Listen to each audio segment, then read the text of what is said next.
came in the mail today. Oh, what? This. Stick it in!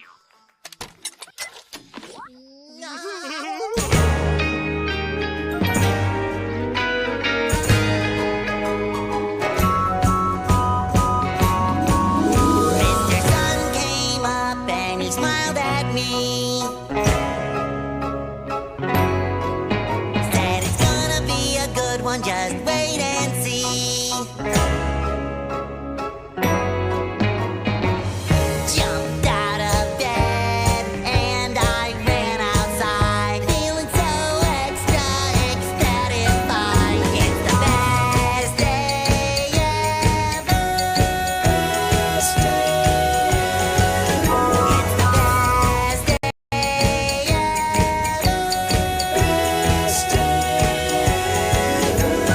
I'm so busy, got nothing to do.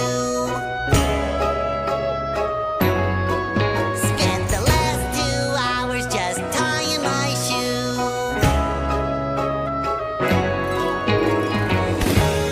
Every flower, every grain of sand is reaching out to shake my hand. It's the best day ever.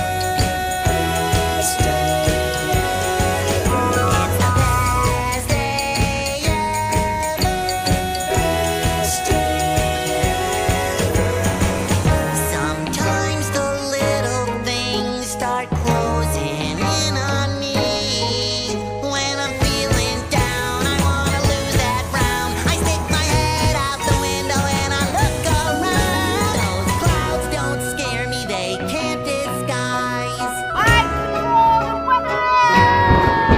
this magic that's happening right before my eyes.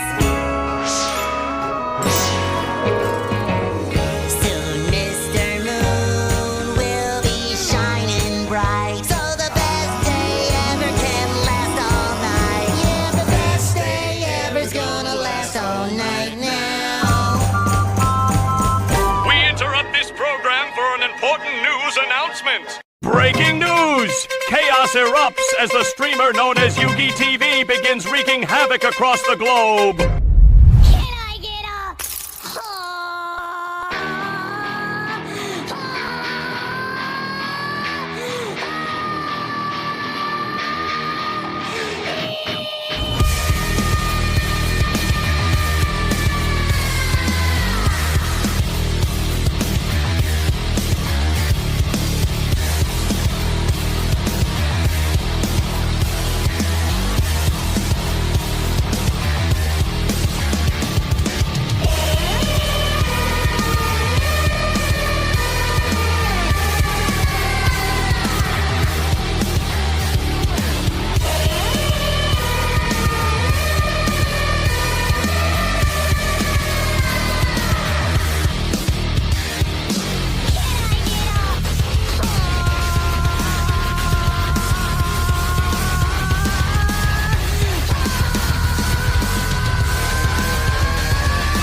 Hey, what happened? Why are those squiggles on the screen? Those are called end credits, Patrick. And credits? But I don't want it to end!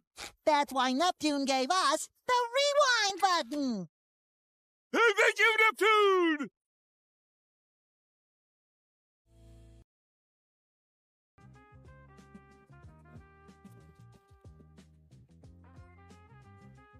Hello! Thank you, 5-5! Thanks for doing that with me! Oh, gosh. Good morning, guys. Oh, I'm so tired. Hello. Hello. Good afternoon. Long time no see, is it? Like, my day has been past, like, So fast. Master Grease says thanks for the 61 months. Oh, thank you so much. Been a week. Ah! Hello, guys. Hi.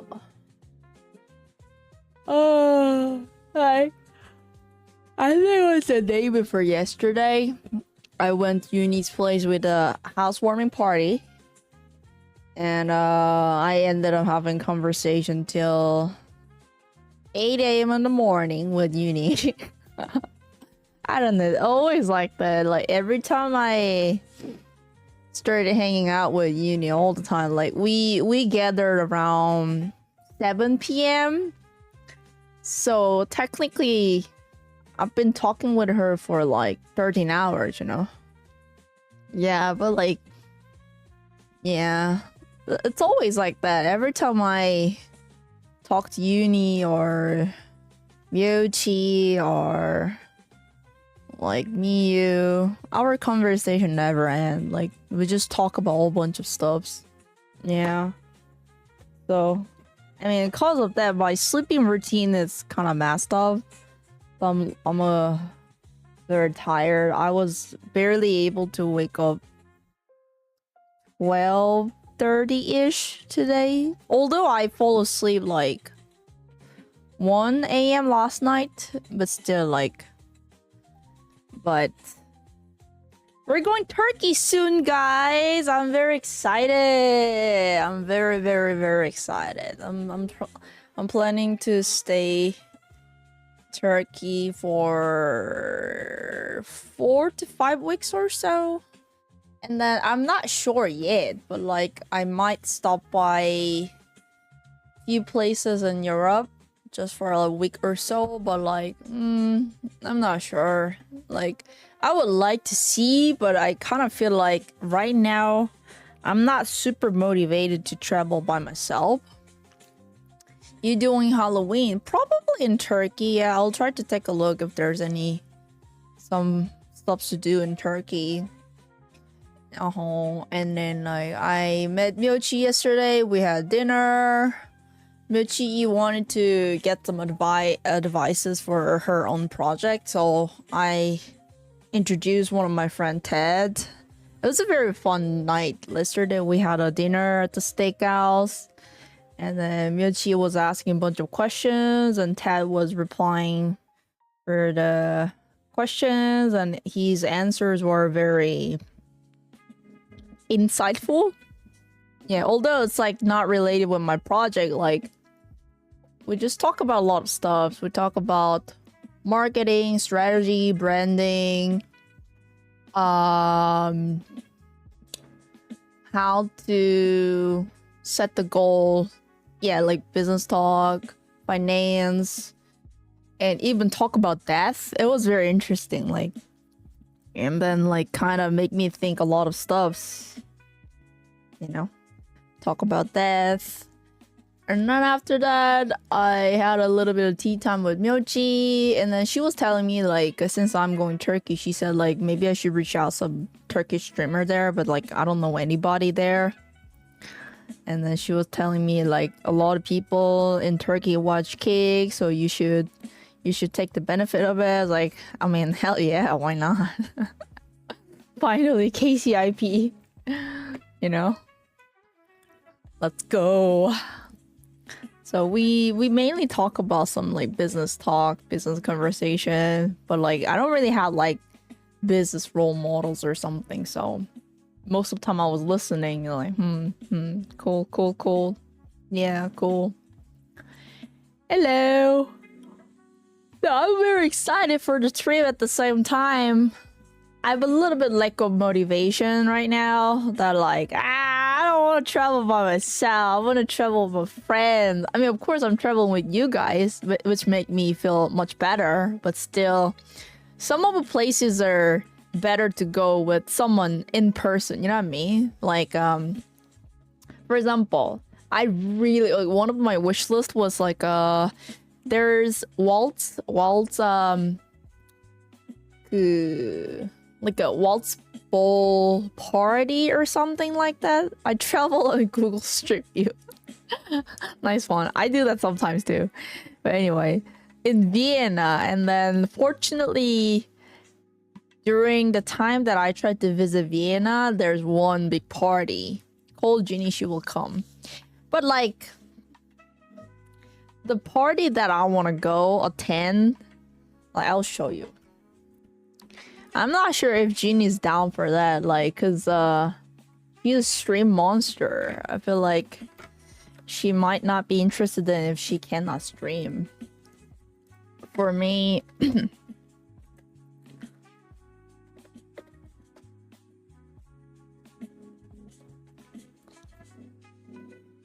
I really wanted to see this, but I'm not sure if they will let us live stream. I really want to see this. This is so cool. And I'm not sure if she's interested in this kind of stuff, to be honest. But anyway, yeah, maybe I can talk to her. Oh, shit. This is one on my wish list. So I'm actually considering that, like, should I go by myself? That looks cool, right? Austria is known for, like, very great classic music. So I want to check at least, this guy's feeling me. Yeah, but like live stream, I'm not sure if they will let us doing it. You know what I mean? It's a little different story. Like these people, they take a video just for short time, like, you know, a couple of minutes. But live stream, you know that, chat. Come on. You know, like some of the places, they don't let people live stream. I mean, like, I feel like if we go together, they will, like, don't mind. Because, like, that's the thing. That's the, like, a benefit of traveling together. If two girls are recording together and then, like, talk something, they just think that the girl's having fun. But if you go by yourself and then recording and talk to by yourself, it's so obvious that you're live streaming. So people will kind of, like, walk in and then like, hey, what you doing? It's like more eye-catching, you know what I mean? Like if there's like more than two people are holding the camera and talking, they just think like they're hanging out. But like if you're alone and they're doing that, it's so obvious that it's a live streaming, so people will kind of stop you, you know what I mean? So maybe I should talk to Jeannie.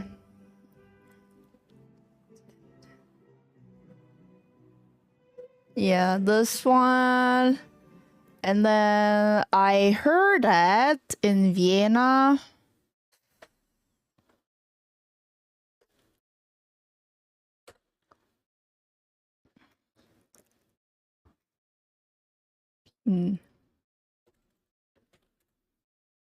I want to watch this too.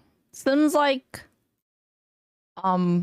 they're doing the choir every Sunday morning, especially during the Christmas season. And then fortunately seems like during the week I stay probably on Sunday, so I will be able to listen. So I kind of want to watch this one too. This one, like, I checked the website and then this one said like you're not strictly forbidden to taking pictures or videos. So like probably I'll just take a look before I stream in the morning. Looks like they do it in the morning at the church. Yeah, so I kind of wanted to see this one. Would be nice. They're like one of the like biggest boy choir in the world. Vienna, Paris, and I forgot one more place. They're like top 3 like boy choir in the world. So would be nice to check it out.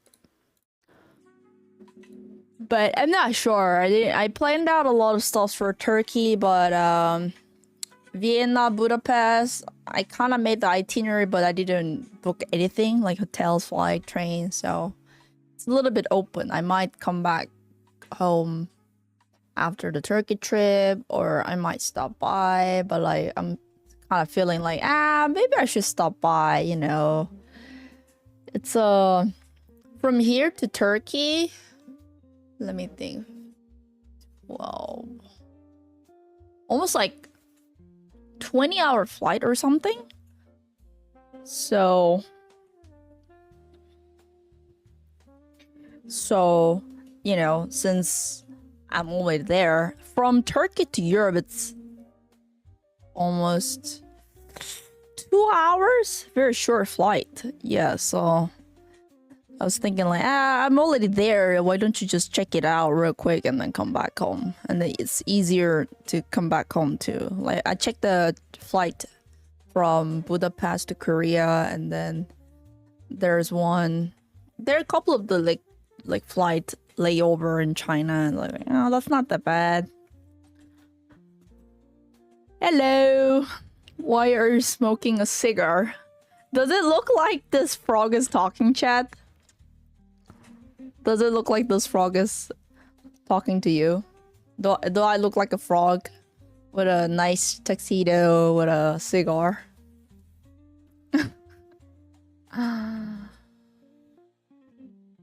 Yeah. Uh-huh. Yeah. Maybe I should make what's that called?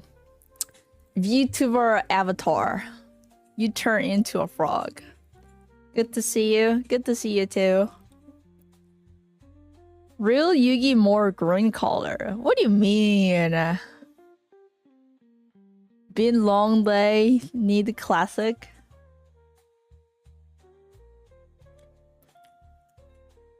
Oh, chat. If you don't mind, I'll get some breakfast. Stay.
Chat, do you see the updated emote? Our spooky month is here, guys. So the new emotes are updated. Exclusive just for October. Don't forget to check it out.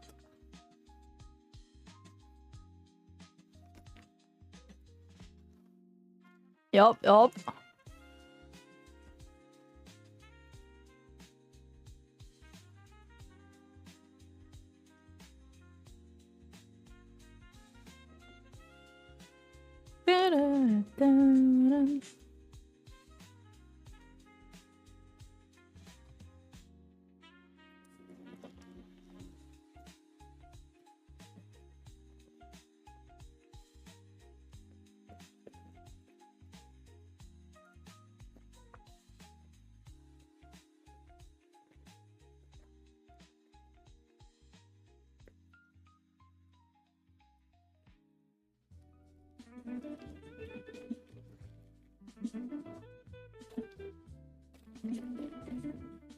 See y'all. Spooky months.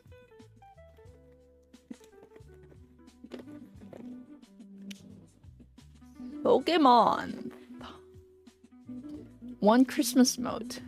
Wait, is that a Christmas mode? Sorry, my bad. I thought that's Halloween one.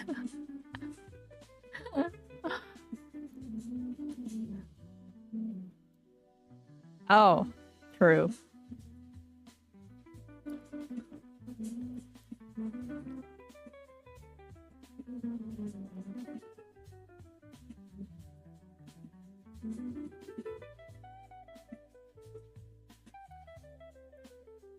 Man, so I packed my luggage, and then I guess because...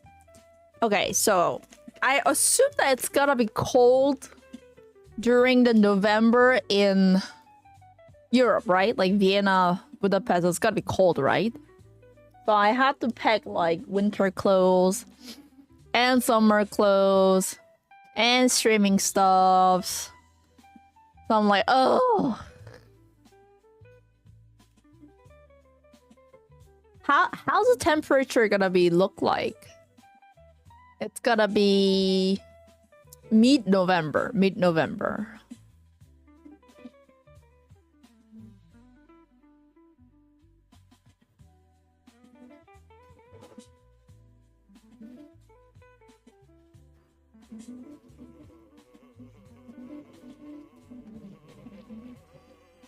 Warlaw, thanks for the 68 months of around zero, above zero, I guess. Holy shit! What the frick? 13 during the day, 6 at night. Okay. Okay, so it's freezing, right?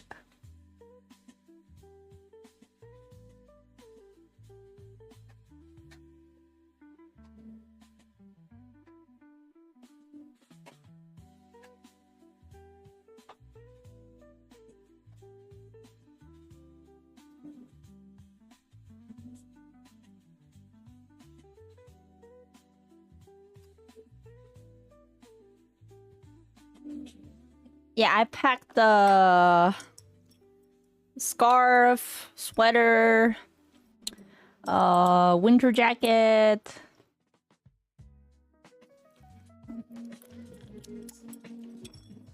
What do you mean kinda cold? Freezing!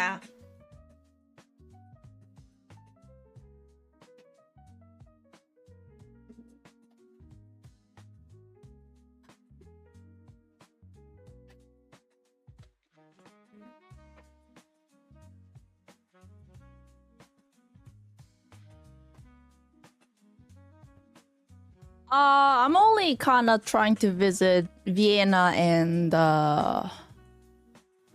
Budapest.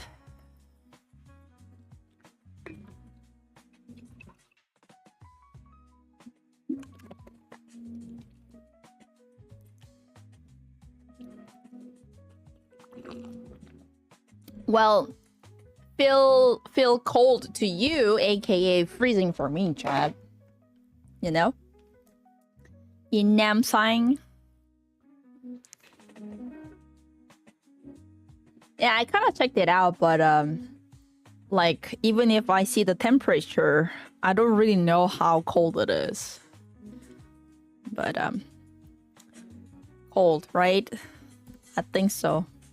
Yeah, but anyway, because of that, although I wanted to pack light, I packed light, you know? I don't really pack as much as, you know, it's like very packed, but still. Is there time for subathon before you travel?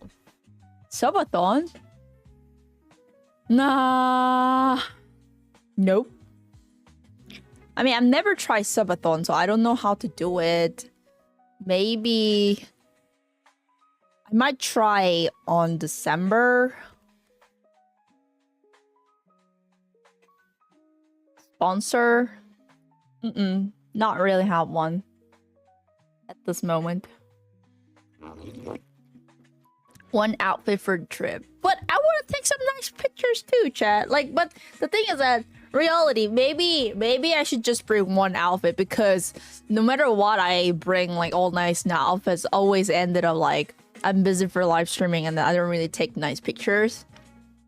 Sometimes I do, but like if you're doing like single traveling, it's a little hard to take like nice picture by yourself, you know? It's only like selfies, and I just want to have like full pictures, but it's a little hard to do that. But anyway, maybe I should just bring one dress and then like, yeah, wearing the same dress for the whole trip. Maybe I should repack. Maybe. Yeah, maybe if I just wear the same dress every day, chat would feel pity on me that they will give me some donut. Yugi, please throw that dress away. Get a better dress or something, right? Maybe you're right. Maybe I should just wear the whole one outfit during the whole day. People gotta be, oh my god, please buy the new dress, Yugi. Like put the thing in the trash bag, you know? It stink, Yugi. Work for the shoes.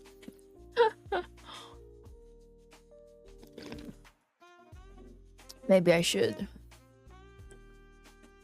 She's gonna blame us for the being cold the whole trip. Yeah, Chad! Buy me the jacket! I'm cold, freezing! People will feel sorry for you with one dress only, right? Maybe I should do the one dress content. One dress challenge. One dress challenge.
Dun, dun, dun.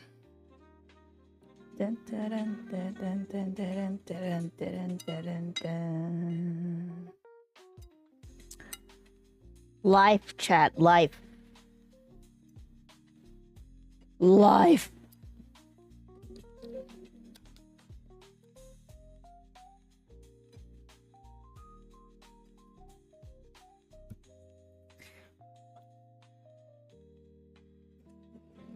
Oh, hot.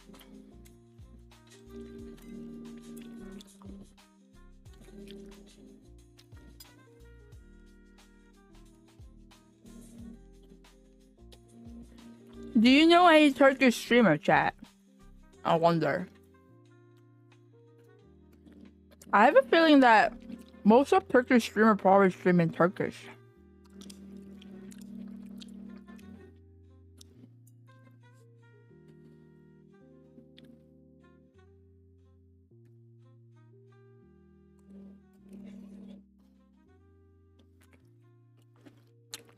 Hassan is American, no? I thought he was American. I mean, he's streaming in America.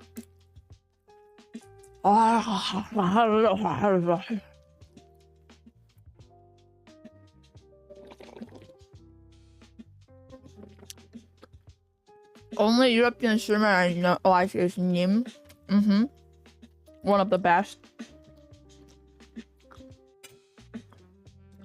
I personally think that Nim and Yabez are one of the best streamers. They're really good people. Like, have a really great personality, amazing people. Like, I know them in person, you know. They're amazing people. Yeah, I love them.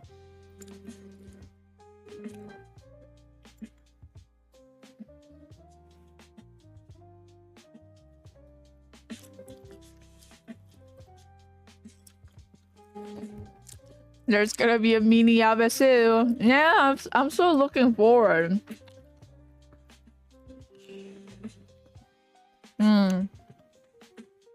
I would like to visit them one day next year. They always like ask me to, Yugi, come over. We have a guest room, you know. But didn't have a chance. But maybe next time I will really visit them. I miss them a lot.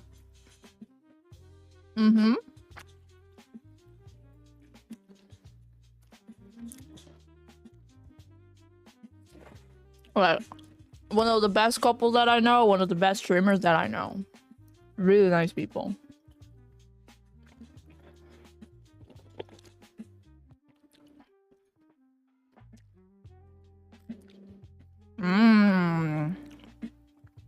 Oh, I'm having Korean chicken. Like kalbi.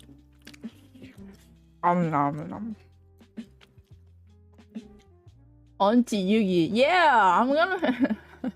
Apparently...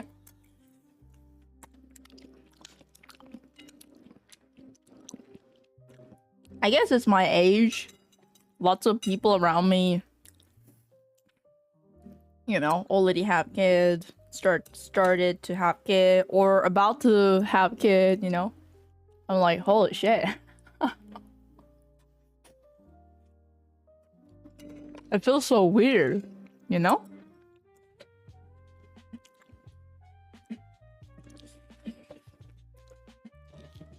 Yeah?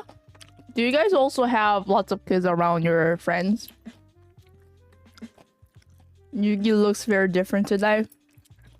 Hell yeah. I look like a gentleman right now, right? Become fun aunt? I'm not sure if I'm a fun aunt, to be honest. But like, I'm a chill auntie, you know? Like, let them do whatever they want, you know?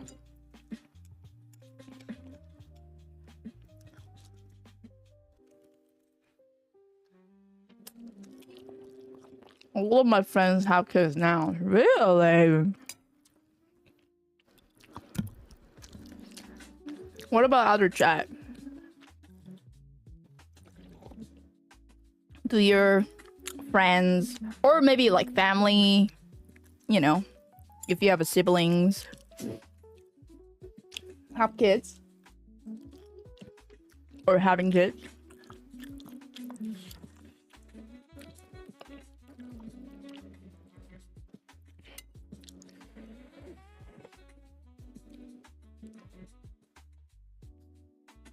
Some do, yeah. Cool. For me, I still feel like so not like feel so not real, and then like feels like something far away. You know what I mean? It's like almost like a fantasy, like a unicorn. That something almost feels like never gonna happen or something.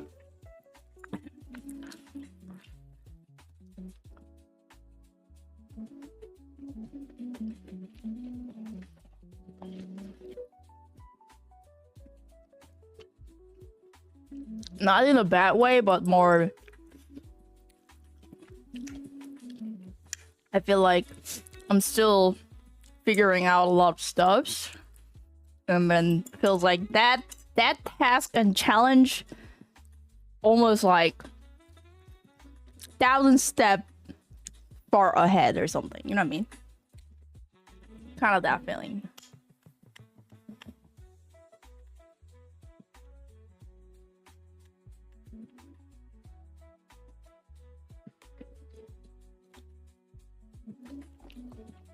Something's not gonna happen if you don't even try.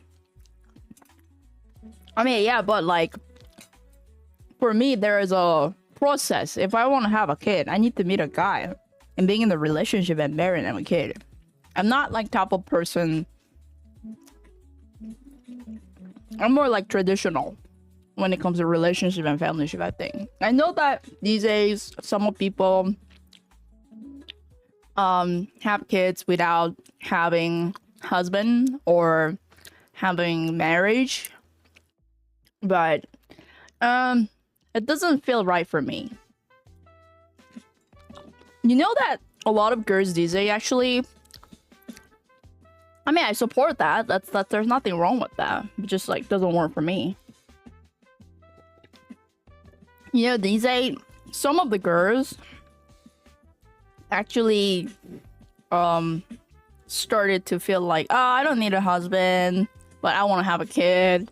So they go like, what's that called? Sperm farm? What's it called, chat? Like you can get the donation. Sperm donation. Yeah.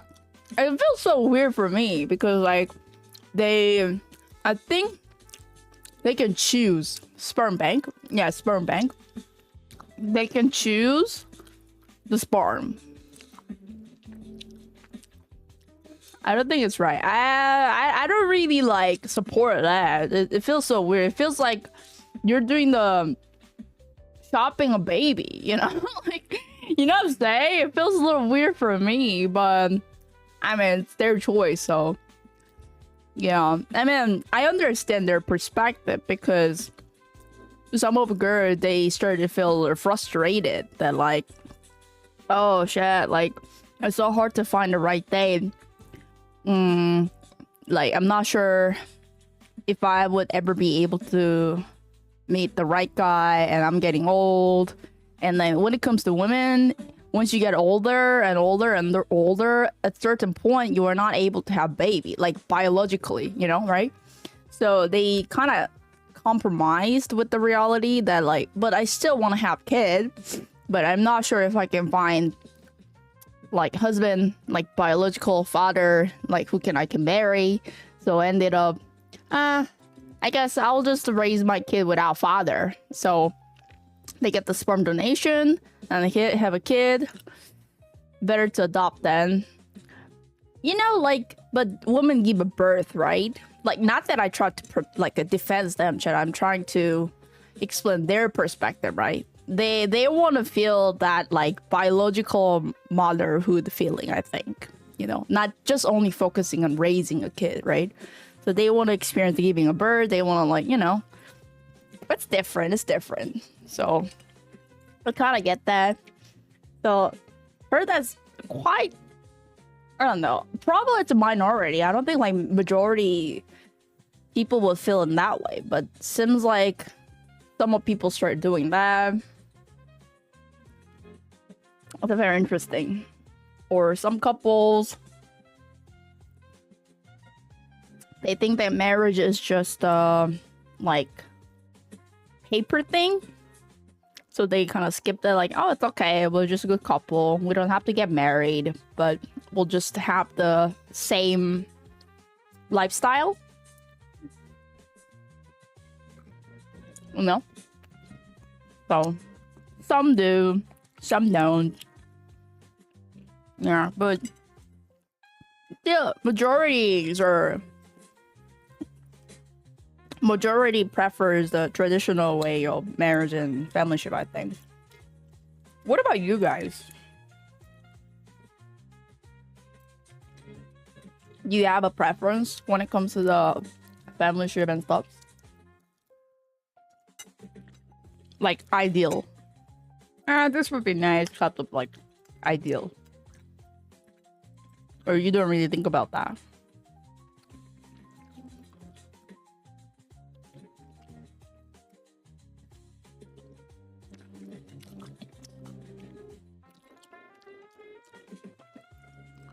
Or some people prefer to stay single forever. Don't think about that. Okay.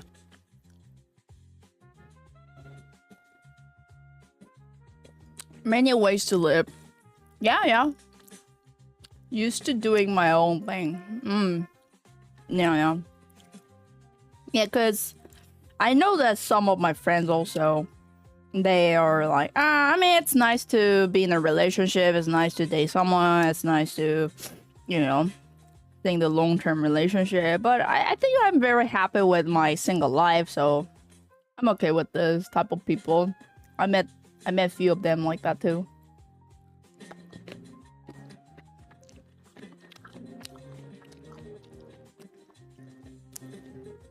It used to be better to be married and the government helped you tax-wise. Now, not as much. But the thing is that I feel like these days, why all these kind of things are... Like, it's all different, right? But...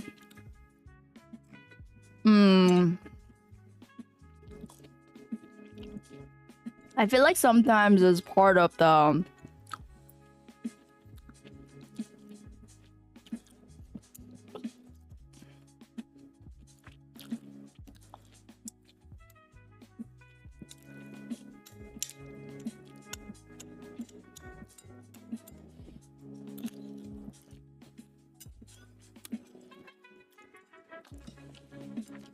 I feel like it's the money, because the common answer people say for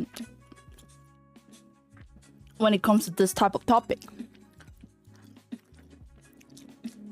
a lot of people answer like, it's because of money, it's because it's expensive, it's because, you know.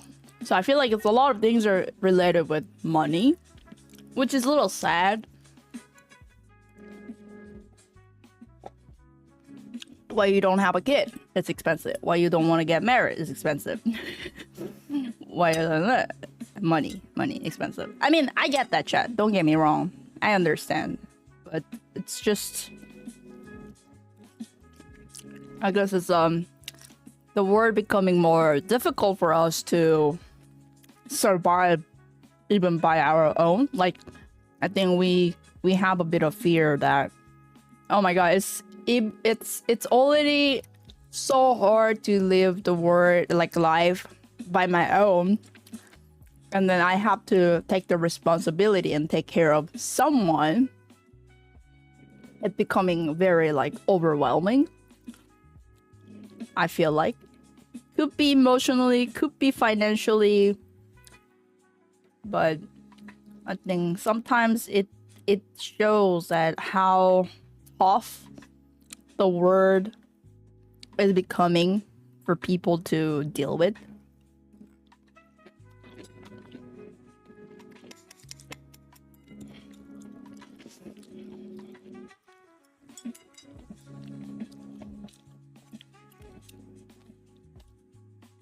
How to do the birth certificate for the kid though? In some countries, it needs both parents' ID. That's a good point. Just say dad died. Oh shit.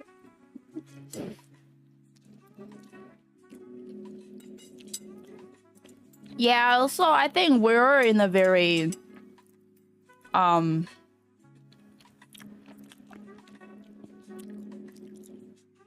like the era that we're living right now is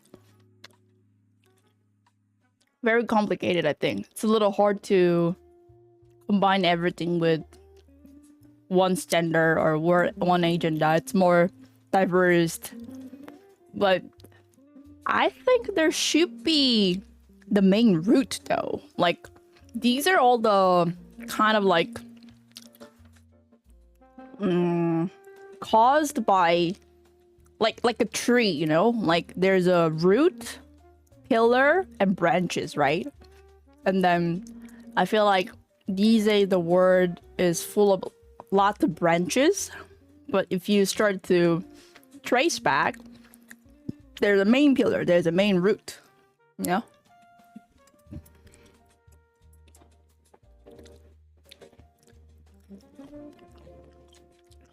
People are becoming more smarter, people are becoming more wiser.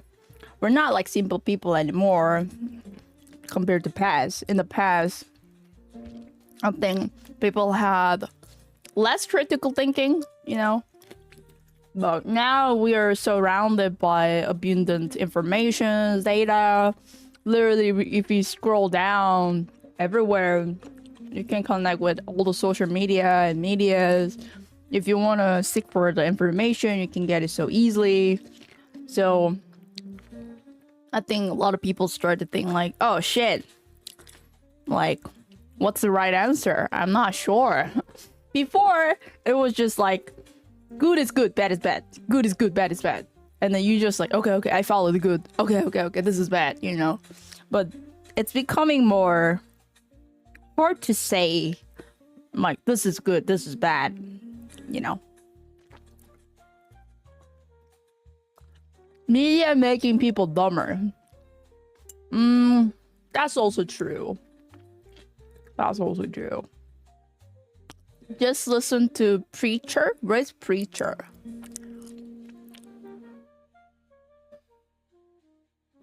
Sadly, not everybody is able to take advantage of it. Yeah, I feel that too, people. I feel that too. But still, I see the good side. There's a lot of chances to, you know, like priest. I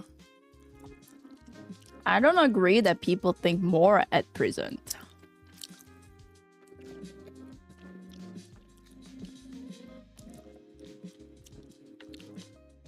True. My point is, it's not simple anymore. It's not as simple as in the past, you know? Like, in the past, in the Western, you follow the Bible, you follow the king, you follow the, you know, laws and countries. But these days, I feel like people start to have their own belief these days. Like, yeah,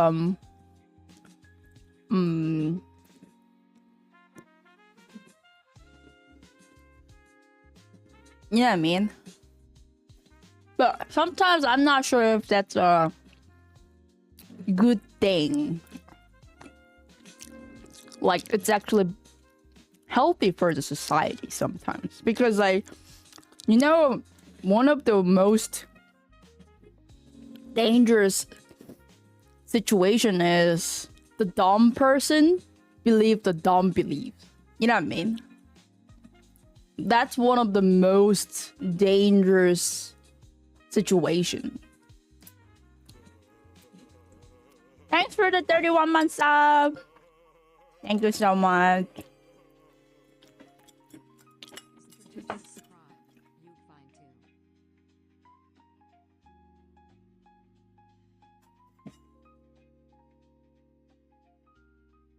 Like, for example, think about it. Some people are thinking like, they believe that the color green is awesome. And then they think color yellow is ugly. No, color orange is ugly. And then they started to speak out like, you should love green, you should wear more green, you should buy more green product. The people who wear like oranges are like the dumb people, you know? And then later on, it becoming like their belief got stronger, and then they started to believe like, you know what, we should eliminate the orange people. Like, this is disgusting because orange is ugly. If the circumstances goes in that direction, you see, that's what I'm saying. Like, the people who have a very strong core belief to the wrong belief are one of the most dangerous people, I think. Never liked the orange people.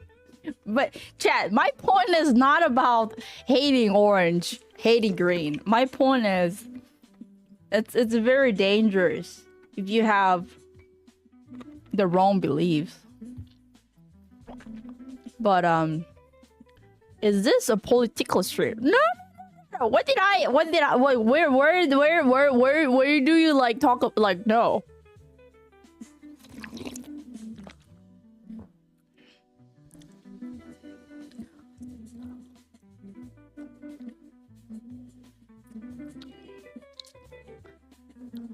Nah. It's more the very general conversation. Some would argue that a smart person believes and dumb believe is most dangerous because smart people have the strategy and tactics to do evil, but dumb people do not have those. People can't get easily misled by wrong information to wrong path. Yeah. I think we all should just accept how imperfect we are, how dumb we are, and always open and willing to listen to open and accept the fact that I can be wrong. You know, but yeah, this is the thing that I saw last time that I feel like this is very interesting. He was saying like he was like a professor or something. He was doing the research like about sociologist, and then he was talking about that.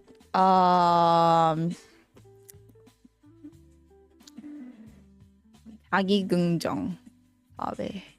Like now the society is encouraging people to become self-encouraging society. So like you accept who you are, you love yourself, what you do is right, don't get too like, you know, affected or depressed by whatever they say. It's okay, be yourself.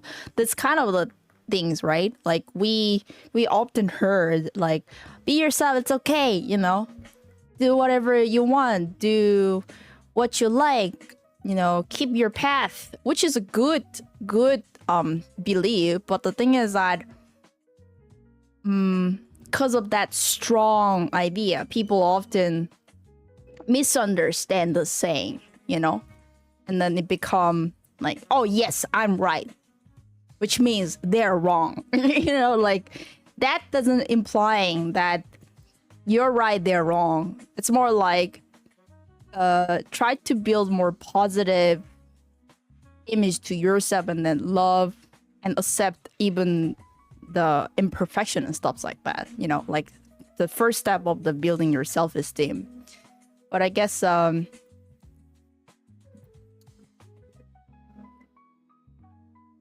do I say that? If you want to perform that idea, there should be some of the foundation can support that idea. You know, you need a like healthy mentality, healthy self-esteem, like, you know, those kind of the conditions.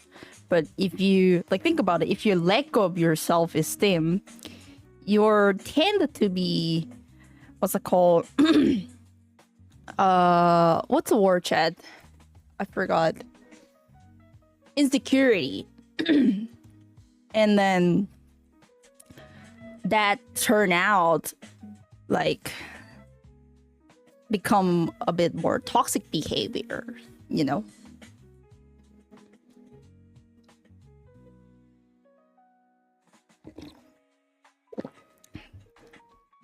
I think everyone has insecure. Like if you're a person, it's inevitable. No one like is able to, like, how do I say that? Everyone has insecurity. Everybody in this world, everybody. And then I think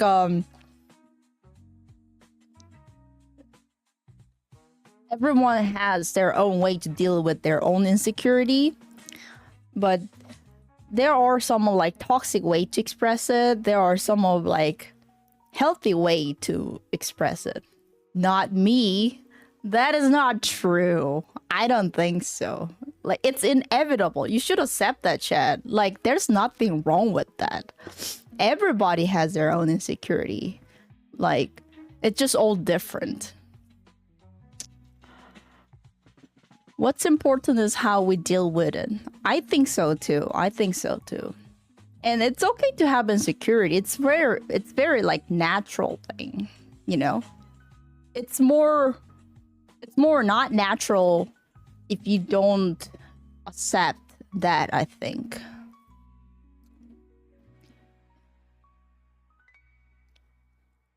Having insecurities is just part of being human.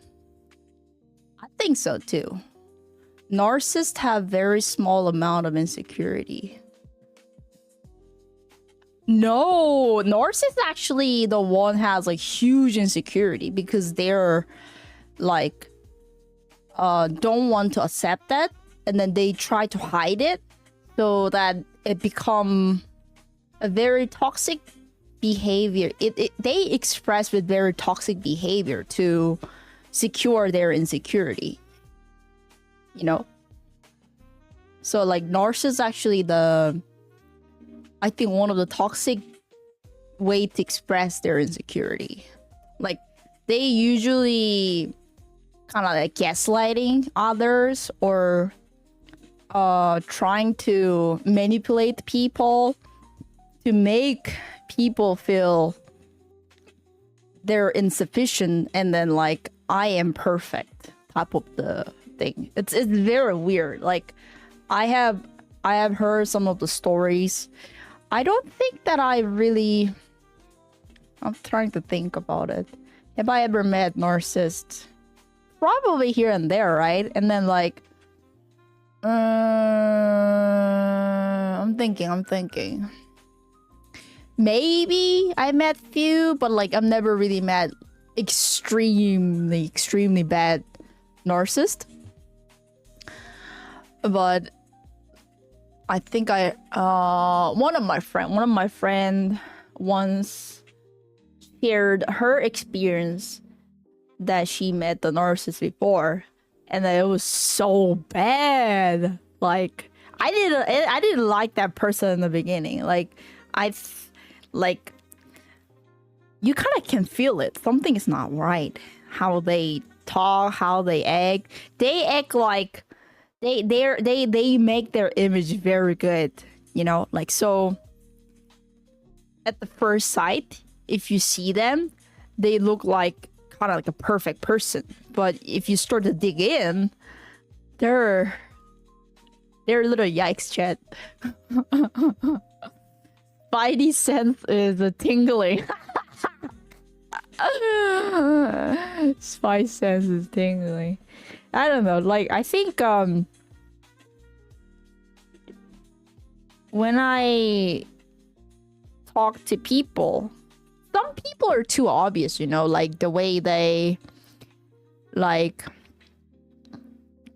I feel like the real good people and the fake good people who pretend that they want to look good, I think I kind of can figure it out, the difference between them. It's a little different, but something is different. Like their gesture, like I think I see people's reaction often. You know, you can control the consciousness. You can control your thinking, right? But you cannot control your unconsciousness. Like your body just react type of the situation, right? And I guess sometimes that spidey whatever sense, yeah, the spidey sense kind of telling me like, huh, interesting. Like kind of, you know, it's hard to explain with word, but you just, I don't know. For me, I kind of feel it sometimes. Not the whole time, but at least I think I don't really feel attractive to the people who that I should stay away type of thing. You know what I mean? Danger, danger. Yeah, I'll learn like danger, danger. I mean, but not always, not always, not always. But like, you know, you just have that weird feeling, you know. And then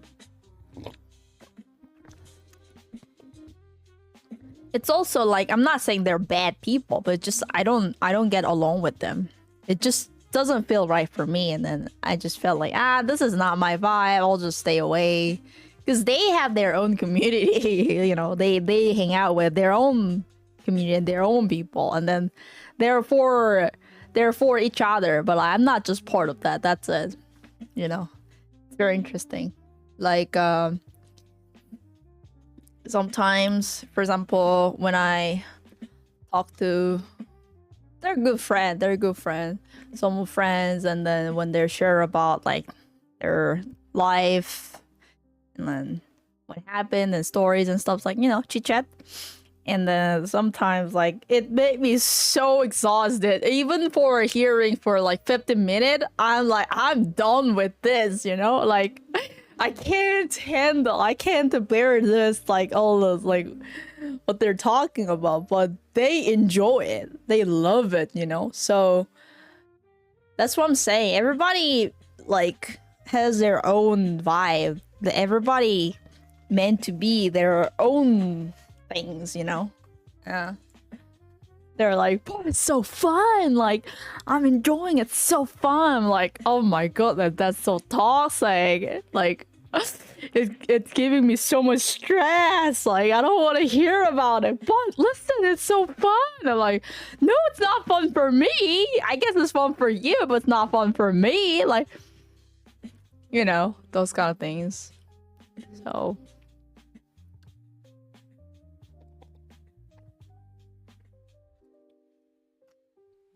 But yeah, exactly. You do you and they do theirs, exactly. But sometimes I feel, I mean, I like this chat. I love who I am. I love like being myself, and then I think I kind of know what I like what kind of people that I like, you know. We are kind of in the age that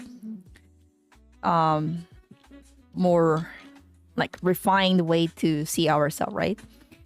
But sometimes I feel I mean, I always have that feeling since I was a kid that I'm an alien, you know? Like, I'm not too special or something, don't get me wrong, but it's a little hard for me to always be in like a similar age group most of the time, I think. Or yeah, I'm too, but not always, because I think these days, I guess I'm meeting more of like feel like you're on the outside, yeah. But these days, to be honest, I started to meet my age group that I can actually have some more connection and, you know, bond, which is good. But just sometimes it's a little like feeling weird, you know, because before, most of the time when I have some good conversation, there's highly likely that they are older than me. Like, they're 50, they're 60, they're 40.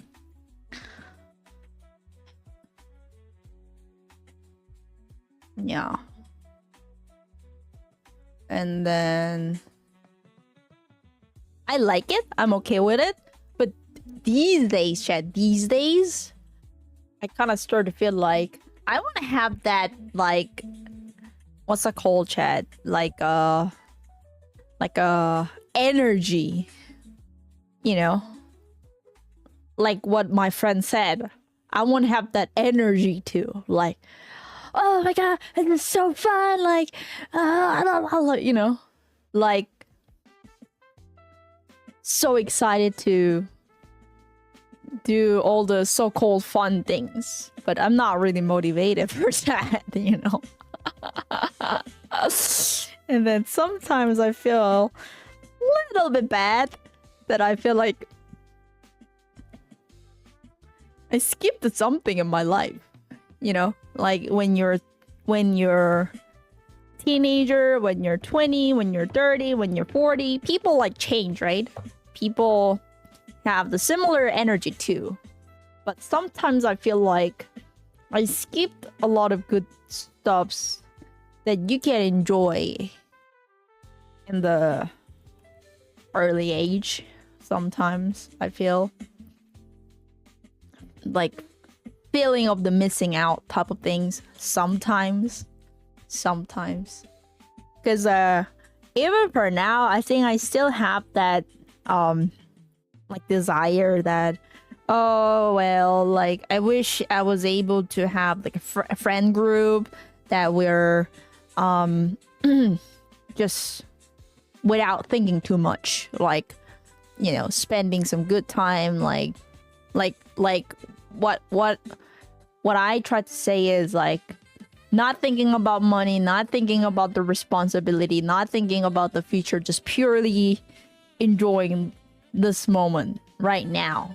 And then those things are the things that you can do when you're a teenager, or or what's up, or like when you're a student, you know, when you don't have the responsibilities, you know.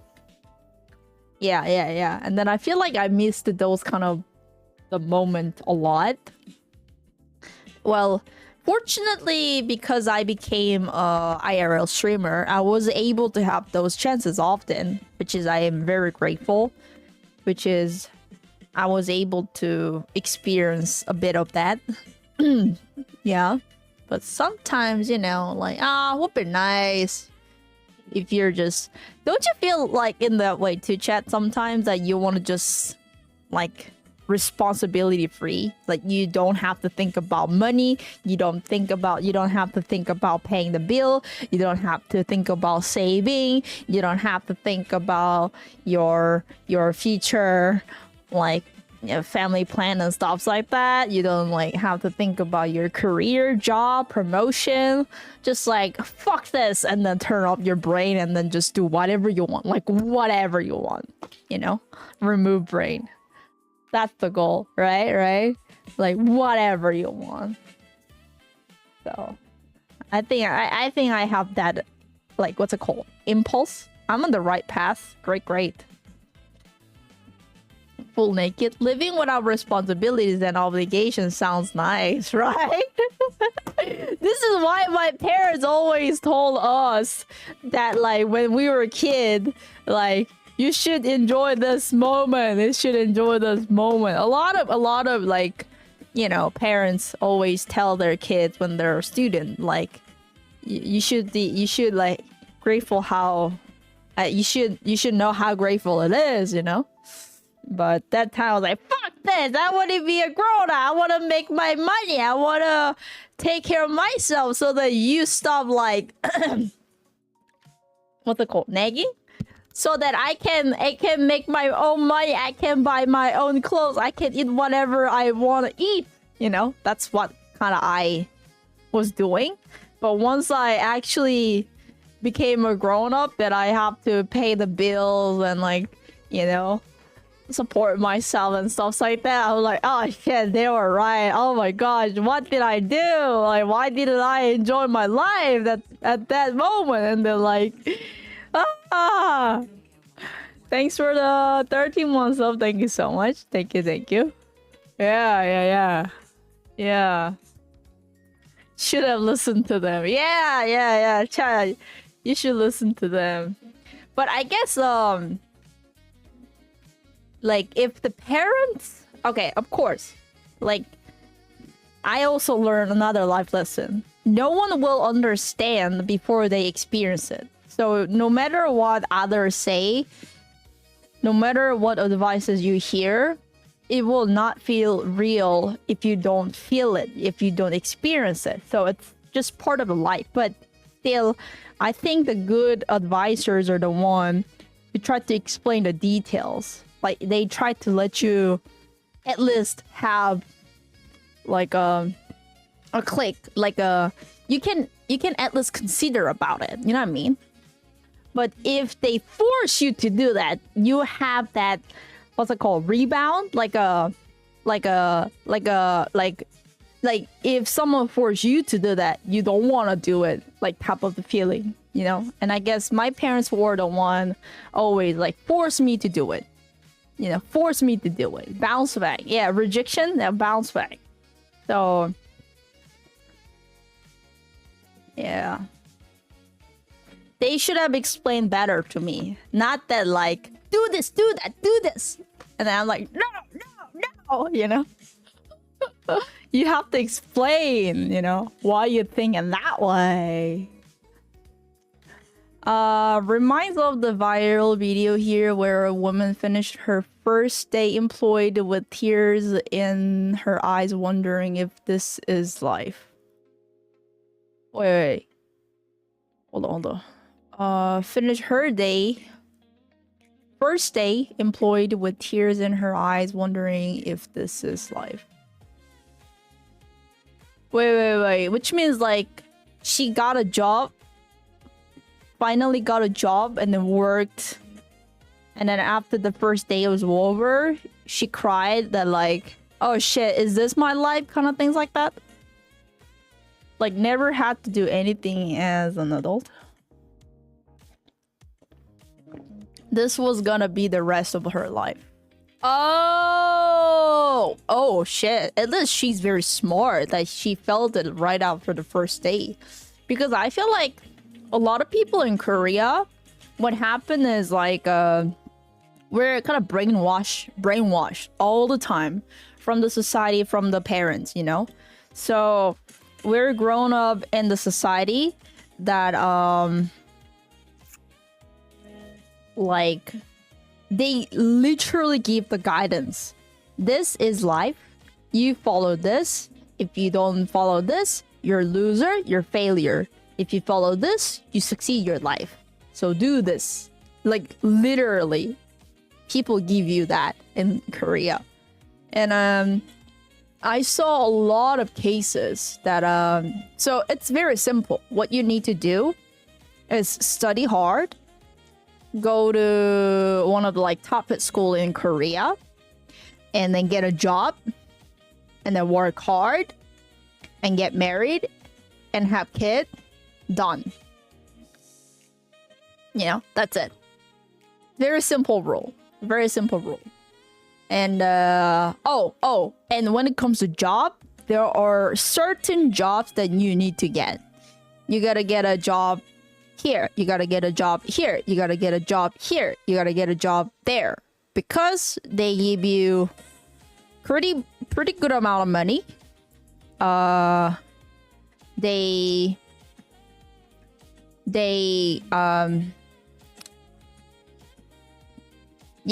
usually money. But the thing is that, I mean, that's a life, chat. I get that. That's a life. Like, everybody live this life. But the thing is that I feel like here they don't really give you like options to explore your world. Like when it comes to job, like they should be able to do what they feel passionate about, right? I mean, not necessarily, but like I think at least like they should let them have their own like decision. But the thing is that here they just kind of like telling you that like if you don't become a doctor, if you don't become a lawyer, if you don't get a job in like Samsung, you're kind of like a loser, like you know, or like on the early age, like I don't know, like 32, 33 or something like that, and like if you don't have a house and car, you're a loser. I'm like, what the fuck are you talking about? Like, that's almost kind of impossible. Like, do you know how expensive the houses are in Korea? Like, especially in Seoul, that's impossible. And then, I just don't get it where this all like ridiculous ideas coming from. But like, you know, that thing. And then guess what? So all these kids work hard, study hard, and follow all the like curriculum that the society gave, right? And most of the people, rather they just shut down their brain. They don't want to think about it, you know, depressed, whatever, and just live the day. Or some people started to like, aware, what the fuck? It's so meaningless. What the fuck is my life? That like life crisis started hit around my age. So when I talk to my my age group, people like have a little bit like you know, group A, B, C. Group A's are the one like very passionate about their life. They're very happy, like, but I guess those are not like common like that. I think they're little rare cases. They're like full of the passion, ambitious. Oh, I want to do this, I want to achieve this, I want to achieve this. But I feel like those are rare cases. Group B's are the one like, oh man, what the fuck? Like Brookup said, like they're just like crying, you know, like, oh, is this my life? I don't know. Like why did I get this job? Why did I go to school? Because my mom said so, because my dad said so, because my family said so. A lot of people say that. Like when I tell them, like when I ask them, like, why did you get that job? Why did you go to? I mean, even for me, I went to school because my parents said so. I had no idea. Like I had something that, unfortunately, when I was a kid, I have a very like, I'm a very opinionistic person since I was a kid, right? So fortunately, when I was a kid, I wanted to, I had a, like something that I wanted to do. I wanted to, you know, like go the art career, but like my parents were saying like, you cannot make money, like what you gonna, like how you gonna support yourself, just go get the job as an engineer. Like seems like engineer is gonna like, I mean, at least my parents are so smart. I don't think like lots of stuff my parents told me, like advices my parents told me are actually valuable lessons. But the thing is that it just didn't feel right for me at that moment. But anyway, and then like, so when I talk to these people, they're like, oh, because, you know, my family said so. Oh, it's because like my parents told me to do so, you know. Lots of people say that around my age group. And then they start to feel lost around 32, 33. They start to feel like, oh shit, you know. Or a group C, they don't really have a critical thinking, that like they still believe that what they're doing is right. And then usually they have mid-age life crisis, like later on they are like 40 and 50, and then they start to feel like, oh shit, I thought this is like, you know, meaningful life, but I feel like I've never lived my life, type of things like that. So that's a very common thing in Korea, I think.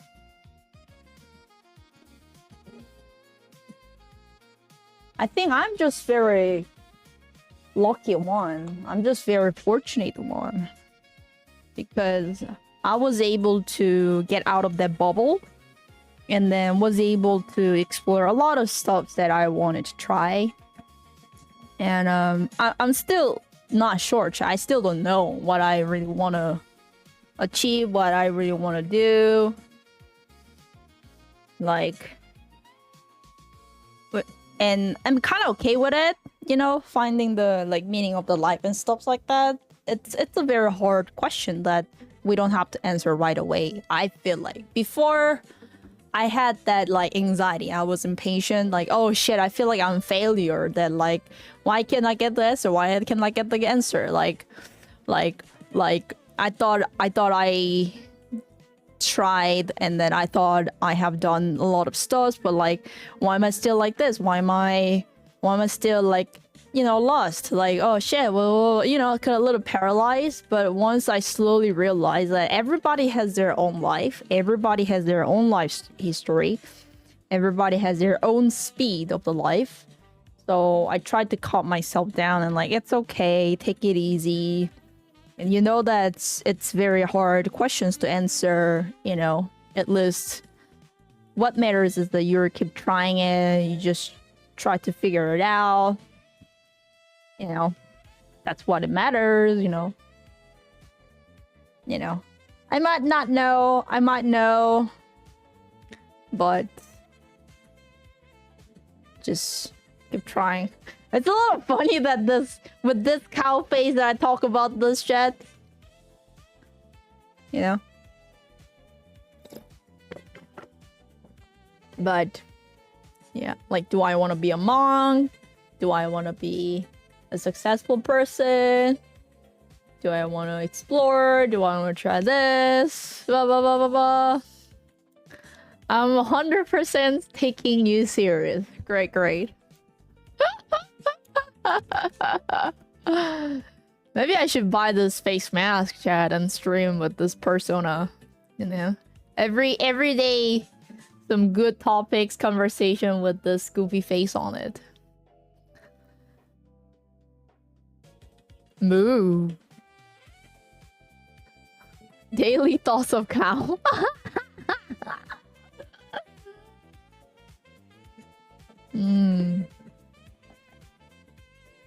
I need to visit my mom later. Dun, dun, dun, dun, dun, dun, dun, dun, dun, dun, dun. Yeah. Yep. It is always good if one thinks that everything is real BS. We don't know yet. Like,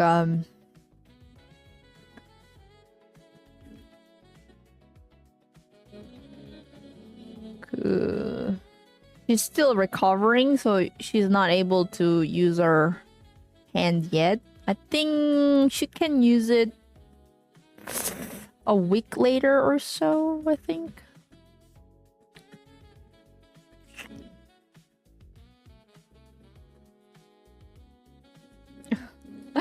And then like we're okay, it's so funny.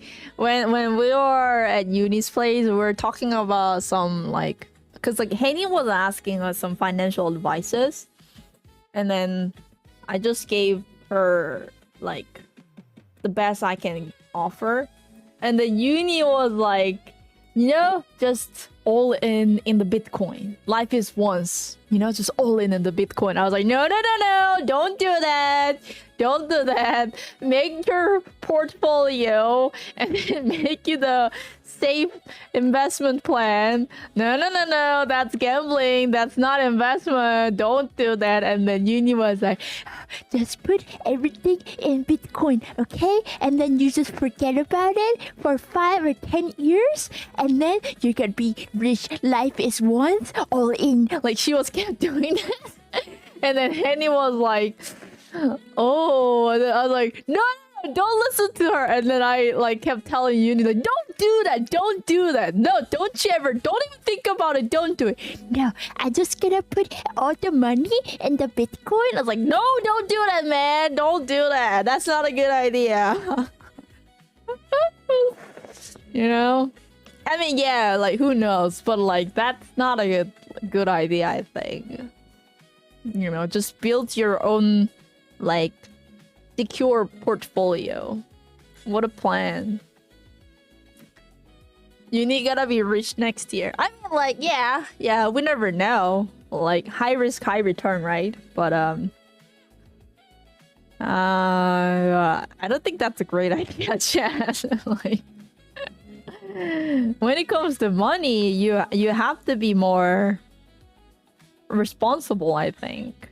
You know, I mean, okay, if you know well, and then if you have the like strong reason, like a you know, if the decision is reasonable, then I support that. But when it comes to money, I don't think it's a good idea to just put all into something that you're ignorant, you know? That's gambling. That's like, okay, jackpot, let's go. What's the differences with gambling? I mean, if uni, not uni, if you guys have a strong like foundation, like the reason why, like you guaranteed that like this is gonna be profitable, then like yeah, go for it. But like for me, because I don't know anything about the Bitcoin, I cannot like give an advice to people that like, oh, put all in the Bitcoin, because I don't know, you know. And then you cannot bet your money on something that you don't know.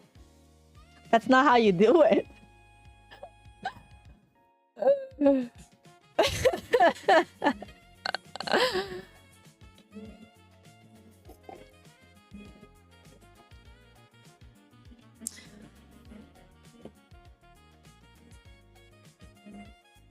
Taking risk is okay if you're okay with losing everything you're risking.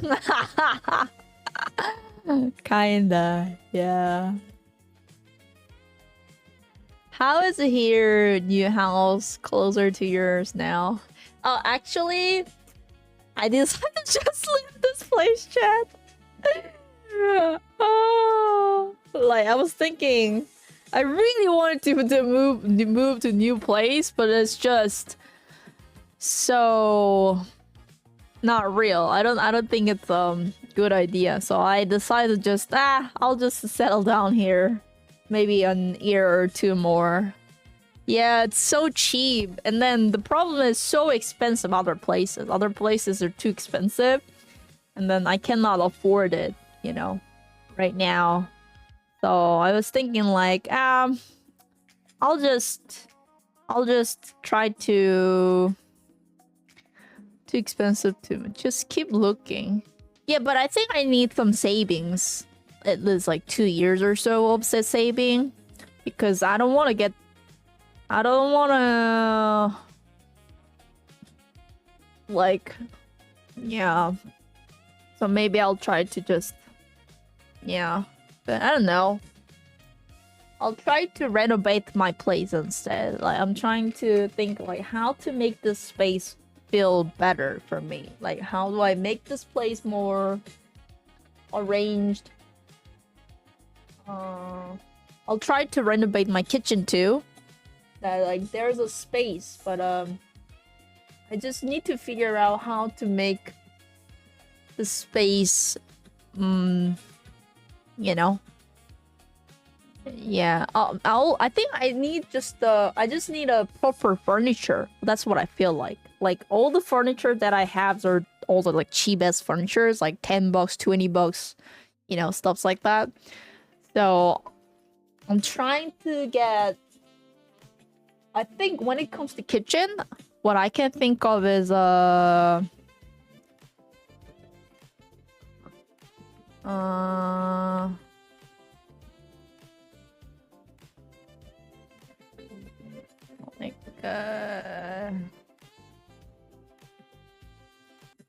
I was just watching all those references. So my kitchen kinda looks like this. Kinda like this. And then I'm always kinda like complaining about it, right?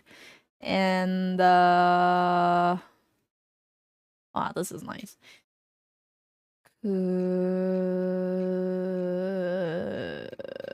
What was it? Like this, you know? I'm trying to get better furnitures. I'm trying to invest my money on better furnitures, like this kind of things, chat. If I have this, I think I can make my kitchen feel better. This is actually nice. Like this. Looks much better, right? Like, you just need to buy this table. Small kitchen island. Yes, yes, yes. Yeah. So, then it's gonna be easier for me to do the cookings and stuff that I wanted to try. Yeah, so yeah, like then you can just move it like this. When you cook, you can place it like this. Very nice, right? So I'm trying to arrange my kitchen like this. And yep. 100 portable kitchen island. I'm not sure how much it is. I'm pretty sure that's gotta be more than $100. But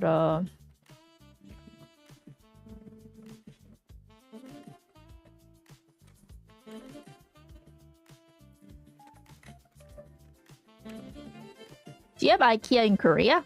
Yeah, we do have one.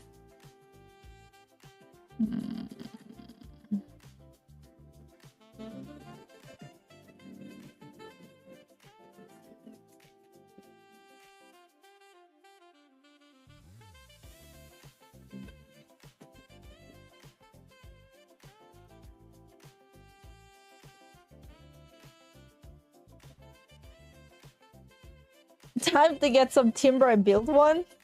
Not a bad idea. Yeah, I think it's gonna be something between $120 to $200-ish. I will say.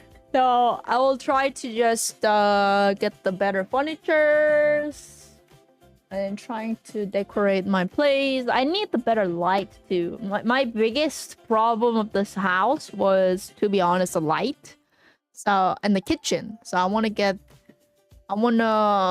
a nice furniture for a kitchen. I want to get a nice light. And then I think it should be kind of alright. Yeah. Oh, I already changed that, but I just need more light. Like that one light is not good enough for the house. I guess I just need to get a proper light. I mean, it's much better now, but I'm trying to think how I can make feel better. Make it look better, feel better. Keeping good emotions, right? I think so too. So mainly light, furniture.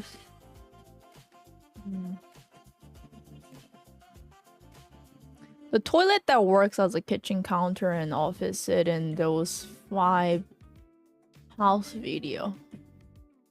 Huh? What's that? What's that, chat?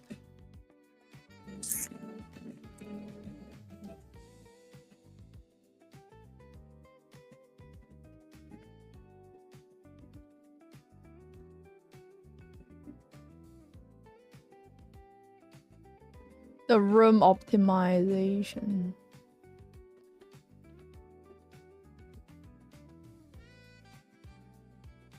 Oh! This kind of thing. These are fun. I sometimes watch this. Be bold.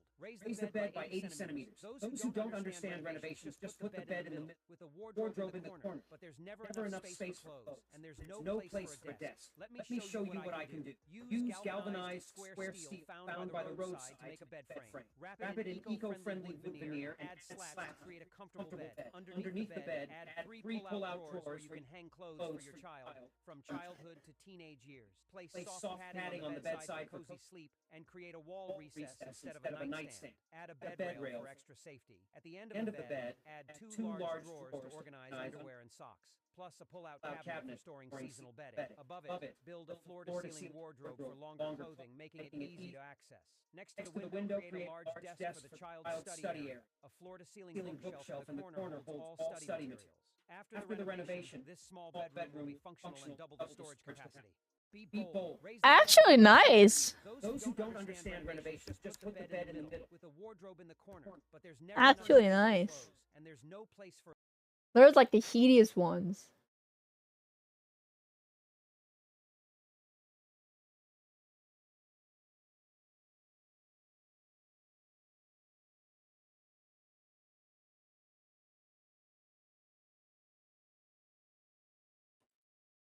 Hello. I think there's a problem in server. But anyway. Oh, there were like ridiculous ones.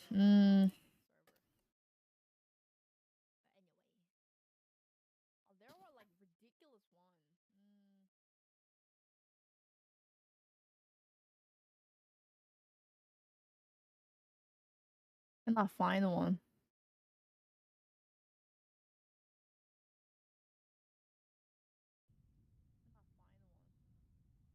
This apartment's located in Rushcutters Bay, which is a suburb in walking distance of the city, as well as Sydney Harbour.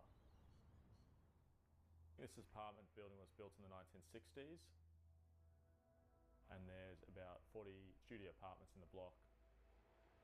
Oh, I like that one. Kind of like that. This apartment's 24 square meters.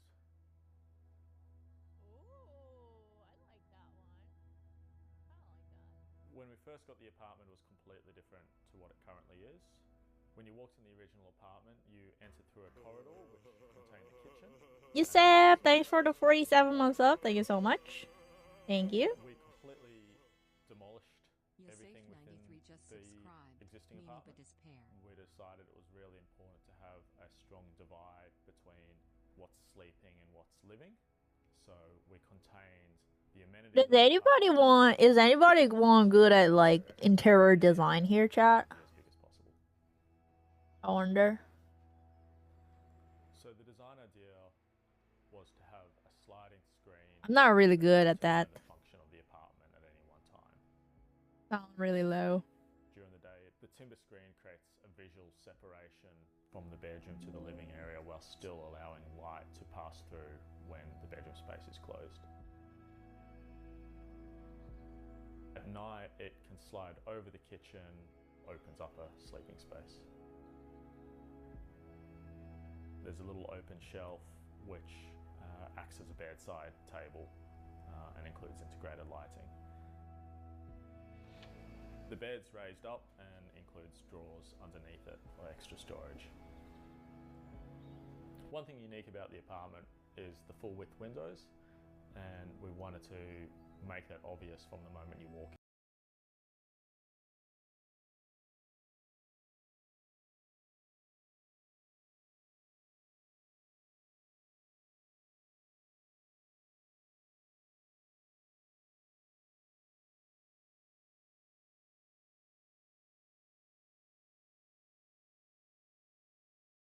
지금 보고 있는 이 6평짜리 텅 빈 방을 거의 한 10평대 원룸처럼 보이게 업그레이드 시키는데 얼마나 들었을까요? 안녕하십니까, 리머실입니다. 이제 막 독립을 하게 된 우리 사회 초년생 분들, 부모님과 떨어져서 처음 자취란 걸 하게 된 우리 대학생 분들, 뭔가 두근두근 하면서 설레는 마음이 있지만 한편으로는 또 걱정이 많이 되죠. 나만을 위한 공간을 깔끔하게 만들고 싶으면서도 또 너무 비싸면 부담되기도 하고. 저도 옛날에 자취 처음 할 때는 진짜 머리 아팠는데요. 이제는 조금 내공이 쌓이다 보니까 이렇게 방도 예쁘게 꾸밀 수 있게 되더라고요. 그래서 오늘 얘기할 컨텐츠 뭐냐? 대한민국 자취생의 99%는 거의 매일 사용한다는 오늘의 집과 쿠팡에서 현 시점 가장 평이 좋고 가성비가 좋은 기본 자취 필수템 10가지 싹 제가 직접 구매해보고 정리해봤습니다. 그냥 이대로 싹 구매해서 내 자취방 꾸미면 돼요. 바로 확인해보시죠. 일단 지금 이 방은요, 저희 사무실에서 쓰고 있는 방인데요, 6평 원룸에서 화장실, 부엌을 뺀 공간과 같은 면적이라 보면 돼요. 이곳을 총 100만원으로 이렇게 깔끔하고 분위기 있는 인테리어로 꽉꽉 채워 넣었는데요. 가장 먼저 우리가 원룸 자취방 꾸밀 때 알아야 될 거, 제품을 어떤 것부터 구매하지, 구매 우선순위가 있습니다. 일단은 어려운 거 없어요. 무조건 크기가 큰 가구부터 구매해서 배치하면 됩니다. 그럼 원룸에서 가장 큰 가구는 역시나 그렇죠, 매트리스겠죠. 침대와 매트리스는 따로 있는 거예요. 일단 매트리스 웰퍼니처 허리앤더 매직 매트리스 구매했습니다. 가격은 299,900원이고요 사이즈는 슈퍼 싱글로 구매했어요. 매트리스는 올인원 세트 39,900원 하나만이라도 다는 걸. 그리고 배치 시뮬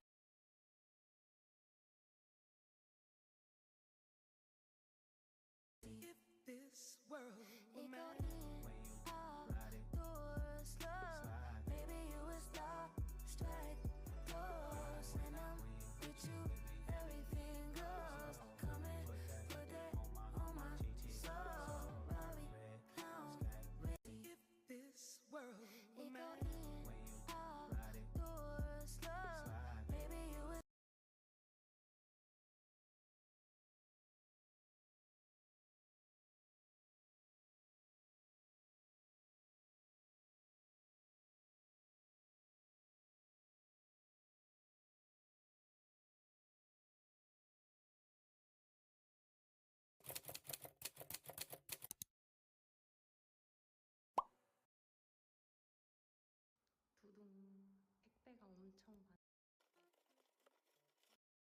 목걸이는 다이소에서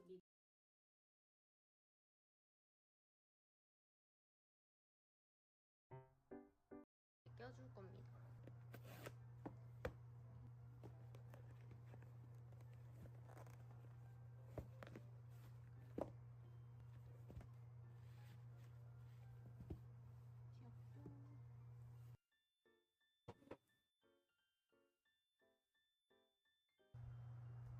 이제 여기를 다 비워가지고 청소를 하고 쉬겠습니다.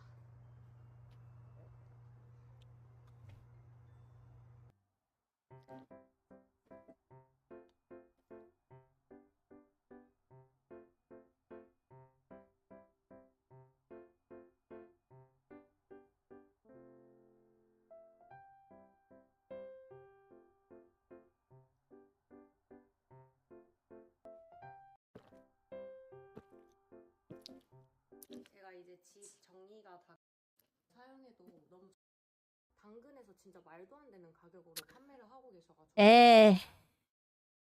Anyway. 아 좋다. 나이스 하우스. 한잔 마시면은 기분 좋을 것 아 같습니다. 진짜 기가 막힙니다. 걸리면 어떡하는데 예술처럼 막 내려오네요. 계산이 돼 있는 거예요. 문을 지금 여기 현관이거든요. 아 이걸 또 느끼시네.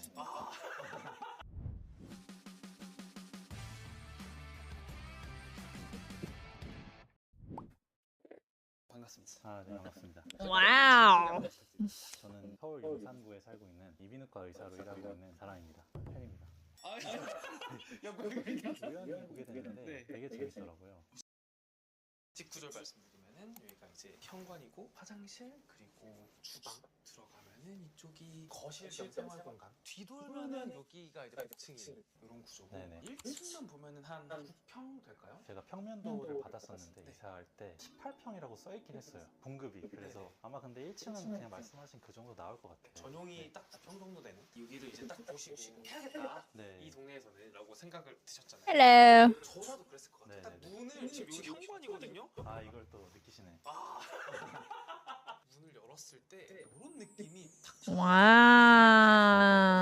순간 그 만족감이 굉장히 차올라요. 딱 와우. 제가 되게 중요하게 생각했던 게 딱 문을 열었을 때 여기까지 일자로 쭉 떨어지잖아요. 뭔가 막는 게 없게 만들게 했어요. 여기 구할 때 월세 전체 매매중에 어떤 걸로 구했어요? 저는 월세로 들어왔습니다. 와 근데 여기 생각보다 안 비싸다고 하셔갖고 네, 생각보다 괜찮았어요. 언제 들어오셨죠? 제가 작년 8월 100만 원은 넘나요? 사실 제가 청소를 자주 해서 네. 뭐 냄새가 나진 않지만 딱 화장실 들어갈 때 기분 좋은 향이 나면은 네. 좋잖아요. 제가 향을 되게 좋아해서 이런 이제 핸드워시 같은 것들도 네. 이거 선물 받은 거긴 한데 아 제가 되게 좋아하는 향이거든요. 네. 걸어놓고 이렇게 착착착 쓰시는군요. 최대한 이제 물건을 올려놓지 않고 밖이든 여기든 어떻게든 물건을 밖에다 안 빼놓으려고 합니다. 다 수납을 잘 해놓고. 제가 느꼈을 때 제일 여기서 특이한 거 아, 요것도 잡아주셨네요. 물이 고이는 거 제가 싫어한다 했잖아요. 네네. 여기다 거는 것만 해도 물이 뚝뚝 떨어져요. 그럼 네네네. 여기가 지저분해져요, 여기가. 이걸 놔두니까 규조토 컵받침인데 네네네. 이 똑같은 컵받침이 밖에도 몇 개 있거든요. 근데 요걸 이렇게 놔두면은 물기가 안 생긴다. 수건을 새로 사신 건가요? 아니면은 샤워하고 나서 그냥 되게 얇은 수건인데 하나씩 쓰고 그냥 바로 빨래통에 넣어요. 컨셉은 딱 문을 열고 들어왔을 때 누군가가 아, 여기는 진짜 로 이것도 선물 받긴 했는데 제가 이제 집이 전체적으로 조금 깔끔함을 유지를 하고 있는데 또 노잼은 별로 안 좋아하거든요. 그러니까 노잼을 싫어해서 무게도 매달려 있네요 지금 보니까. 아, 예, 맞아요. 다 이런 것들이 내려져 있으면은 안 그래도 좁은데 공간을 차지하는 것도 있고 어쨌든 지저분해지는 것 같아서 밑에 먼지 쌓이고 대부분 다 부착형으로 거치를 해놨고 제가 꽃을 또 좋아하거든요. 네. 사실은 저기 꽃 있는 거 혹시 보셨어요? 사실 좀 여쭤보고 싶었어요. 집 보러 왔을 때 냉장고가 되게 커서 마음에 들었고 입니다. 별거 없습니다. 요즘 1층에서 가끔 쓰는 토퍼 매트리스인데 뭔가 좀 재미의 요소인가요? 그것도 조금 포인트 얘들 막 톱 이런 것들이 필요 있어요. 이게 센서 But anyway, yeah. 계속 켜놓을 수 있거든요. I don't think I'm gonna.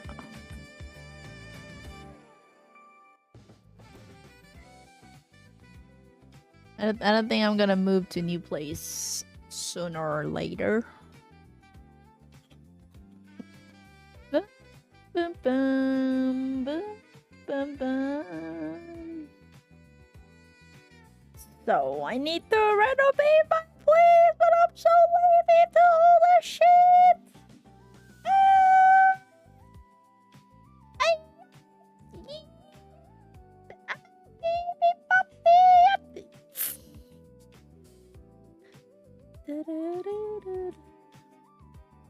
Yeah, too lazy, man.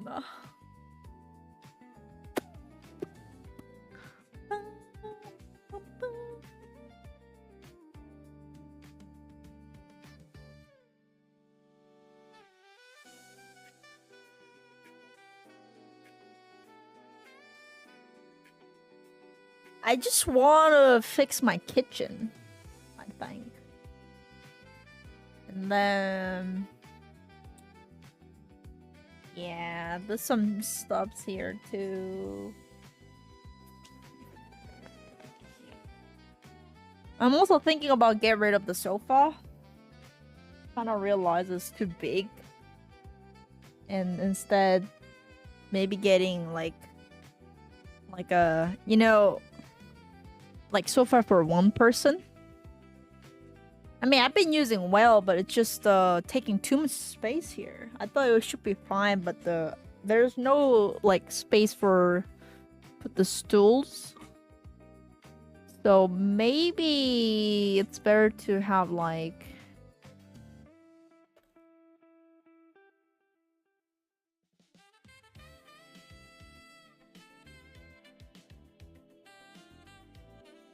and then that sofa was like so inconvenient. I don't know, like something like this may be better, I think. Like this part is so low that like I cannot really relax like this. Oh. Something like this. Reclining armchair. Yeah. Without stool. I think I don't need a stool. Like stool, I don't really use stool anyway, like this. And then like it takes too much space, so I kind of realized that I just want like, you know, something like this for one person, so that I can have enough space.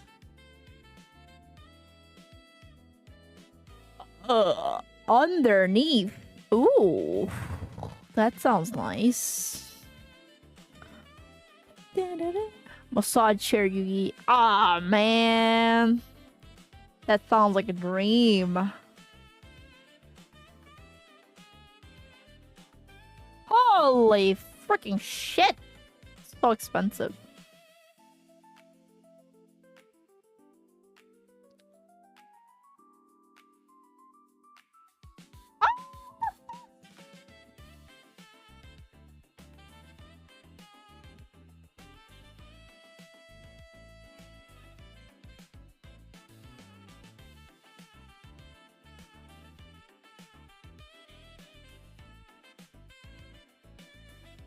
Holy shit.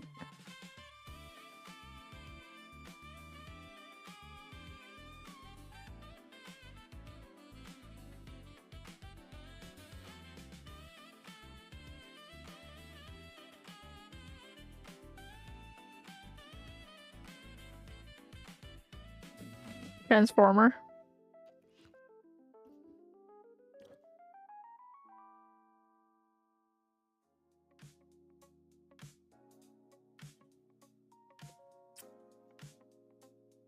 Oh, 50% off? Let's see.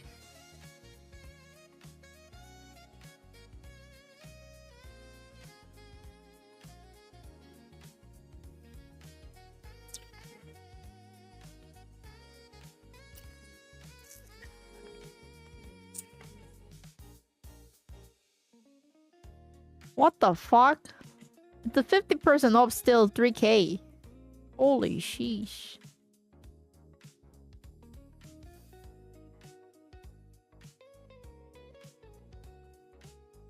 This is funny, Chad. Look at this.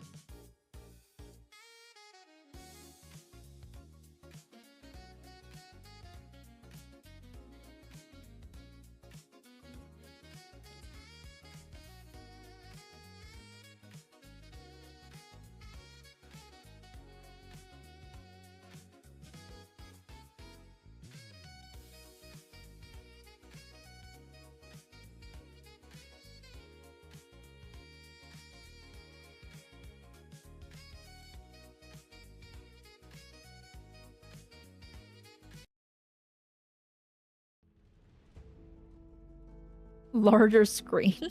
I don't know.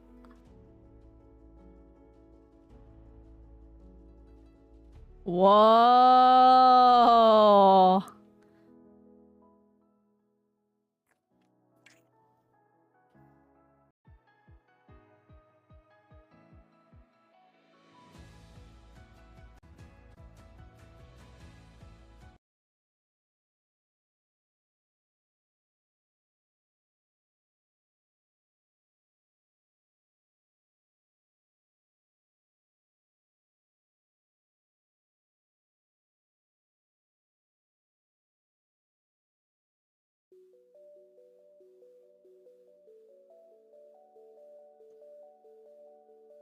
Whoa, it almost looks like a car, Chad. You know what I mean? It's pretty sick. 안녕하세요, 군입니다. 혹시 아무리 쉬어도 온몸이 천근만근 무겁고 피곤한 분들 계시나요? It looks like a car. 온몸과 마음의 피로가 싹 다 풀리는 저지를 반전. 바로 오늘 바디터 의자 핵심 기술을 총망라한 What the fuck? 오늘 바디 소개해드릴 제품인 퀀텀입니다. Look at this, Chad. This is so hideous. What the fuck? 오늘 바디 브랜드 퀀텀 과연 정말로 하이엔드 제품답게 괜찮은 제품인지 알려드리고요. 여러분이 안마의자 구매 전에 반드시 아셔야 되는 필수 주의사항까지 담았으니까요. 꼭 끝까지 시청 부탁드려요. 우선 디자인이 정말 멋있죠. 퀀텀은 중후하고 클래식한 디자인으로 설계되어 내 집 가죽 신체 닿는 대부분의 소재가 천연 가죽이라 그런 느낌이 들어서 되게 좋더라는 그런 느낌이랄까? 맨살에 닿았을 때 느낌이 되게 부드럽고 촉감이 좋아서 핏 좋고 이 앞에 이렇게 안마를 다시 봐야 돼. 선명한 고해상도 디스플레이로 조작한 기계에 익숙치 않은 간편 조작 본질은 결론부터 해지죠. 받아보니 도 좋았습니다. 하지만 역시나 마사지 체어의 본질은 결국 마사지죠. 받아보니 진짜 시원한지 피로가 잘 풀리는지 이거 되게 중요하잖아요. 결론부터 얘기하면 What the hell is this? 퀀텀은 로보틱스 테크놀로지와 특허받은 XD 프로 모듈 등 하이테크 기술이 집약된 바디 브랜드 최상위 모델입니다. 확실히 해보지 않으면 결코 느낄 수 없는 그 쾌감이 장난 아니더라고요. 마치 마사지 전문샵에서 전문가가 마사지 해주는 정말 시원한 스트레칭 받을 때 그 느낌, 탄성 있잖아요. 그게 자연스럽게 저절로 나와요. 바디 브랜드 퀀텀은 머리부터 발끝까지 전신 유한 스트레칭은 물론 좌우 다리부 독립 구동 기술인 로보틱스 테크놀로지를 탑재했는데요. 그래서 특히 하반신 스트레칭과 전신 이완이 필요하신 분들에게 정말 좋습니다. 바디 브랜드 근처 매장이 있거나 퀀텀을 체험해 볼 수 있는 공간에 가시면 여러분은 다른 거 다 필요 없고 이거 하나 꼭 써보세요. 장요근 이완 모드라고 해서 퀀텀의 가장 특장점인 기능인데 장요근 이완 모드는 로보 케어의 첫 번째로 있습니다. 이거 누르면 이렇게 반쯤 누워서 한쪽 다리씩 쭉 스트레칭 해줘요. 와 이거 근데 확실히 처음 할 때는 엄청 아팠거든요. 근데 제가 이거를 지금 거의 매일 써보다 보니까 조금 이완이 된 것 같아요. 이렇게 쭉 늘어납니다. 내가 오른쪽이 더 뭉쳤구나. 쭉 이렇게 이완될 수 있게끔 늘려줍니다. 여기 이제 다른 안마의자에서 이런 기능이 없어요. 자 다시 한쪽 잡고 이렇게 되게 쉽을 겁니다. 저는 이거밖에 없는데 솔직히 이제 이거를 풀어주려고 하는 분들이 거의 없을 겁니다. 저는 이거 쓰면서 처음 알았어요. 장요근이라는 것도. 그리고 이 현대인들한테 스트레칭 잘 안 되고 마사지 샵에서만 풀 수 있는 부분을 엉덩이 쪽하고 이렇게 요추 부분까지 싹 다 이렇게 꾹꾹 눌러주면서 풀어줍니다. Oh man, I kind of want to have this. Shit. Oh, looks like heaven. Imagine that you're using this every day, Chad, in the morning. Damn. Maybe if I have enough viewers on Kick during the Turkey trip, I might be able to afford it, Chad. Let's go! 얘가 너무 뒤로 간다 하면은 이쪽에 있는 그 버튼 앞에서 좀 더 빼. 저는 옛날에 이제 무릎이나 허리가 되게 안 좋아서 제가 따로 근데 이제는 되게 걸리니까 이게 맨 처음 할 때 명상하는 게 되게 좋다고 하잖아요. 집중력 향상에도 돕니다. 여기서 또 랜덤으로 뭐 이렇게 여러 가지 영상 음악을 들으면서 마사지를 받아요. 재밌는 게 와. 보이는 와, 좋겠다. Chad. Oh my god, this one looks like a dream. Yeah, instead of moving to the new place, maybe I'll just get this chair. You know? And well, too expensive though. 이벤트를 진행하고 있다고요. 그리고 바디 브랜드는 전국에 직영점도 많기 때문에 꼭 근처 매장에서 How do you clean that? I don't know.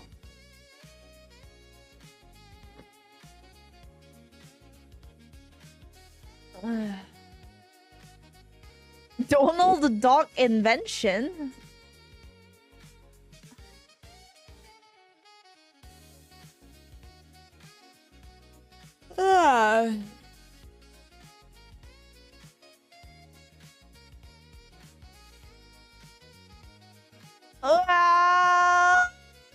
Okay. Okay. Okay. Okay. Chat. Chat. Chat. Chat. Chat.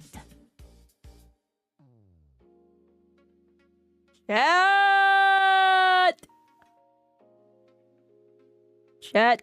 Chat. Chat. Chat. Chat. Chat. Chat. Chat. Chat.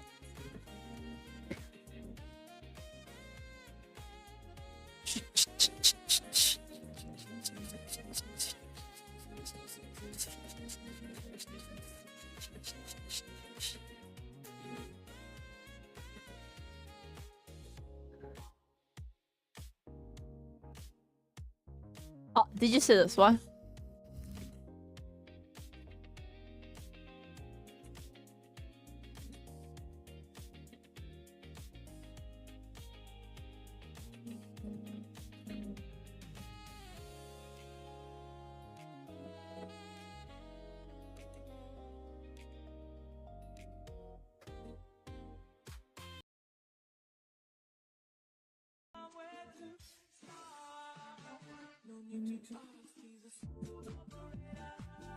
This is one of my favorite reels.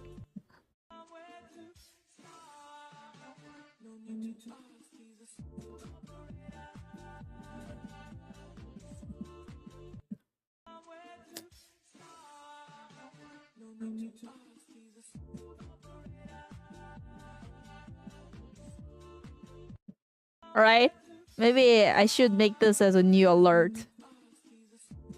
Very positive vibe, I love it.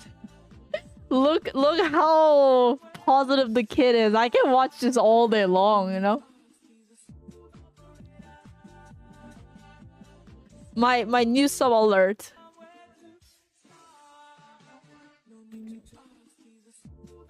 And then I start dancing like the kid. You know?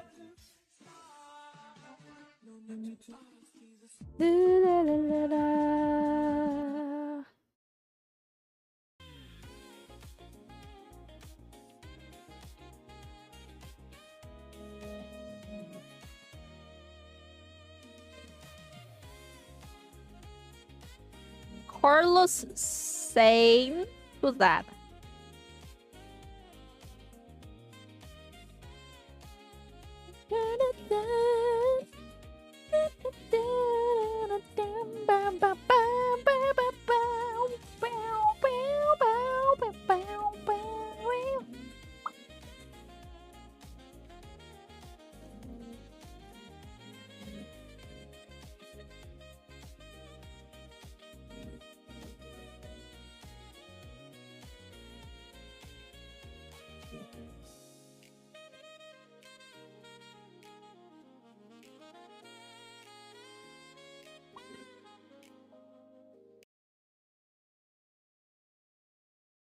This?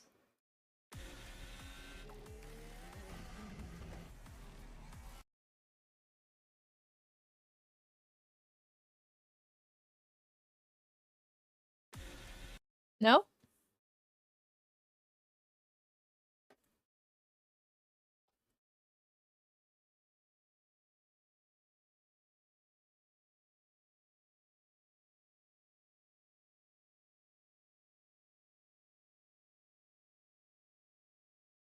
Huh?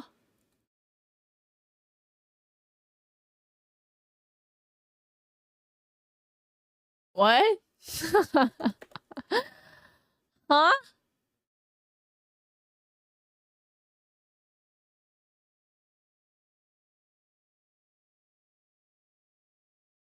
Proper quality. Oh, thank you guys. Great job. Smooth operator. Smooth operator. Ah! We're on a run. Tom, do you know what that was? That was a smooth operator. Smooth operation. Carlos, the radio, we seem to have picked up some dodgy music channel again. Oh! Song go? I don't know, it was smooth operator. But you know what came to my mind? Go, go, speed! Thank you guys. What do you think? Do you think that was a smooth operator? Smooth operator. I think that was the smoothest operation of my life. Sent them. Okay. That was funny.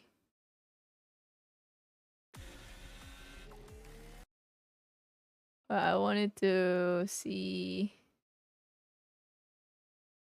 No. I want to click something here with the cat on it, but whatever. Man, I loved all those pictures. That's kind of cool.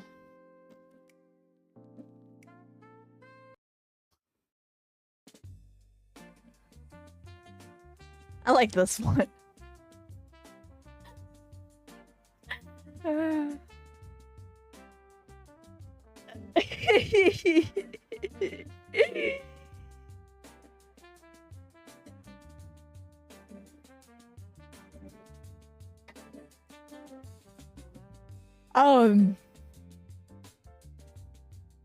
Smooth operator. Smooth operator. Smooth operator.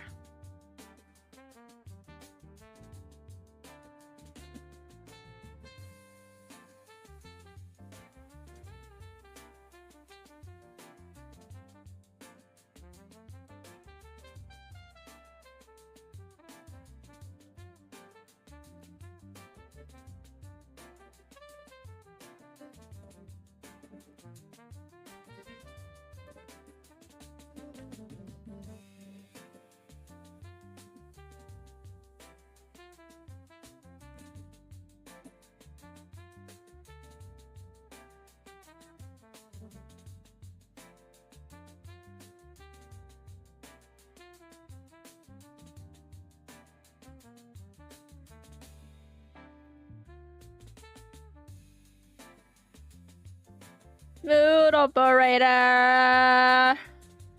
Smooth operator. Smooth operator.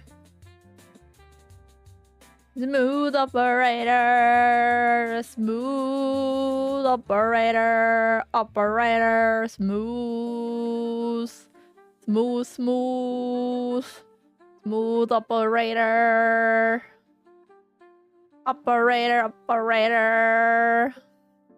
Oh, Chad, I sent you the postcard and paint and stuff. But the one who didn't send me the address, I still couldn't ship it.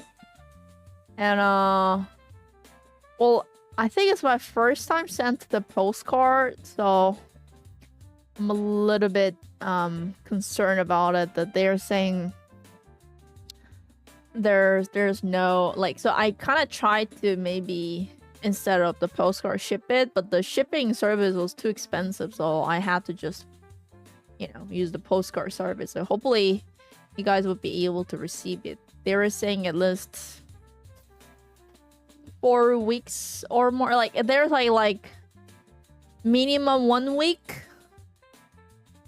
and like 4 weeks or more so when it comes to the postcard.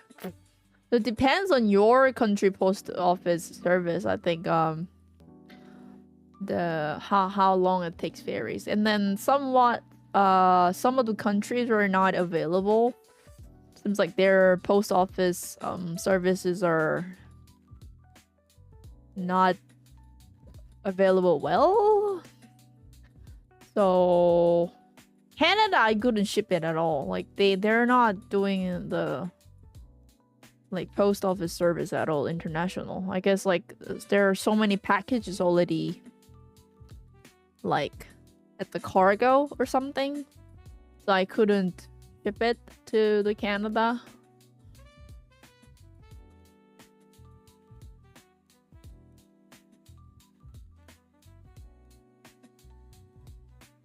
Dun, dun, dun, dun, dun, dun. Do, do, do, do. They went on strike. Oh, really? In Canada? Oh, what happened?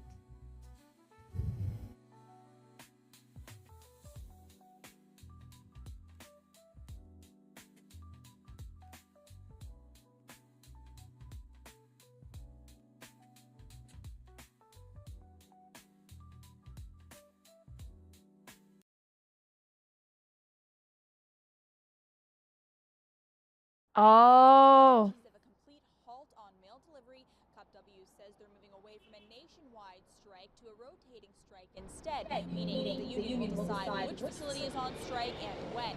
It also means you'll be getting your mail delivery as early as next week. Here's more from CupW local president Mark Lubinsky. There's mixed feelings regarding the decision to return back to work and have a rotating strike across the country. We're like any other family. There's people have different opinions, but we follow our National Executive Board's decisions. The decision was to return back to work, so those postal services could continue on, letters could be delivered, and parcels could be delivered. It comes after the union met with the federal minister responsible for Canada Post, Joel Lightbound, on Wednesday. They voiced their concerns about the recently announced changes to service operations.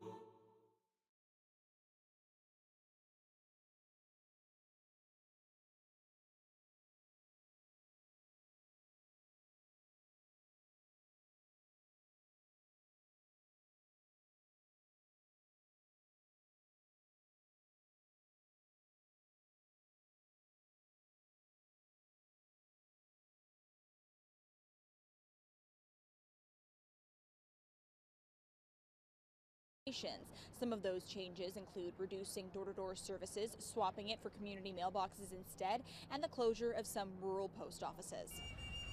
The union declared the countrywide strike back on September 25th, hours after the federal government announced these changes in its plans to restructure the Crown Corporation. While Canada Post welcomed the announcement amid its financial challenges, the union called it a government overstep in the bargaining process, which has been ongoing for roughly a year. Oh, sorry. I didn't know that the microphone was off. Welcome, Raiders. Hello. Hello, hello. Sorry. Yes, we're just having conversation and I was catching up the news.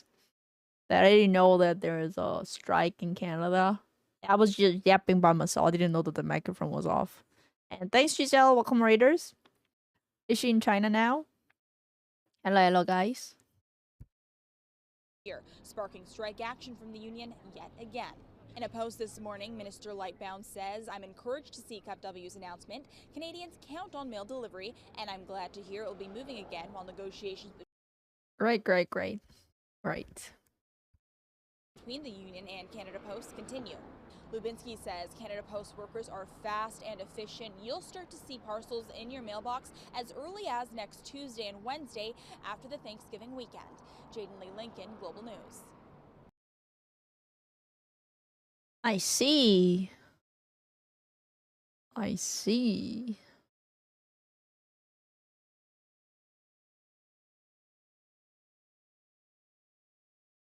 난리 났네. Got all this news chat.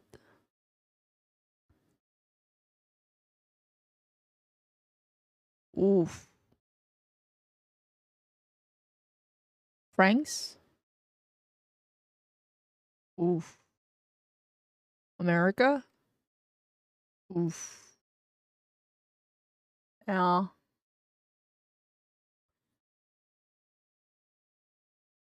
Otta.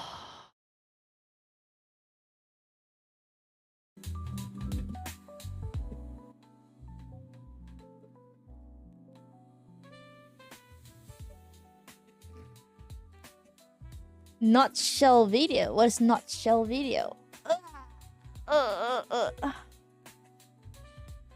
Did you cover the earthquake in the Philippines? Oh no. Philippines had the earthquake? Man, it's all just like all mess and all around the world these days, I think. All the natural disaster, human disaster, politics, war, trade war, economic crisis. What's going on, guys? What's going on?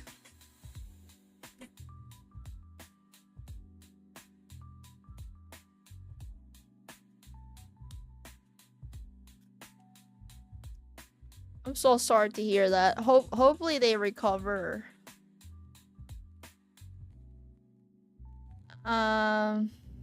That's why I'm planning to move to Mars alone. Well, so I was watching the video last time. It's just like kind of like, you know, for fun, chat, not something too serious. So the guy was talking about his own theory. He's like a there's a guy. It's like a economic YouTube channel, but he just brings up a lot of very creative, unique theory that he like think of, and then he is kind of like the guy that who doesn't support Elon Musk, and then he's kind of telling people that we should not support Elon Musk because their vision is not really beneficial for like people, blah blah blah, like that. And then what he was kind of talking about, like he tried to you know, make something new in Mars, and then think about it, why he tried to do that, because he think there's no future in Earth, so he tried to move to Mars with privileged people. Like he's trying to choose the people to bring it to the Mars, and Last of Us were abandoned, so like we're doomed. Like what do you think about the SpaceX? Why do you think that he tried to build all this, like, you know, like what is that called, that satellite, artificial satellite, chat, the one like the SpaceX thing, you know? And then they're apparently shooting a lot of artificial satellite. There's like tons of it in the air, and then he was talking about what if in the future his plan is to ship all these people to the Mars, and then like drop off at all this like artificial satellite, like you know, to the Earth, and then destroy every human being who left in the Earth. And he was talking about it, and I was like, holy shit. I mean, it's just a science fiction. Like, you know, he's not saying that you should trust me, but he just, you know, sharing some interesting stories. You know, I was listening to like, holy shit. Like, who knows? Who knows? Yeah, what if they actually just pick the list of the rich people, and then who can, you know, afford and then build a new life in the Mars, and then like kill the last of the whole human beings in the Earth? Who knows? Who knows? Who knows?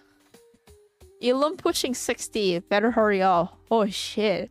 And then, you know, chat, You probably didn't know this. There are so many unbelievable things happening in this war. So I talk about the death, right? And then this is actual research that is going on right now, Chad. It's actual like research on the laboratory somewhere in the world. So I've seen that there's like a project going on in Harvard. It was like a project 2 years ago. And to think about it, they probably made a lot of progress right now. So they were doing the experiment to the rat, that like old rat, that they were able to develop some kind of like genetical development, improvement, whatever, like, you know, medicine. And then once they inject it, like, I don't know, like they keep doing it or whatever. The point is, the experiment was that they were actually able to make the old rat becoming younger. So like the old rat vision got better. And like it's you know, the reason why we get old, the reason why we die is because our cells on the bodies are slowly stop acting, chat. Like it's decreasing, you know. It's like it doesn't produce any more cells, you know. And they were able to figure it out in some part. And then I was very surprised, a lot of the laboratories are actually work on that. So maybe at some point, maybe not in our generation, but maybe at some point we are actually able to, like, who knows? We never know. Like, think about like nowadays, like what kind of technology we have, like considering in the past how ignored we were. Like a lot of things are improved and develop a lot of stuffs, right? So there is actually a chance that everybody might be able to have, I mean, if you have an access to that medical care or whatever, not everybody, probably like rich people, right? So they're so that they can like afford it, right? So at some point, we might be able to live in a world that live forever and last young. That was mind-blowing for me. So maybe one day, that's not like impossible. That might be like possible. You know what I mean? Sounds like hell. I think so too. But like that project is going on, and then it seems like it's kind of inevitable that that's gonna like anyway gonna happen, you know? Yeah, so at some point it seems like some of the privileged people would be able to live their life kind of forever, with young, fresh, healthy body. Overpopulated world. No, like you have to think about it though.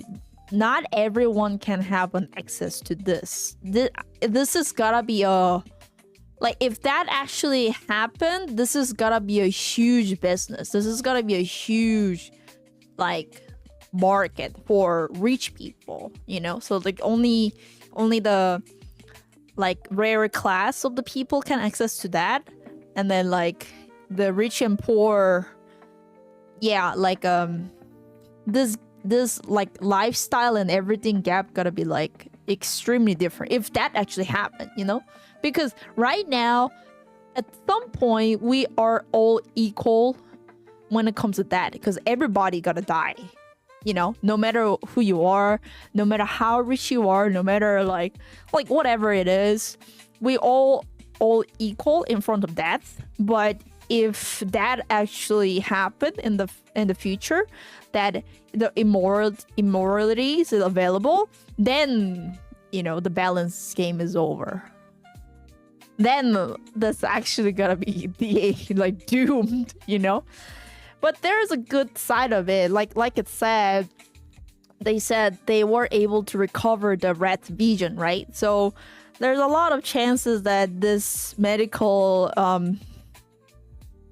you know, like techniques can use for the good reasons, like a lot of disease that we cannot cure right now. they might be able to, you know, like a lot of people this war lost their vision, they're blind, but once they figure it out how to use this, like, you know, things right way, then it can bring us some like really good stuff. But the thing is that this is something that always we're dealing with, I think, you know, like if we believe in good, if we actually use some of things for the good reasons, it can be beneficial for human beings. But the problem is all the time, because we are all born in a way like selfish. We all are like, you know, greed. So this can go extremely wrong way, you know. Use science for good. Yeah, like I think that's the complicated part. There's always good and bad. And then we all just hope that this can go to the good ways, but at the end of there's always like side effects. How do you monetize that shit? Probably some of the rich people are gonna be like want to access to live forever, move to Mars, and then like, oh my god, that's insane, isn't it, chat? Like who knows? Maybe the Matrix is real. Matrix is not a fiction, like science fiction. Do you know the movie Matrix, right? Maybe that's gonna be happen. Like we don't know. Like the people in the Mars control us living in the Earth, and then there are gonna be like two different class. The people from the Mars, the people from the Earth. And then we're gonna have a different class. We're gonna different rank. We're gonna have different lifestyle. You know, now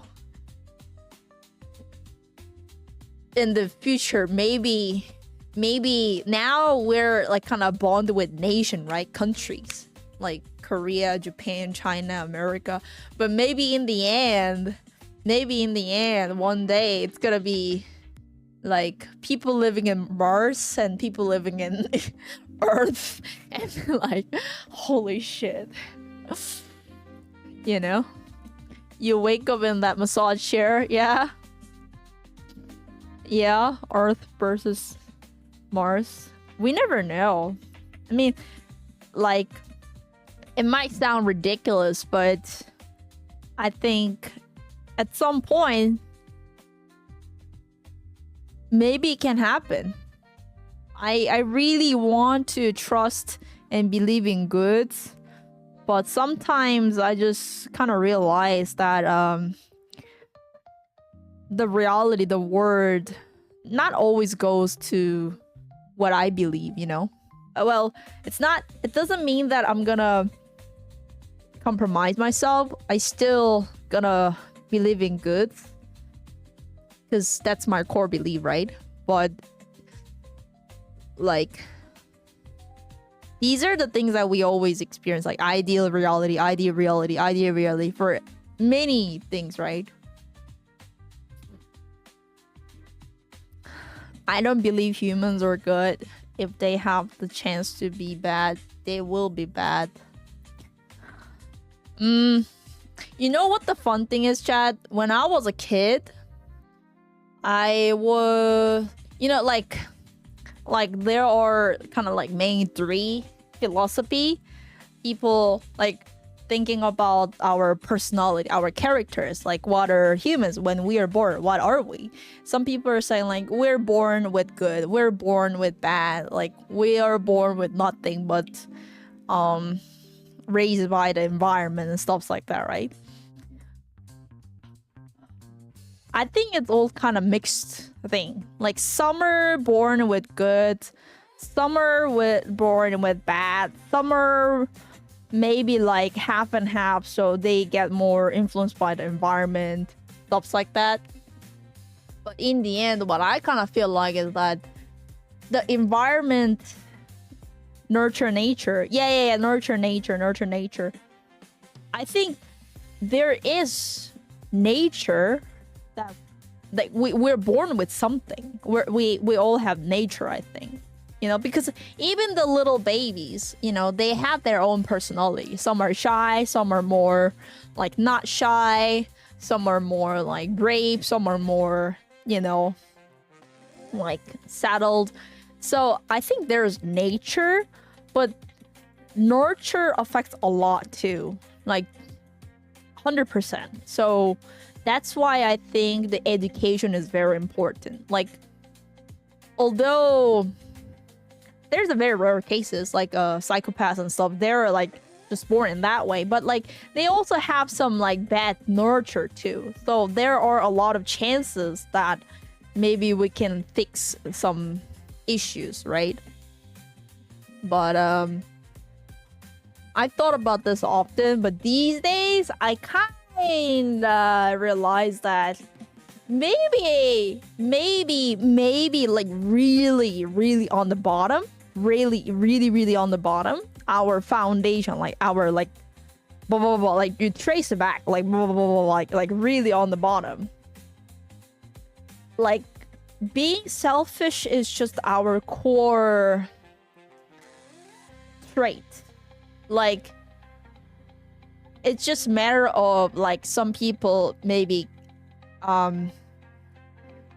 have less, some people have more, but I think we all are in somewhat selfish, you know, which is, we don't have to think that as bad. It's just it's just the fact that we have to accept it, I feel like, because like I think it's a very very like, what's that called, chat? Like, before we call ourselves human beings, we're animals. You know, like animals, just like other animals.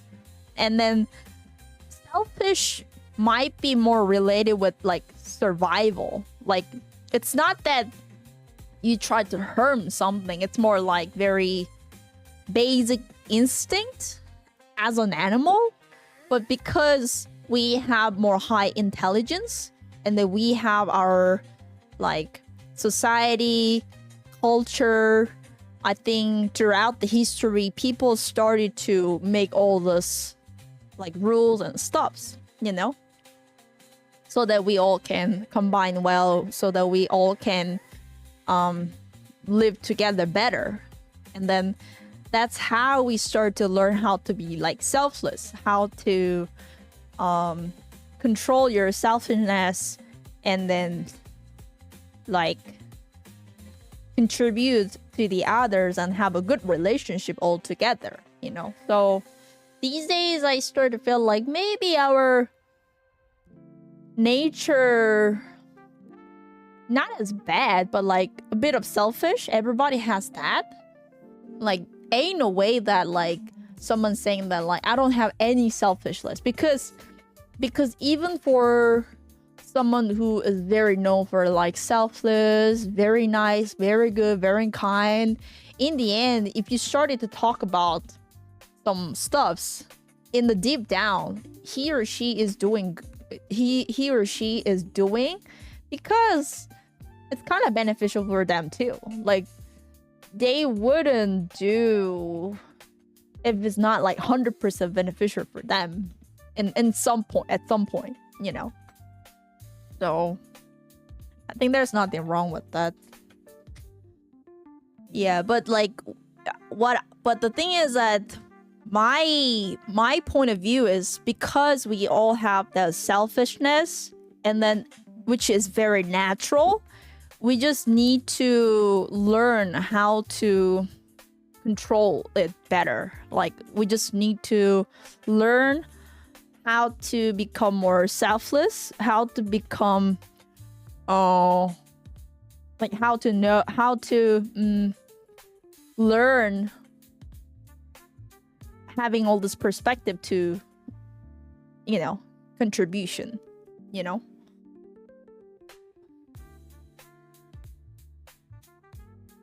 That's what I feel. But why we should do it?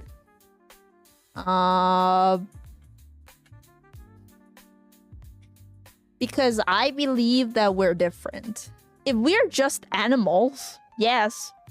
Like, why don't you just like fuck around and like kill people and then like do whatever beneficial for you and then like just get rid of, eliminate any like other enemies that you feel like they're harming.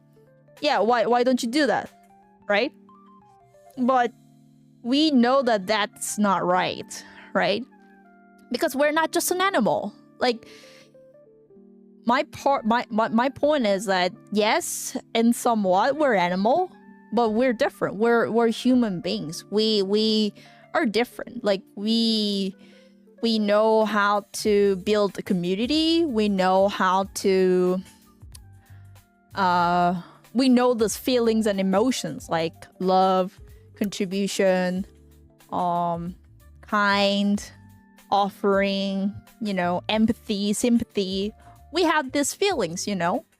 And then I think it's not right that you just ignore all those things and then do whatever only beneficial for you. And then at the end of the day, it's not good for yourself too. You know, it's just a way to destroy yourself too, I think. That's what I think. And in the end, at the end of the day, whoa! Oh, oh, oh, oh, oh,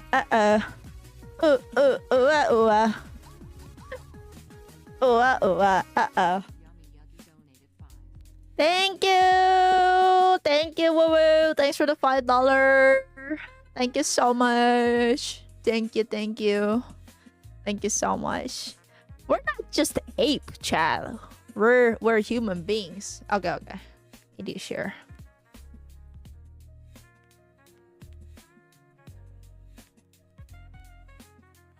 So you think that we will ever learn to become better people then? Of course, Chad. We all have a chance. I think the answer is education. The proper education. The proper education. Media request.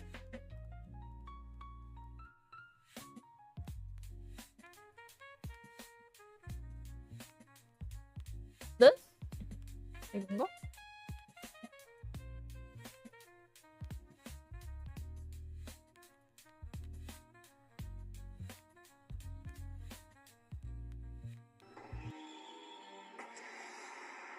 I'm out of options.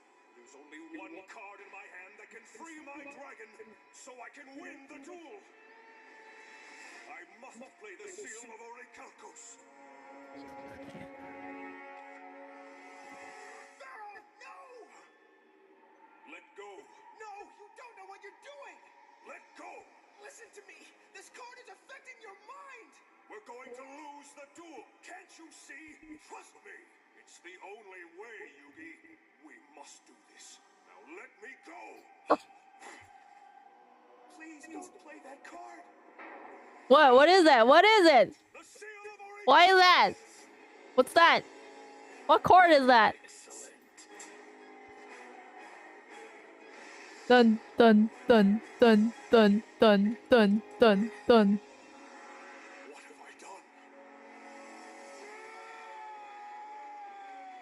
Oh no. All in?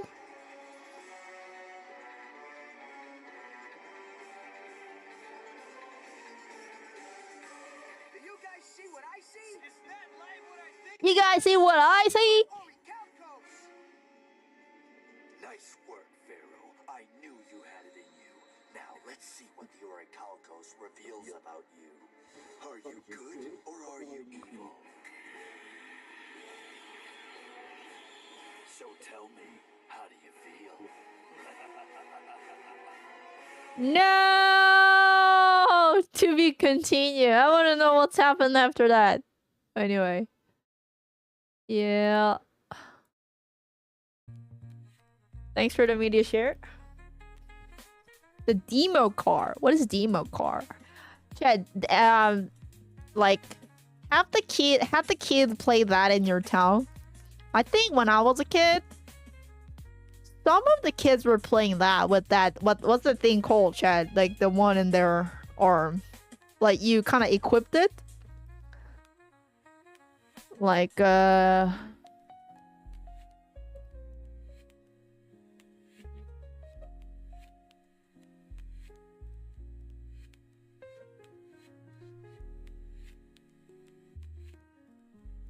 like something like this.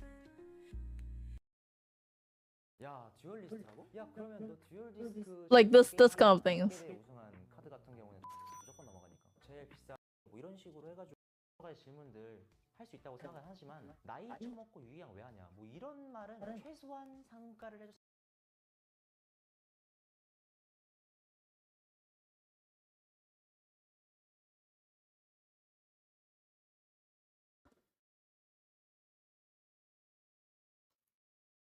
I go, what's the name, Chad? I think when I was a kid, like kids are playing with that toy. Like this thing. Dual disc.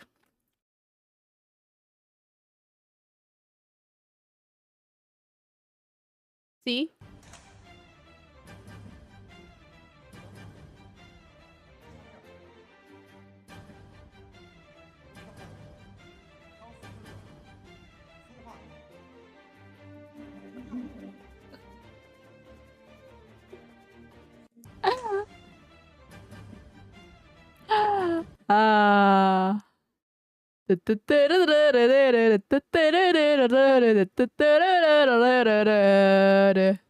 안녕하세요, 깜짝넥타입니다.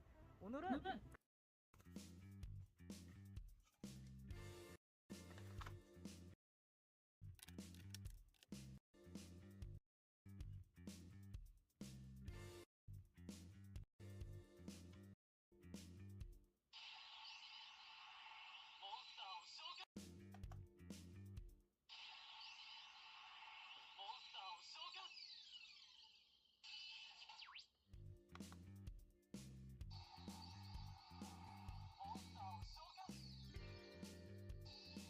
Ooh, you know what? If they like put like chips in the card, and then if the machine is good enough that it can like read the card and then make like individual sounds from the card, that's gonna be really cool, isn't it? Like if like some kind of dragon, if they have a dragon and then makes a sound like something like that, you know?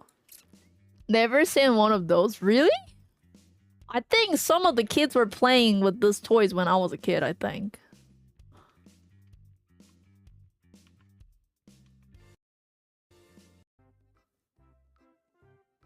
But the one that I saw was like this guy. This kind of the toy. Kids were playing with these toys.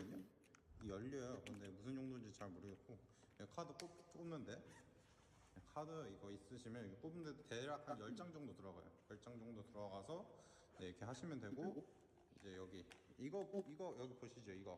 이게 좀 끼우기 어려웠어요. 이거 좀 여기 보시면 안에 끼우는 데 있거든요. 그냥 억지로 그냥 세게 꾹 눌러서 들어가지거든요. 그리고 여기 찍찍이 끈 있고요. Pretty cool, right? So I remember that when I was a kid, like some boys are playing with this and they're like, wow, that's so cool, you know? I admire that. 그리고 듀얼 모드로 가기 쉽다. 배틀하고 싶다면 여기 버튼 있거든요. 이걸 눌러볼게요. 누르면 이렇게 되고 카드 한번 뽑아볼게요. Cool, right?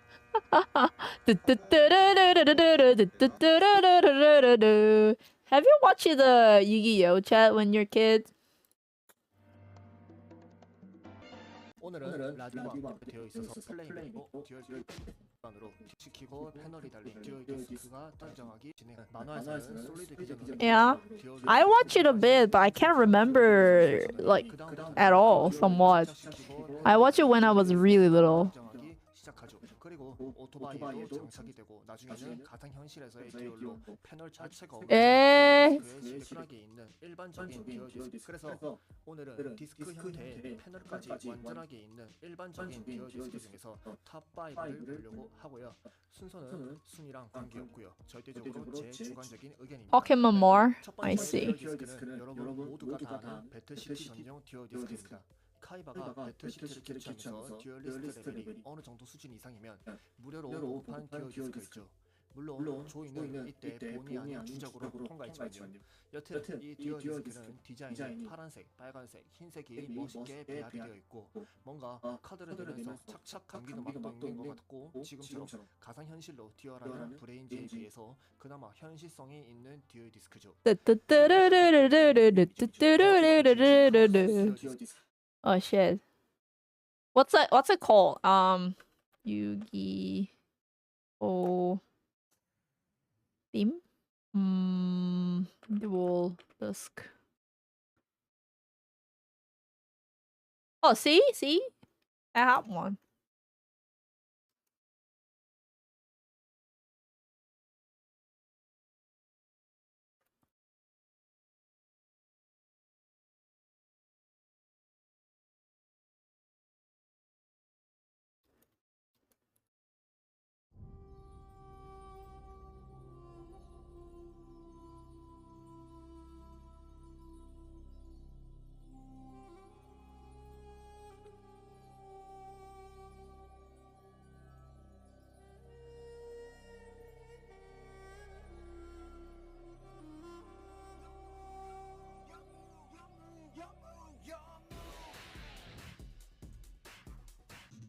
Wait. I feel like the English version and then Korean version is different, Chad.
Interesting. Yuggie. What the hell was that?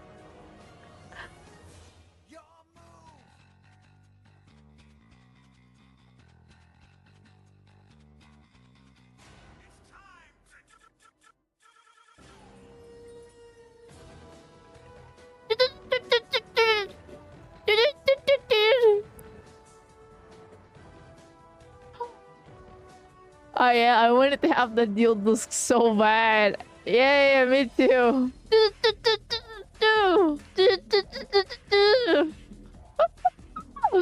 So goofy. Wait, let's see the Korean version. I don't think like. Oh, 그래! This is the Korean version. That's why I didn't understand at all when you guys were talking about the duels. Like, what's that? This is the Korean version, chat.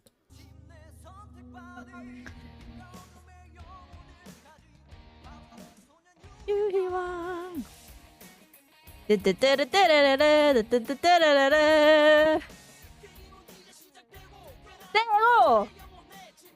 It's so different, right? Oh, I remember this! Oh shit! 그래, 한번 해봐.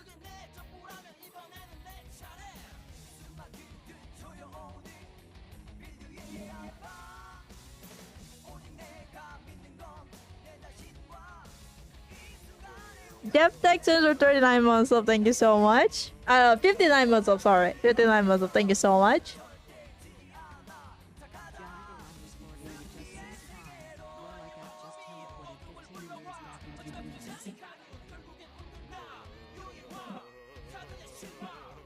Pretty cool, right?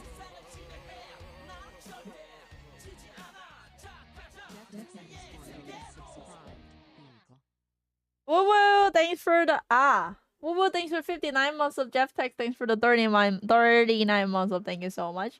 I guess expecting the time, like this kind of like when we were watching those animes, it was a trend that they all had a different opening song. Depends on which region you're from, right? Because these days, I think you just used one same song from Japan, right? I think. But that time we had a like Korean version, we had a Japanese version, we had like English version, German version, like yeah, I think it's very interesting. Like united to one play, like one song. So now when there's animation, everybody's singing the same song, like a national anthem. We had it dubbed in my country too. Yeah, I think that was a trend back in the time. These days, I think people just stick to the Japanese version, and then all the songs are like Japanese version. Like for example, like Demon Slayer, no matter where you're from, everybody just like sing Tsuyoku Nareru, you know? So it's a little different trend, I guess.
Oh my god, chat. Yesterday, I went to the steakhouse.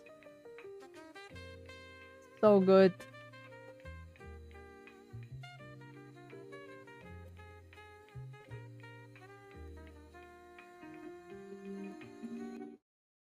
I love this restaurant. They're so good. Especially my favorite is their tomato pickle. Oh, yeah.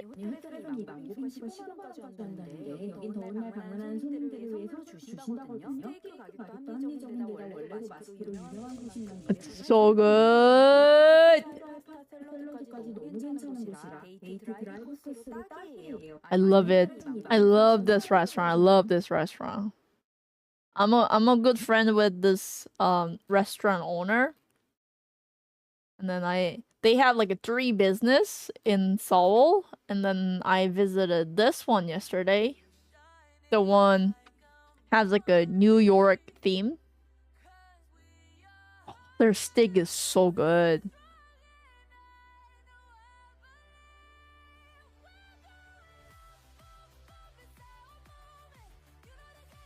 But this is the community that I started hanging out these days. They're all like Korean Instagrammer, like bloggers. Very interesting people. Yeah, I know some of them here.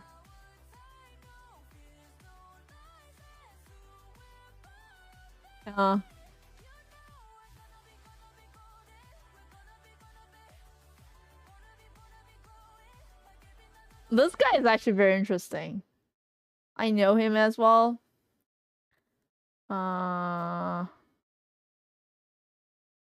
Yeah.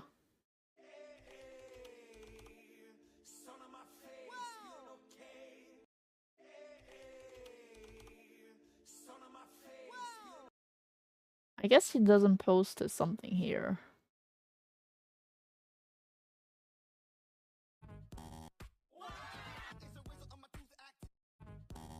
Just 이거 thumbnail만 넣은 거구나. Wait, why can't I watch this? The short is messed up. But anyway, this restaurant is so good. Oh my god, I tried this one yesterday. ghee butter? Oh.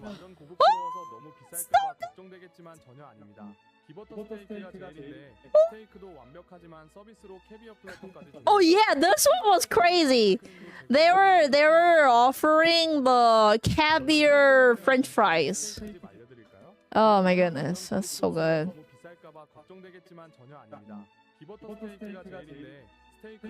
The bread is good. Like, everything is so good. I love this place. It's just too yummy. So delicious.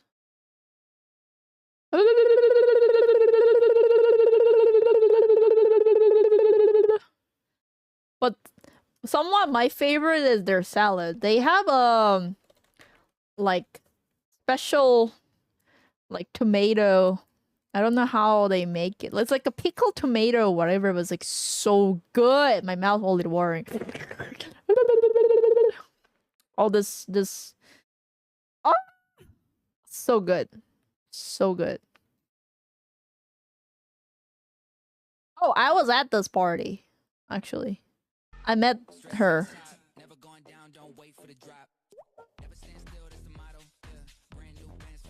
I should be somewhere here, I think.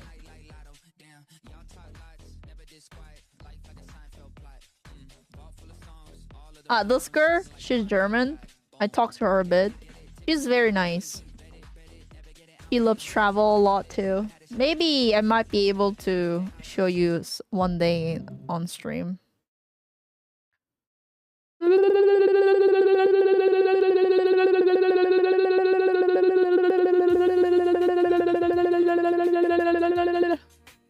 No, it's like it's a pickled tomato. I don't know how to explain it, but it's so good.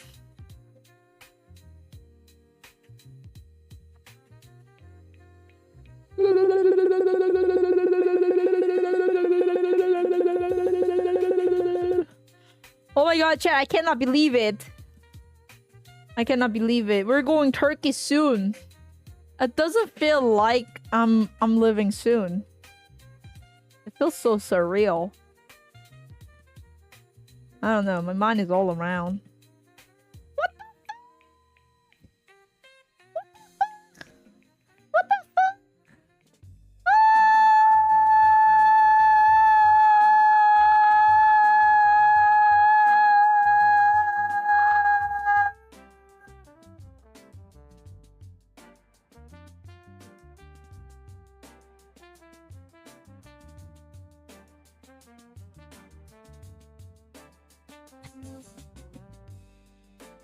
What the fuck?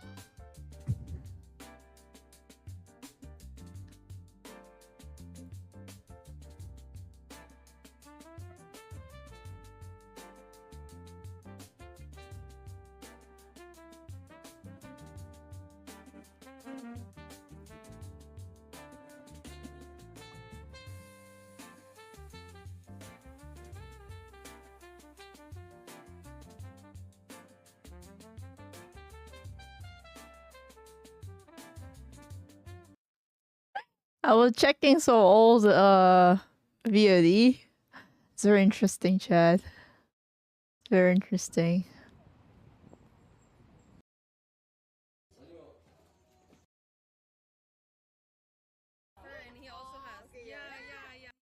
I think this is the moment that I met Ginny. Very interesting. Oh, do we have the stream with Yabe? Like, I want to make the clip of like tampon shot, but I don't know where I can find that. Tampon shot. That was disgusting. When was it? I think it's like intentional. A lot of my thumbnails are smiling face. Damn. 2020, 2021, 2022, 3, 4, 5. Wow, crazy. It's hidden? Okay, I'll take a look. Damn. All those good memories. That's 2022, Austin? Damn. Time flies, Chad. 2021. Crazy. 2022, I met Yuggie. 2023. What's going on, guys? What the hell is going on?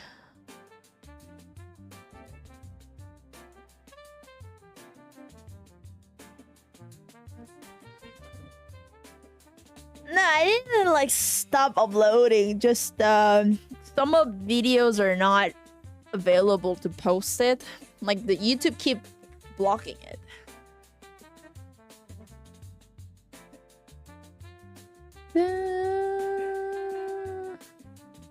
Not that I uploaded, like thanks to Pavel, and Box started to posting the old VODs that he has.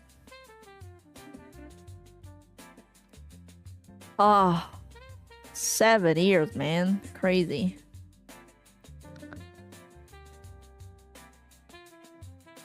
What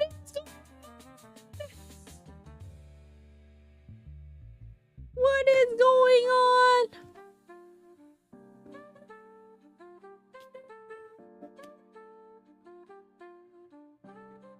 Oh, where?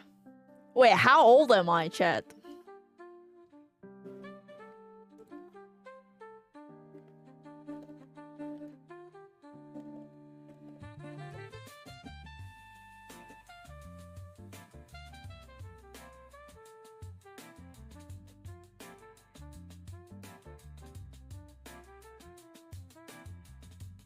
What the fuck? Like, for real? Holy shit.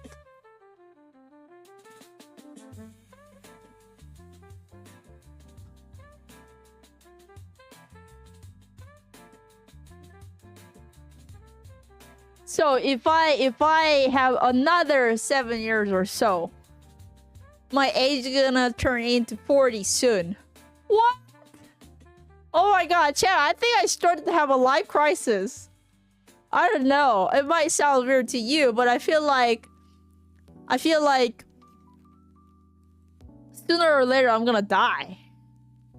Like, I'm 32, and then if I leave, like, the amount of the time that I lived, then I'm gonna be like 64, and then after that 64. So 5 years later, oh, what the fuck? Then I'm gonna become like 70.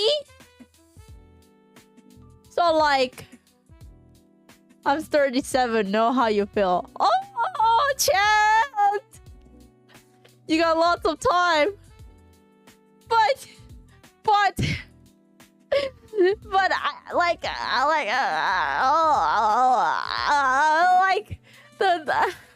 I know that I sound so ridiculous for you guys, because I know that most of you guys are older than me, but like, I started to have this weird feeling, chat. I'm sorry. I didn't mean it. I'm 38, basically dead. No, that's not what I meant. But I think I started to have a little bit like phobia that like okay, now I'm like 33. Like in Korea, our age count is like 33. And then I felt like I have done nothing. I feel like I just close my eyes, I open my eyes, I close my eyes, I open my eyes. And then now here I am 33, which means I'm gonna do another close my eyes, open my eyes, close my eyes, open my eyes. And then I'm gonna be 70? What the fuck? I'm panicking. You know? Oh shit. Oh. Time flies. Can anybody slow down the time? You know, Chad, maybe when we are 60, like we all have an access to not getting old. Oh my god, this is crazy. So I'm the one always saying like, it's the circle of the life. We born, we die, we born, we die. So it's not morally good that we try to, work on immorality. Like everyone should die at some point, so that because life is limited, we cherish our life and present, and then we are able to feel gratefulness to have, life. But if we live forever, people will take advantage of the life, and the people will not feel precious about the time. Time is the true limited, resource for everybody. Like time is equal for everybody. But like if we live forever, what's the point? We don't have to. We would not be able to feel grateful to our life. That's what I said. But now I start feeling like, oh shit, maybe around our 60, we are actually able to have and then like at least like we live till like 120 or 130, 140 years more with like a healthy, strong mental and body, like holy shit, what the fuck? I don't know. I mean, I don't know.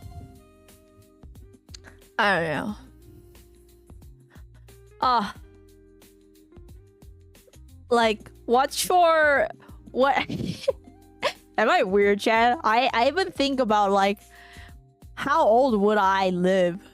Kind of things like that. My grandparents passed away around, like, 80-ish. So I kind of believe that I might be able to survive till 80-something. If I'm lucky, maybe 90-something. But I don't know. Who knows?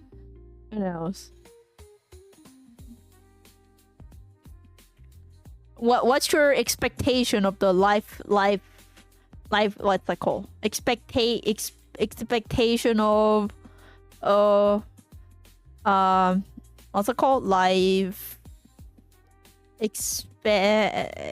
what's called, Chad? What's your life life expectancy? Do you have one, Chad? Do you have your own like life expectancy? I'm sorry to bring up all those things. It might be a little bit dark. But I don't know. It's a little hard for me to get rid of all this thought these days. I'm kind of like stuck there. I'd be happy if I made like 75 healthy. Yeah, that's very important too. Healthy is the condition. I want to grow health. I want to get old healthy. Like I don't want to like live till 100 years feeling miserable, all the pain and like oh, I wish I can just die tomorrow, Like, we gotta be healthy. Americans have an average life expectancy of 78 years old. You sure about that? Because as I remember, it was lower than that. Let's see. Life expectancy.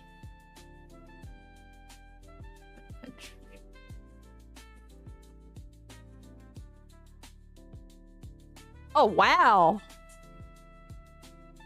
Wait, does it mean that I have to meet 6 years old younger guy? Because the guys tend to die early?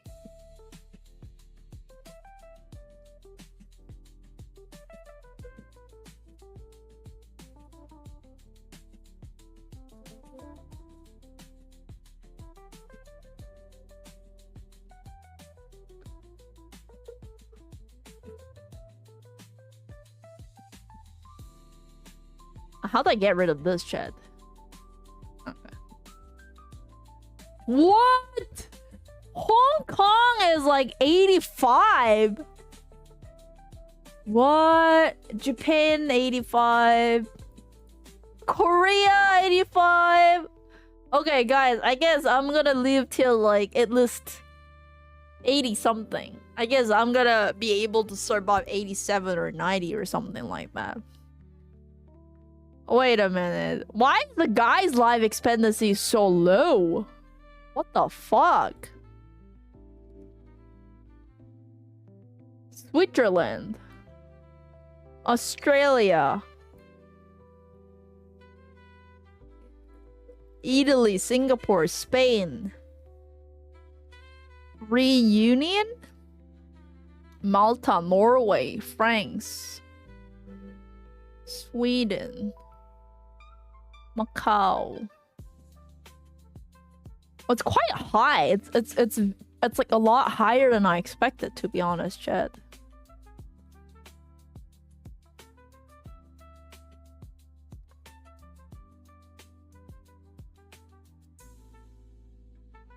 Where's America?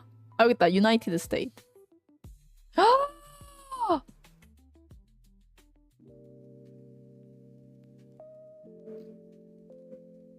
77.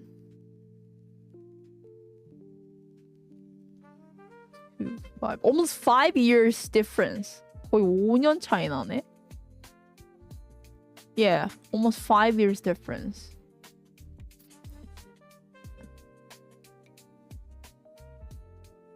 Germany?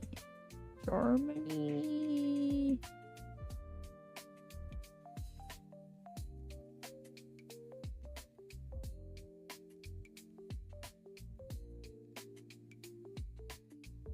Where's Germany?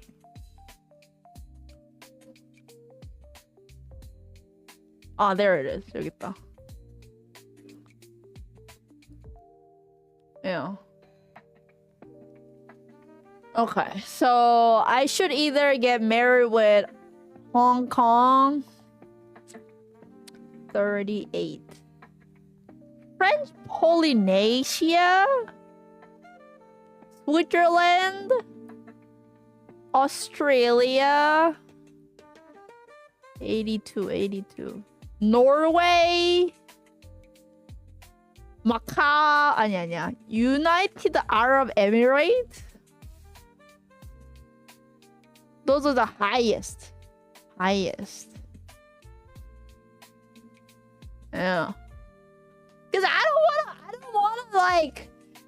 don't wanna be like I'm 87 and then like my husband passed away like 81 whatever and then I have to live like 6 or 10 years single. Like I don't want to do that. Or oh no, maybe I'll just get married with 6 years younger than me. Good idea.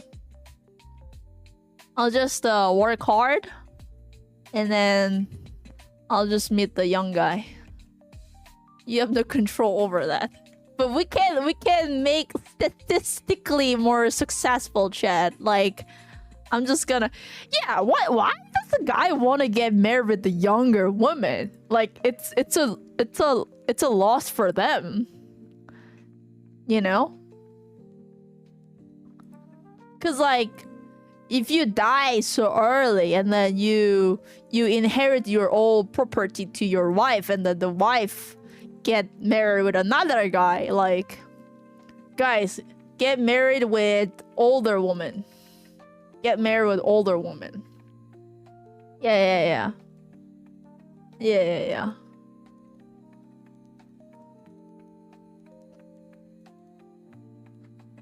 Yeah, you work hard and then like you die so early and then give all the money to the wife and then she just, you know, get all your money, you know? Yeah. Date older ladies. Yeah, 6 years older lady, chat. Then it's equal. You guys can die together. Perfect. You know? I'm giving you a good insight, chat. 6 years older than you. And then you guys just hold each other's hand and die together. How beautiful it is, you know? I mean, she's a sugar mama, why not? Yeah? But at least good news is, Chad, it's gradually getting higher and higher. So maybe for us, 2025, maybe for us, it might be like slightly little more higher. I don't know. Wow, but that's crazy, Chad. In 1950, man dies 44 and the woman dies 48. Oh my god. I mean, at some point, maybe that makes sense. That like, that's why it makes sense in a way that that time people get married, they're like 18, 19, 20, right? And they have kid. These days, people getting married like 30 to 33, 34, 35 and have kid.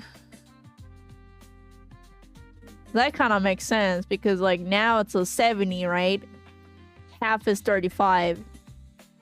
40 to 4, half is 22.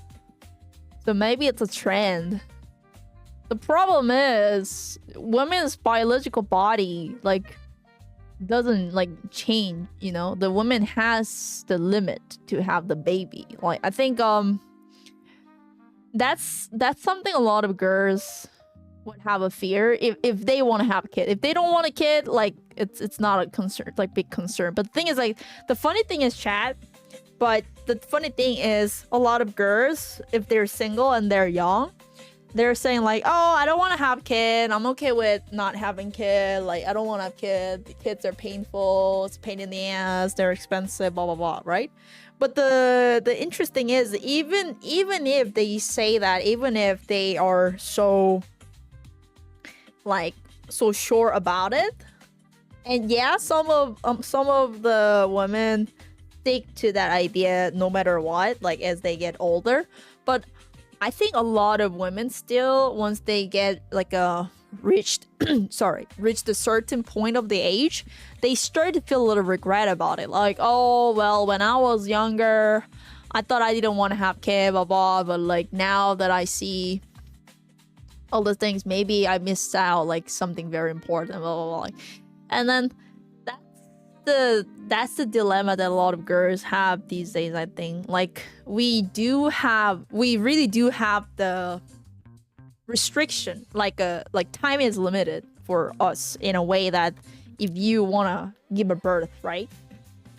And I was very shocked that a lot of girls actually, yeah, adoption is one of the choice, but like, Chad, you need to understand that some of the girls, they want to know the feeling of the giving a birth and being a biological mother. It's not just about the kid. It's about like all this whole process. You carrying your own baby, you carrying a baby with like someone that you love, and then like give a birth and then like raise, like all the things, you know. Of course, I'm with adoption. I'm actually open for like adoption, but it's slightly different. It's slightly different. I don't want to say in a bad way, but like, you know, different is different. But anyway, and I was more kind of like shocked that some of like it all depends, it's like random. So that's what I it's so weird, like, because I've never really thought about this, and then I'm still feel like I'm lost. I'm still feel like I'm so young, but like you know, times keep going, right? It's not something that I can like pause, you know. It's not like okay, pause. Time is not like that. It's just like keep going on, right? And what I heard from some of my friends was like everyone has their own like every how do I say it? Every woman's like it's born in the way. Like it's not something that you can control. Like my friend told me that everybody has different numbers of the eggs or whatever. And so like let's say that some are born with 50 eggs, some are born with 60 eggs, some are born with 100 eggs. So depends on that, it actually restrict the time that you can give a birth or not. You know, like and these are something that you cannot change. Once it's done, it's done. Like you like it's like you're born in that way. It's a condition that you cannot change. But fortunately, our technology is so evolved that if you want to make like better chances for the future, or like want to secure like what's it called, Chad? Insurance, like an insurance. So some girls test it out, and then some girls freeze it for the futures and stuff like that. And I just felt it's kind of weird, so I've never tried it. But like the more time pass, I kind of start to realize that, I mean, seems like I'm already kind of a little late, because like already a couple of years ago, a lot of my friends were actually telling me that you should go now, you should go now. Like the more younger you are, the better egg you have or whatever like that. And I was like, like, you know, it is what it is. And I just tried to accept it. And then I slowly started feeling like, oh shit, maybe like I really should get the test and then like, you know, see it. Because like, I don't really see myself that, like, I don't know. God bless you guys that you're born as a man. Some of you guys, not everybody here, but like, I don't know. Because guys can unlimited making sperms, you know? You don't have to worry about all the shit. You just like, you know, eat well, you know, work out, and then just yeah. Easy clap. Doesn't it degrade with age also? Yeah, but still, it's not run out. We're like, for women, it's actually run out. Yeah, the quality might decrease, but like there's still chances. But when it comes to women, once the egg is done, it's a little different. You know what I mean? Of course, the best case of the scenario is like you're young, you're fresh, bang, and then like have some like healthy, good kid. But you know that's kind of impossible, right? These days, everybody needs to work, everybody needs to save. Also, everybody wants to find the meaning of life. Everybody wants to do like self-explore. Everybody wants to know who they are. Like, although you're 30, although you're 33, you still don't know who you are. You still want to like see how it goes. You still want to like explore. You still want to have some fun. You just don't feel like, you know. So which is okay, but can get a sperm donor and raise child as if they were adopted. Yeah, that's another option too, and that's something that some of girls do these days. But I prefer to stick to my own traditional, like what I feel more comfortable is having a traditional family, traditional relationship. that's gonna be like really in the end, like I'm almost about not able to give a birth, but I still couldn't afford partner, then I might consider about it. But like for now, like I'm not interested in. You know what I mean? Let's say that like I tried my best, but like I couldn't find the right partner, and then like my time is running out. The doctor is saying like you need to make a final decision that like you're not gonna be able to give a birth. Then like maybe, or maybe I'll just like a serious consider about adaptation. So,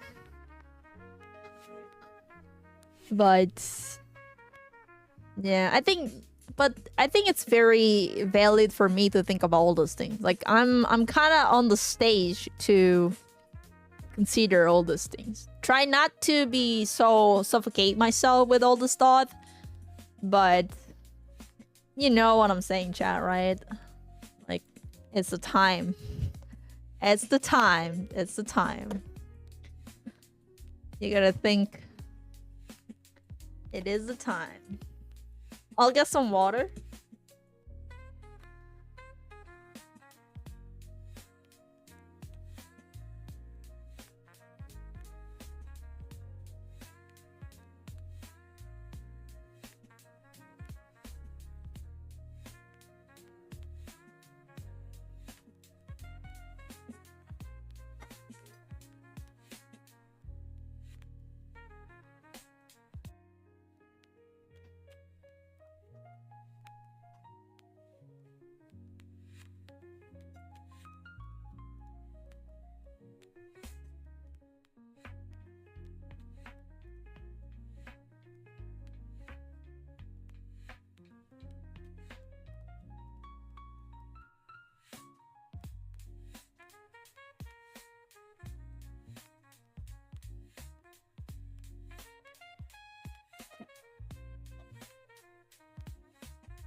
Who can clone us from our social media posts. Oh, like the brain copying thing? Chat, okay. Okay, let's say that there's a two. Have she finished oversimplifying Hannibal's history series? Yes, we've done one. Oh, so chat. Okay, so let's say there are two ways. So one way is you copy your brain and then put you in the like digitalized world. So like you're living as an avatar or a character or whatever it is in the online world. Two, you just having that like injection that never die and that never get old or something like that. So it's like digitalized or you gotta stay, you gotta be immoral digitalized version, or you gotta immoral analog version. Which one would you prefer to do with? One or two?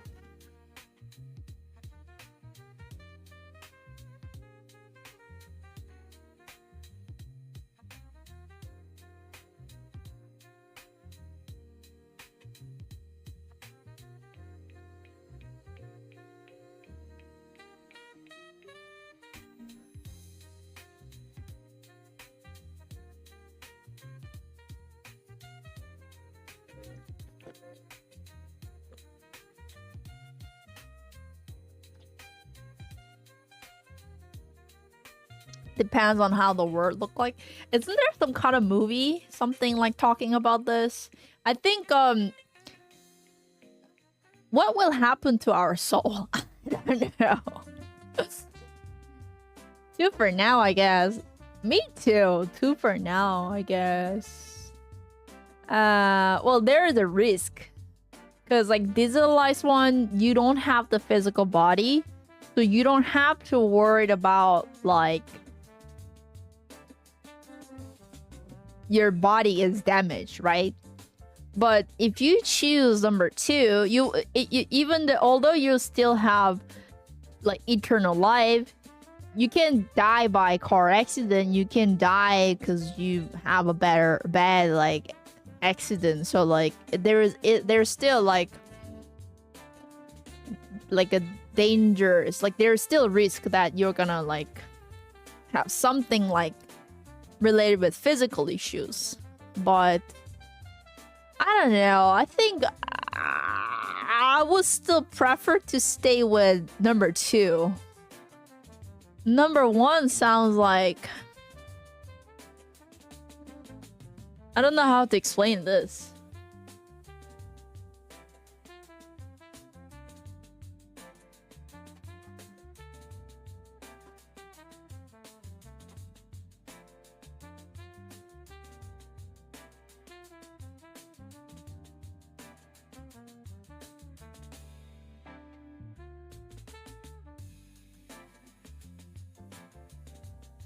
Also, chat, since we're talking about this, I think for me, best case of the scenario is maybe I live till 100 years old with very healthy, very like fulfilled, content life. And one day, with no pain, I just die. You know? Because I feel like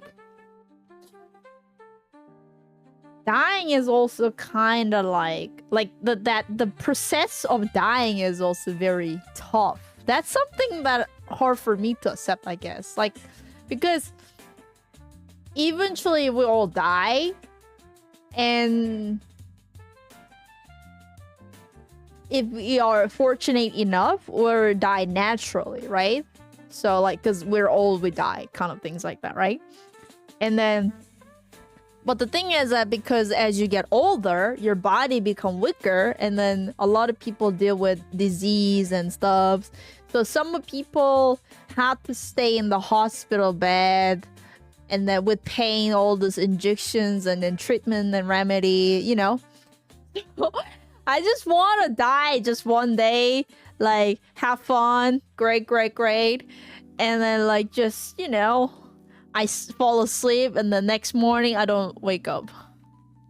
You know, I think like I just want to die while I'm sleeping, like You know?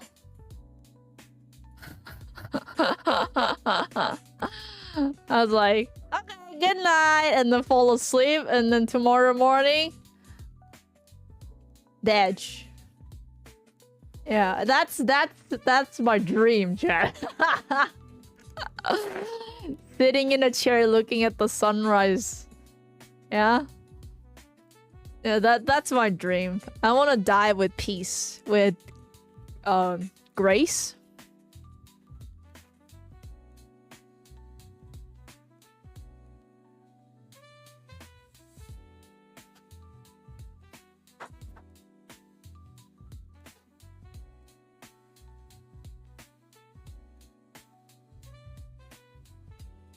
Oh, cyborg. I think that can happen.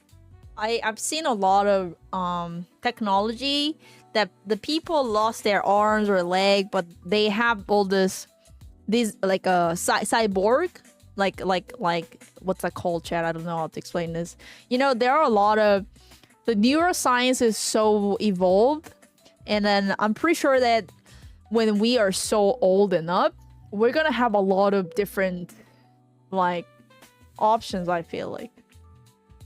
So cyborg, I think that can be actually like possible. And then, you know, look at Elon Musk, he's crazy. Like he tried to do something with the brain and stuff like that, right? So we never know. Yeah. Wow, isn't it crazy that all this like science fiction that we only talk about as a movie, as a game, that like so unrealistic things when we were a kid. No one really expected that's gonna actually happen in the future, but I feel like at this point, maybe that can actually happen.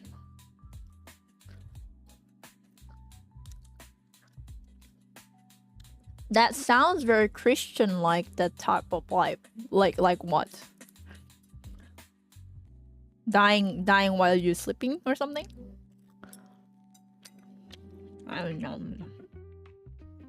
Mind-blowing, chat.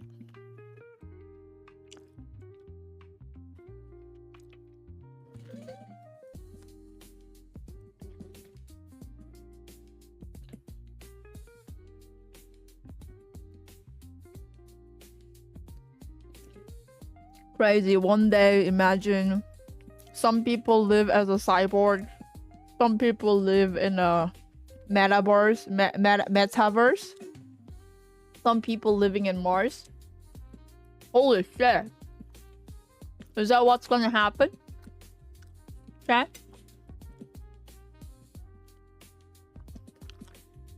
Chicken, Korean chicken, Hakkalbi. I need to finish this before I go, you know? Maybe. Oh my gosh, and then these people started to like do the war. You know? Maybe that's gonna be our future, chat. Maybe.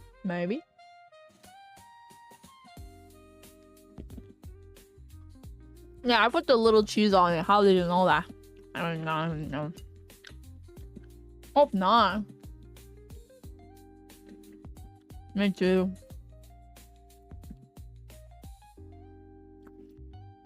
Yeah, I'm sorry. Like, it sounds so dark, but do you know what I like feel like these days? Like, from most of the time, I've been always very idealistic person. I always talk about ideals. I always talk about like, you know. But I think the last couple of years, I started to have some interest in the reality too. Like rational ideal, you know, things like that. Emotion, rational, reality, ideal, you know. And I'm trying to find a balance between two. That's fine.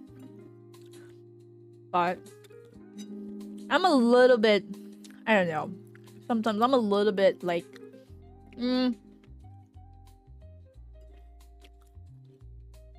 What if I was able to stay as that old Yuggie, like pure innocent, know nothing and joy, and then I'm pretty sure that that was my strength in the past.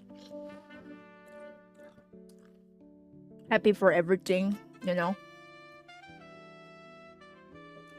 But everything has good and bad. Like now I learn about responsibilities, how to take care of myself and stuff like that. I mean, of course, if I can stay, if I was able to stay as like who I am and the like, you know, that would have been great. But then if you want to stay like that, you probably need someone like support, because someone has to fight for you know. And I'm just trying to take care of myself, but like, don't get me wrong, chat, like I'm just learning new stuff, but my core, like who truly I am, is still very idealistic person. I believe in goods, I believe in kind, you know, I believe in innocent and pure. Like, just try to balance it out. Nom. But yeah, sometimes I miss that good old days. Right.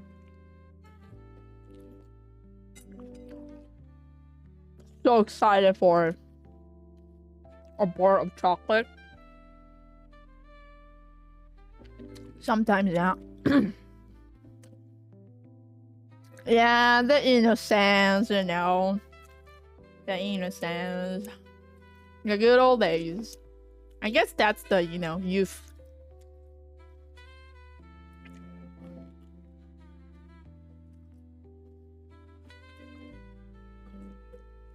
So, at most 1 year, some butterflies die after just a few days. What's that mean?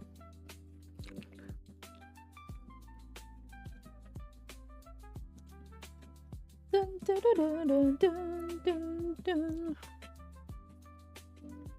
Dun, dun, dun, dun.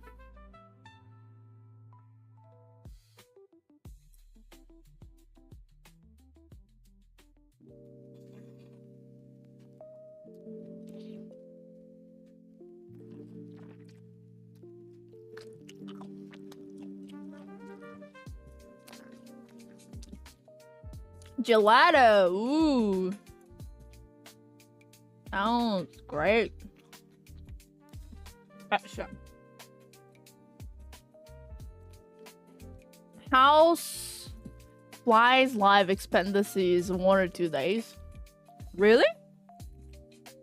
Oh, yeah, chat. So, I told you that, like, gnats, the small flying stuff, I was kept complaining about the gnats, right? And then, fortunately, after I bought the trap, I think it's almost gone. Yeah, I don't really see any anymore. Like sometimes 1 or 2, but it was a little bit miserable because like last time I was able to see like freshly catched gnats. So the one gnat was flying, and it was stuck on the like trap, right?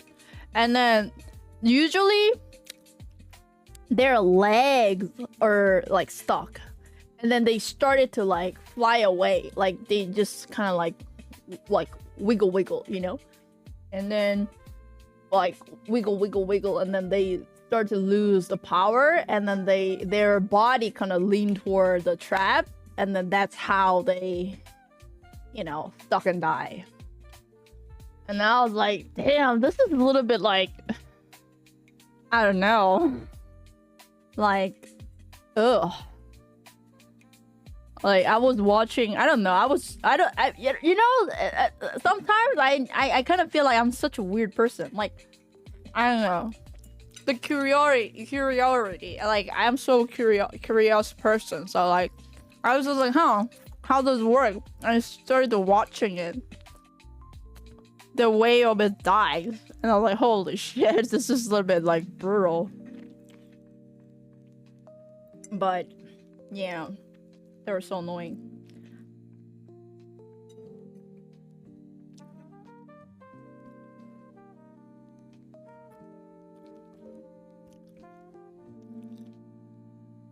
Respect life regardless of size. I'm sorry, but they're so annoying. Imagine that you have like 30 gnats in your house, and every time you just sit down or eat or whatever, they just keep flying into your eyes, and especially when you try to sleep, they just keep flying to your face and phone and like shit.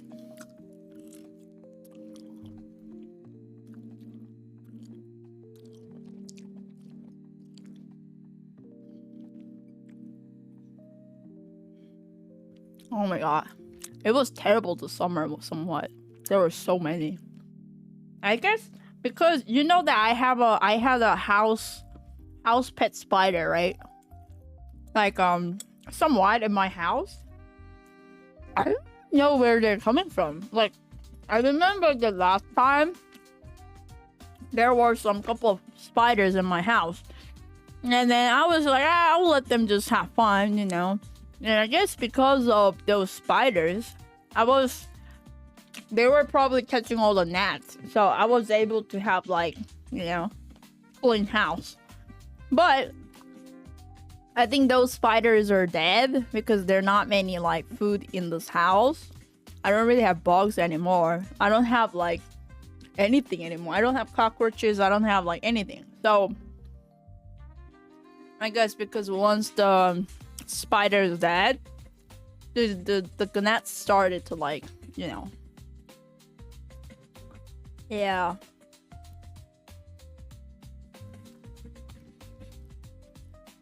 Get some wine? What the? Why?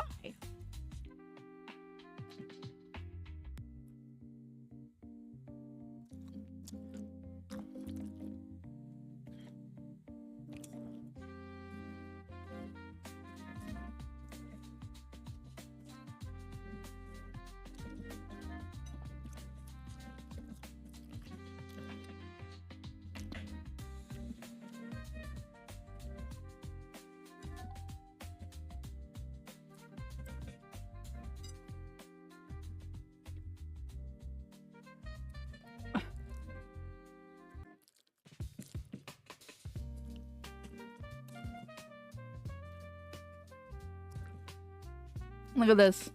Please go on.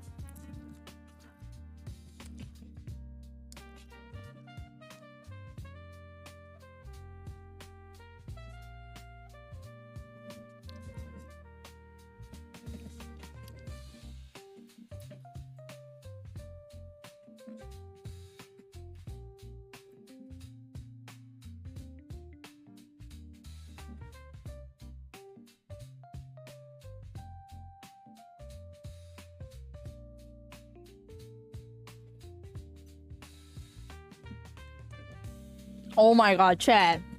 Picking up the cigarette. Have you ever seen this? This is crazy.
What the fuck?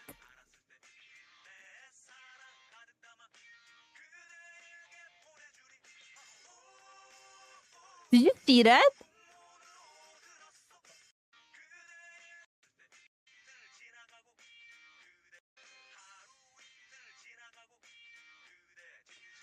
I don't even know how to do this, but like that's old trick. Wait. What's the name of the English version?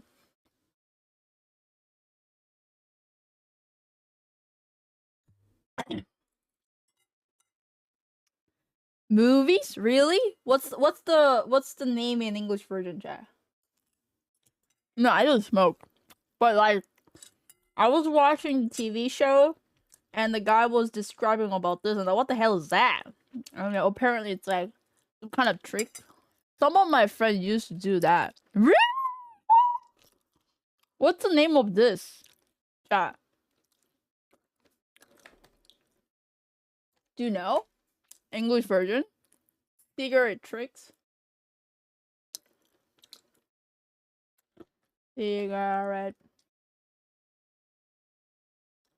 tricks.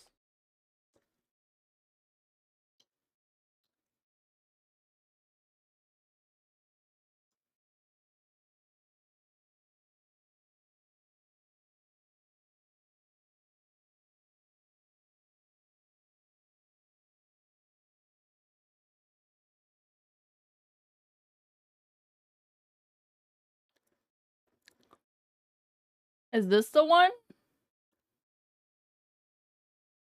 Interesting. She's teaching how to do the tricks. What is this?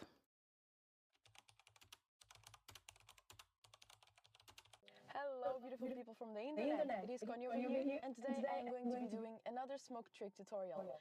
Now, I have done this smoke trick tutorial, which is the French inhale, but I feel like I've done it in a way where I can now redo it and explain it probably a little bit better. So that's what I'm going to be trying to do here today. So, yeah, it's simple. I feel like it's the easiest smoke trick to woke up like not too long ago, as you can probably tell. So, my words, also I'm getting hella buzzed.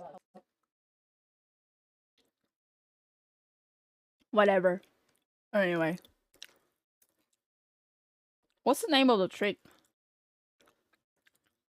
What is up, VODs? We are finally back with another game of Vape in a brand new studio. I have A-Kids here with... Start.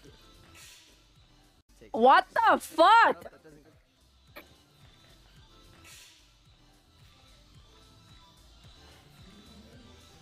Very nice. How much? Ow.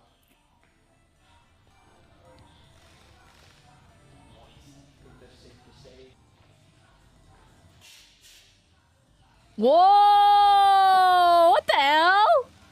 What the hell?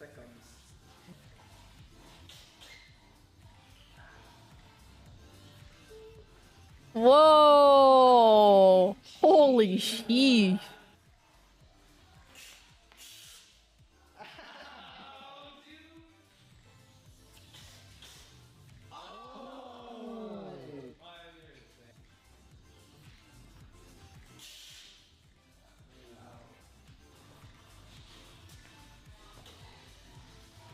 Interesting.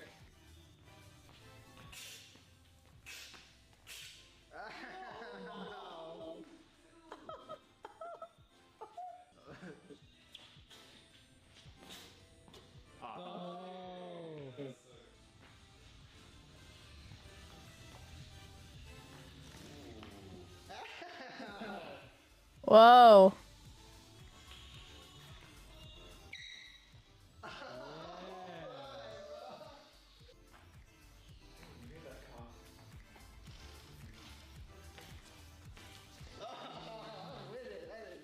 That was clean.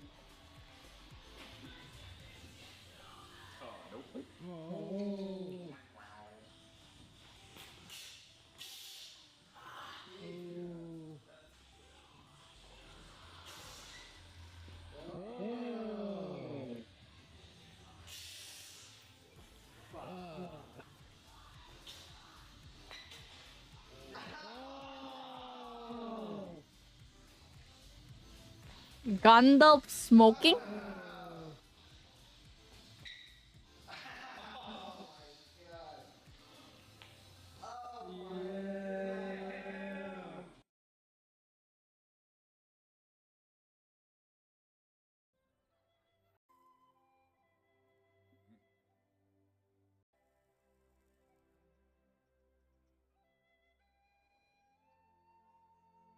Ah, yeah.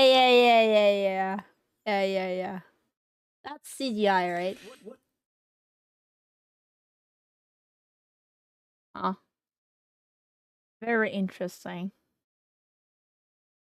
Holy shit.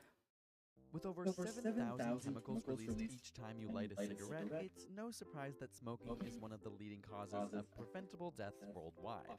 But with 1.3 billion people actively smoking, what actually happens when you stop smoking? Within the first 20 minutes of quitting, your blood pressure and heart rate return to normal. This is because the nicotine in cigarettes released epinephrine and norepinephrine, which increased your heart rate and narrowed blood vessels. These effects also cause smokers' extremities to feel colder, but by now your hands and feet have returned to their normal temperature. 2 hours in, and the nicotine cravings begin, causing moodiness, drowsiness, tense feelings, and even difficulty sleeping. Because nicotine also releases more dopamine than normal, these are expected physiological 8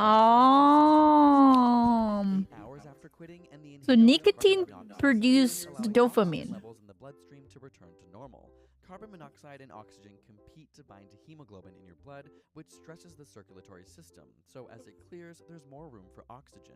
However, for long-term smokers, this carbon monoxide exposure causes red blood cells to increase in size, making the blood thicker and causing higher blood pressure and increased chances of developing blood clots. Surprisingly, 24 hours after quitting, coughing will actually increase, which is your body's way of clearing out all the toxins from the lungs. Additionally, at this point, the risk of developing various coronary artery diseases decreases, all within 24 hours. After 48 hours, when nicotine and its metabolites are completely eliminated from your body, damaged nerve endings begin to regrow.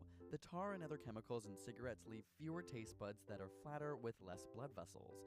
They now begin to regain their sensitivity, making food taste better.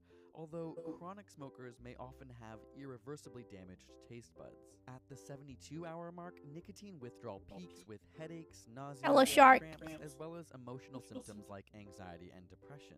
These symptoms can be seen by most addictive substances, including caffeine, but after this period, the worst is officially over. After 1 month, the risk of developing type 2 diabetes, cancer, and cardiovascular diseases has already decreased. In 3 to 9 months, the damaged cilia in the lungs are almost fully repaired, which are hair-like structures that help sweep away dust and debris, and as a result, symptoms such as coughing and shortness of breath are almost completely eliminated. And about 1 year, the risk of developing heart disease as a direct result of atheroma formation, which are deposits of fatty material or scar tissue from deteriorating arterial walls, decreases by almost 1/2.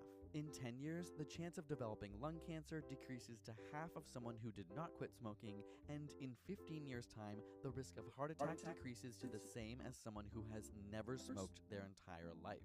Of course, this guideline is not definitive, and the average amount you smoke per day or year will play a role in how well your body recovers. Unfortunately, there will always be some irreversible damage to the lungs and increased susceptibility to developing various lung diseases. And while quitting may be difficult, the benefits greatly outweigh the initial withdrawal. Wait. Ultimately, the best way to prevent In 2019, Wait, what? What happened when you quit porn? Pornhub reported 115 million visits per day. A new survey of people aged 15 million visits per day. and 100% of men viewed porn. Due to easy access on phones, porn consumption has increased rapidly in recent years. It was only in the early 90s that people were just relying on static images in magazines. I mean, embarrassing. A new survey found that 82% of people failed when trying to quit pornography. So today, we are going to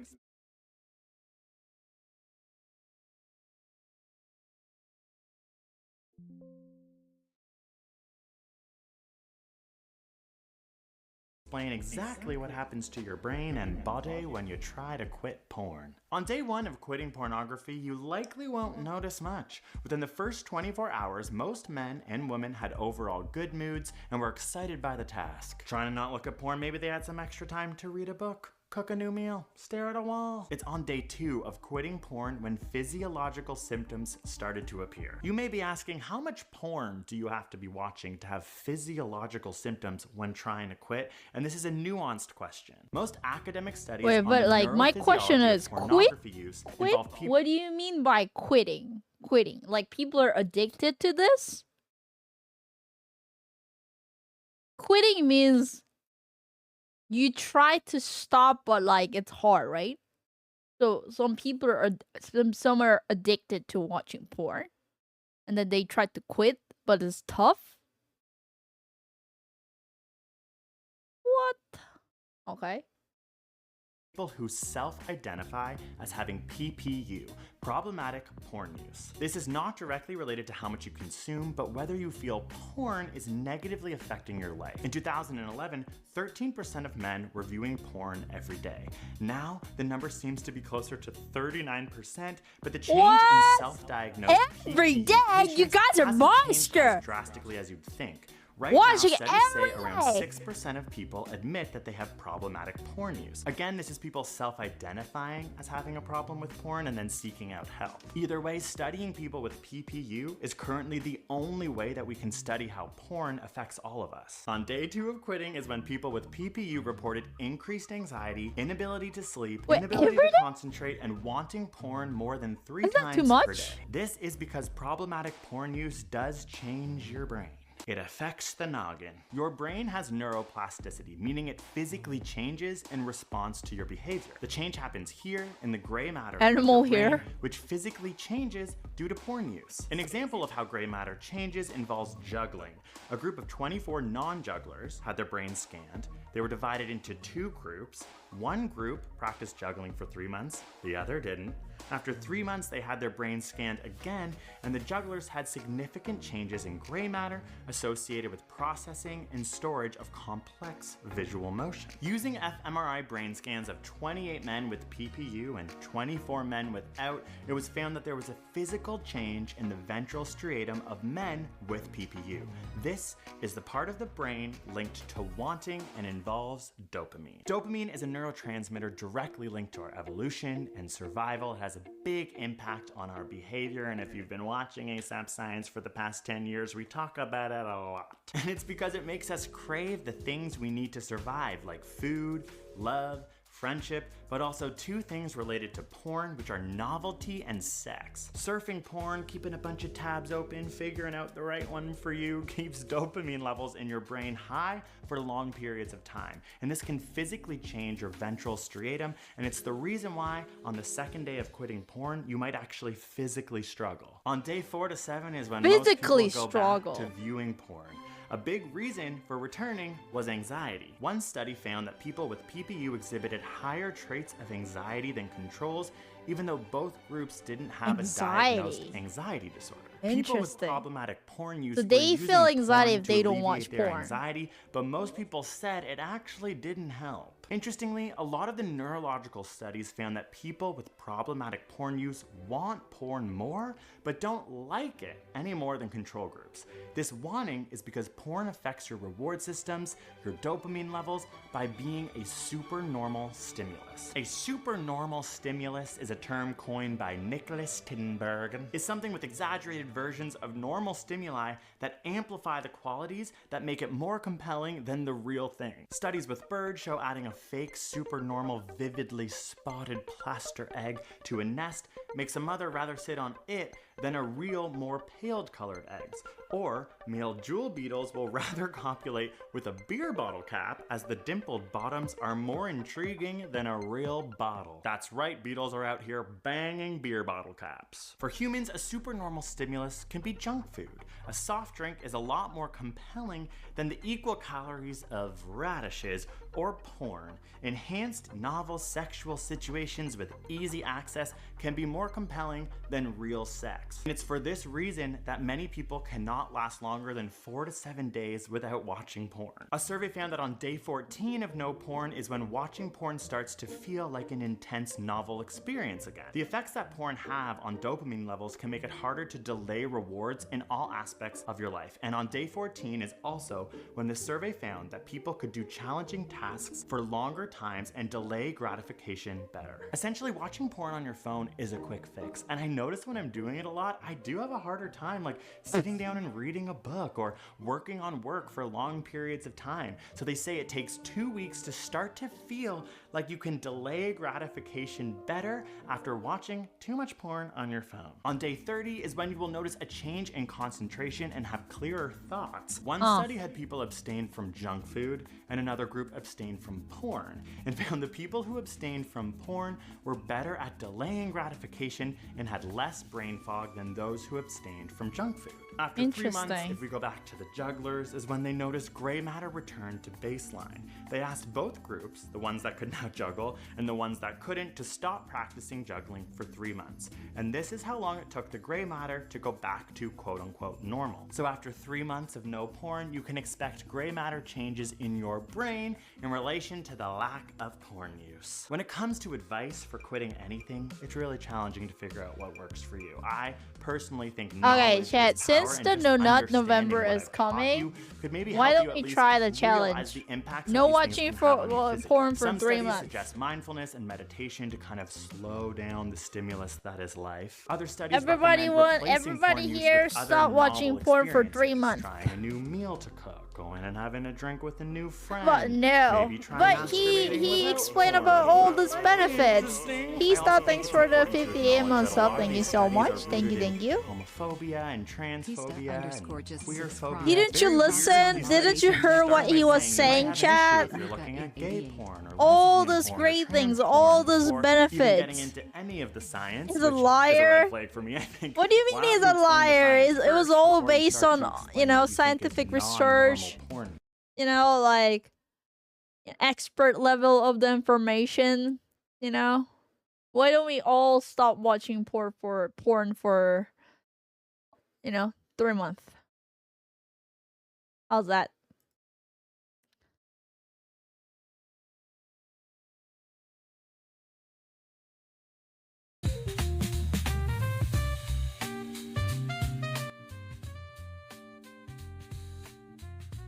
Stop watching porn. I don't watch porn.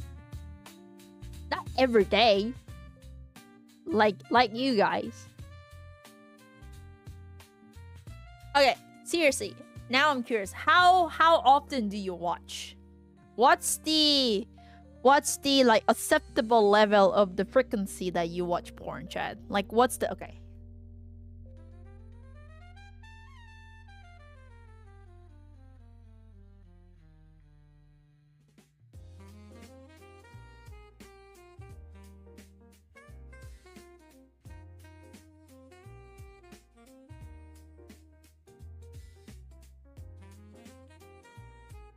How many men watch porn?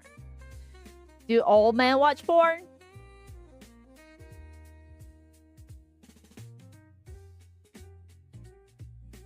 %98 of the men and 80% of the women had seen porn.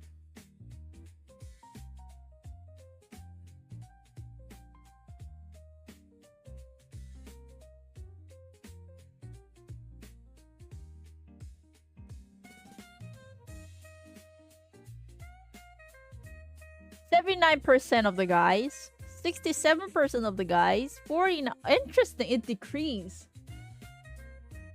It decreased, chat. What happened?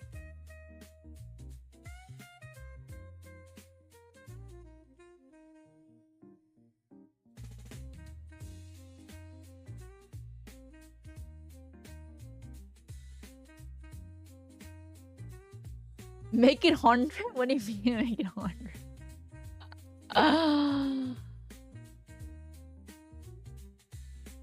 Okay, there we go. How frequently do men watch porn? Daily, 15%.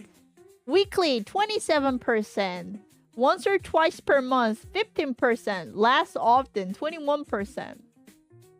So like 30, 42.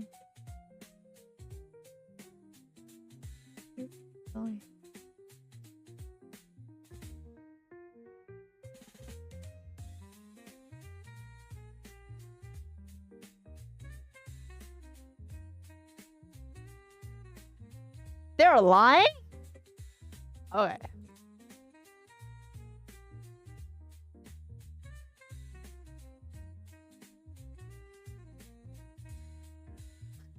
Guys, how often do you watch porn? My ex-boyfriend used to watch it about once a week. Just curious if this was about average or not for a divorced guy in mid-40s. So how often do you watch, and are you currently married, divorced, single, or currently with someone? This is just from a curiosity standpoint. Ah, this is a trap chat. This is just from a curiosity standpoint. Don't believe that. This is a trap. I'm not complaining about how much... Oh! This is her honest feeling, chat. Welcome to woman language. Okay. At least every day sometimes fine.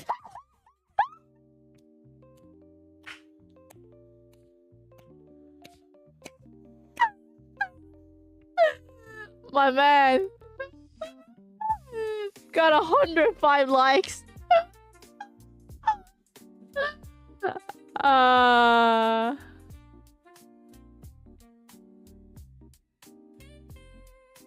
What? I'm subscribed to a bunch of NSFW subs, so I guess I'm looking at porn several times a day, but I only get my dick out while watching a few times a week. But a few times a week? Okay, okay. Okay.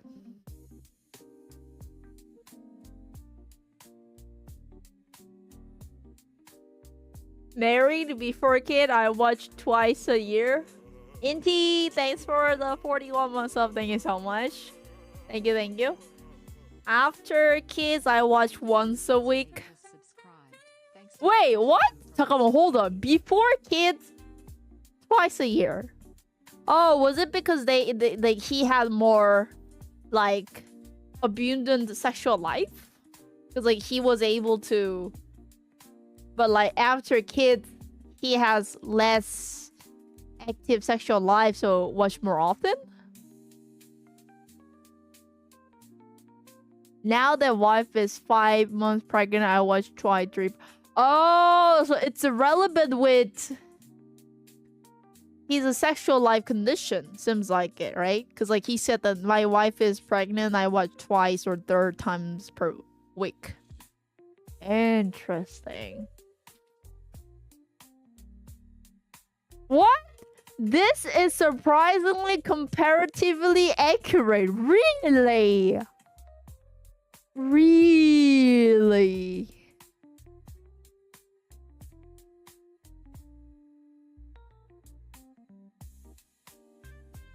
What the fuck is my tennis elbow? I can finish without the porn. It just takes a bit longer and aggravates my tennis elbow. Ain't nobody got time for that. What is tennis elbow?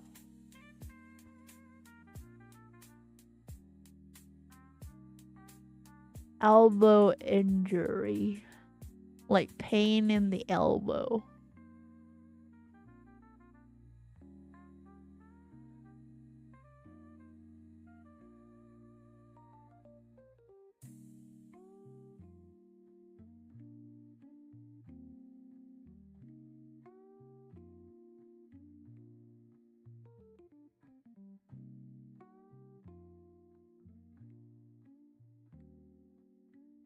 Condition causing pain around the outside of the elbow due to overuse and repetitive strain of the forearm muscle and the tendon. Oh.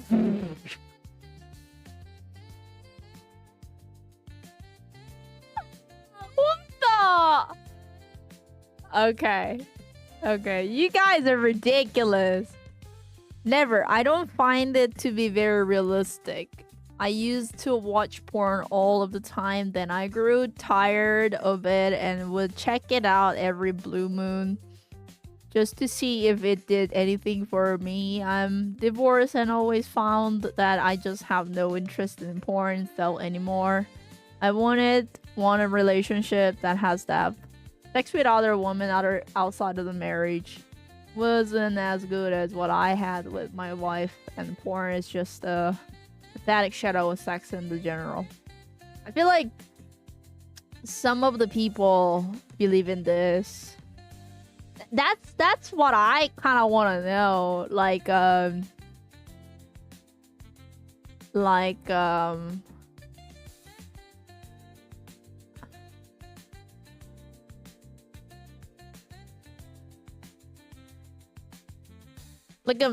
Like my experience of the words are more like this type of people, to be honest. But I often heard that this is the reality, like the sexual life and like, all those things are really matters for the guys.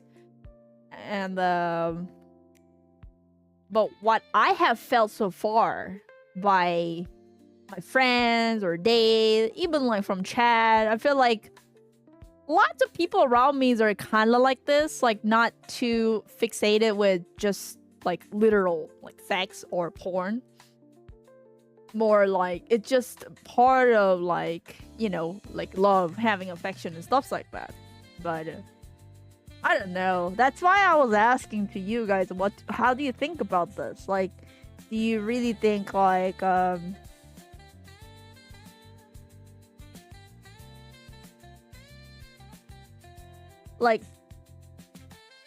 you see, some like people has different opinions, but like what do you think, chat? You probably know better about man than me, right?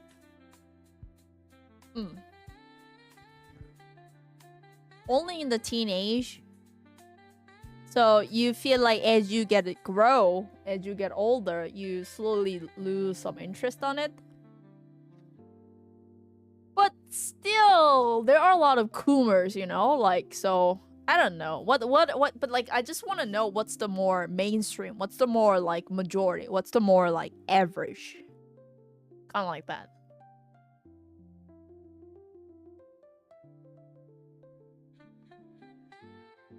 Okay, married 42, about once a day, for a very practical purpose of prostate health. What do you mean prostate health? I don't watch, like sit there passively watching. It is a tool that serves a purpose. Once a day.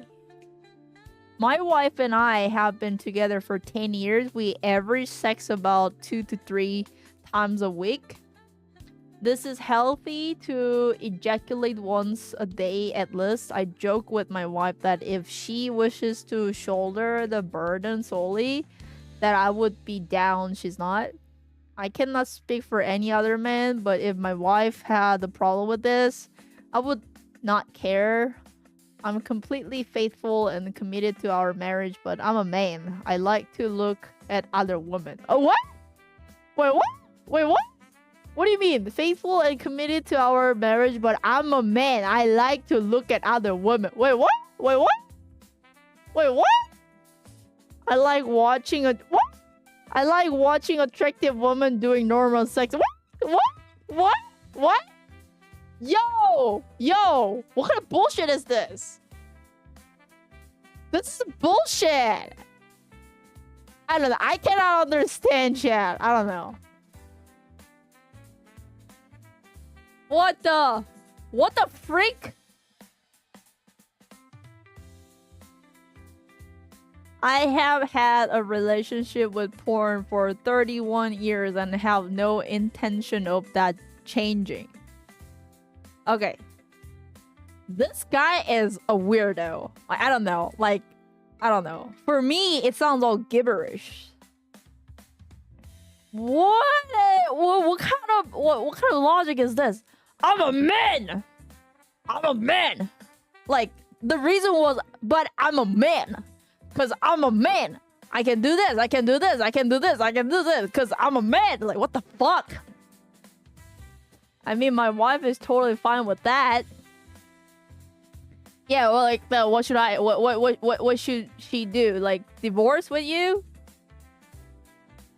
She's just being too nice. I don't rub it in her face. Huh? Wait, what does that mean, chat? I don't rub it in her face?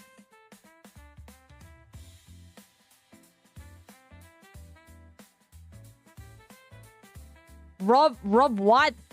Rub what?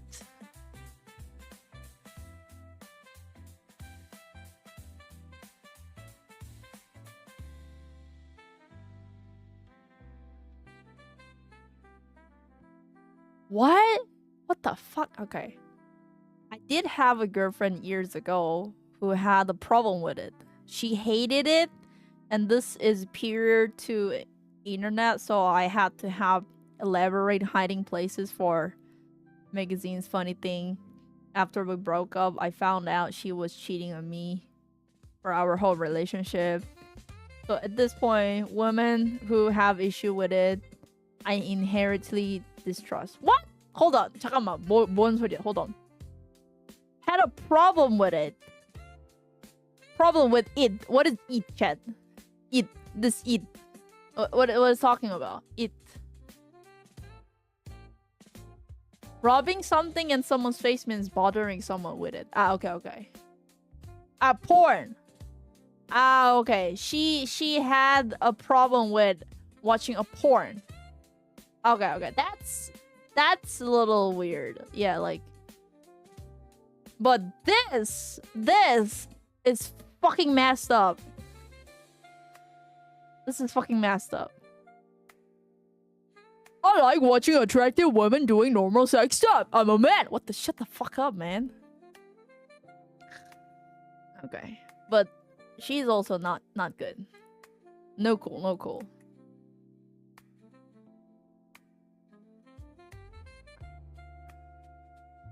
I mean, okay, I can understand that men watch porn. That's okay. That's like natural thing, you know, like instinct, you know. It's okay. But like the way he described like bothers me so much. It's like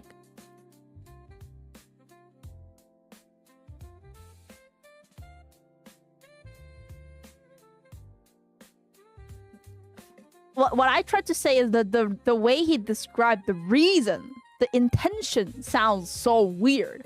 Watching porn is fine, but like the way he described is, I don't know. For me, it's kind of off. Like I don't know. I wouldn't be happy if my husband saying like this. Oh, come on, I'm a man. I like look at other women. I like watching attractive women doing normal sex stuff.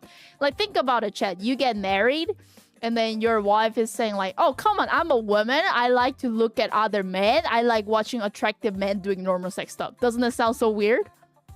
It sounds so weird to me. It's your wife, Chad. It's your husband, Chad. And then he or she saying like, oh, I'm a man, I'm a woman. I like to look at other women, men. I like watching attractive men or women doing normal sex stuff. Like, what the fuck? I don't know. It sounds so weird to me. And I have a relationship with porn for 31 years. I have no intention of like changing. Like try to think from your side that your wife is literally saying the same thing to you, and then I don't think not many of the people will feel nothing about it when you hear this. You know, your wife like telling you exactly literally same way to you, that like I feel like probably some of the people feel like something is a little weird. Like, at least, you know what I mean? Something is not right. Like that's, I don't know. That's what I feel. You know? I'm not saying that you should not watch porn. You can watch porn, that's okay. But the reason behind sounds a little weird to me. That's it. You know what I mean? Oh, and I would have zero problem if my wife behaved the same way as me about it. We're all allowed to have independent sexual feelings. We're human. I mean, okay. Okay. Like, it's his marriage life. That's what he wants. Like, good for them.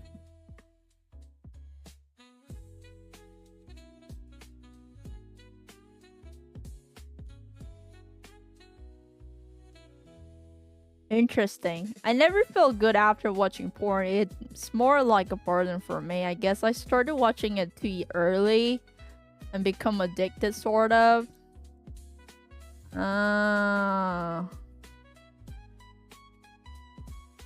Sometimes I don't watch for a long time, and those times are great because then I notice real women and get turned on by them, which is a great feeling. Except my partner has a very low libido, so I always return to porn eventually. Miserable, ah.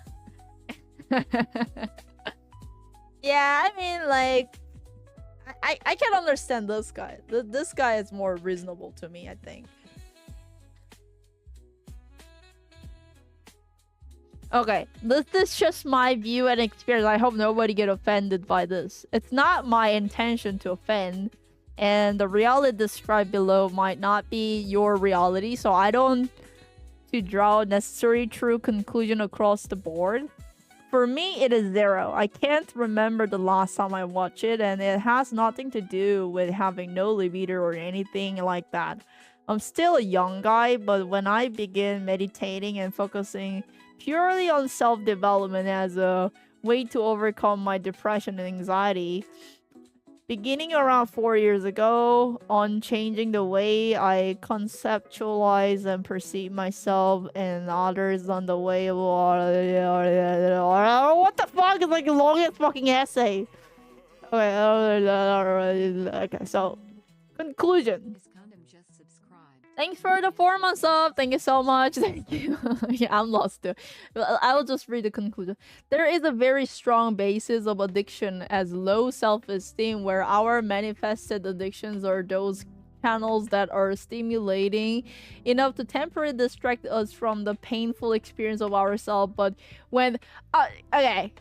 Okay. I kind of got it what he tried to say. But this is too far. I mean, come on. There's nothing wrong with watching porn, I think. But just like, I think always it's about the balance. It's about the balance, you know? It's about the balance.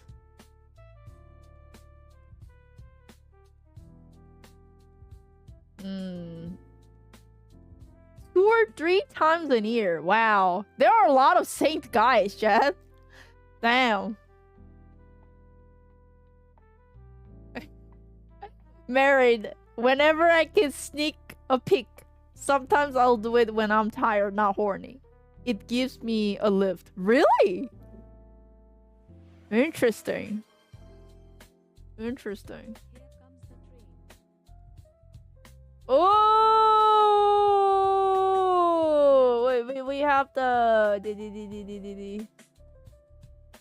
We have the train. Okay. Nika! Noise. Thanks for the 69 months up. Thank you so much. Oh yeah, chat, like, yeah, but it doesn't, I don't think it doesn't show the, like, 그 뭐지? Progress of the hypertrain, but thank you, Mika! Anybody wanna on board? 그 뭐야.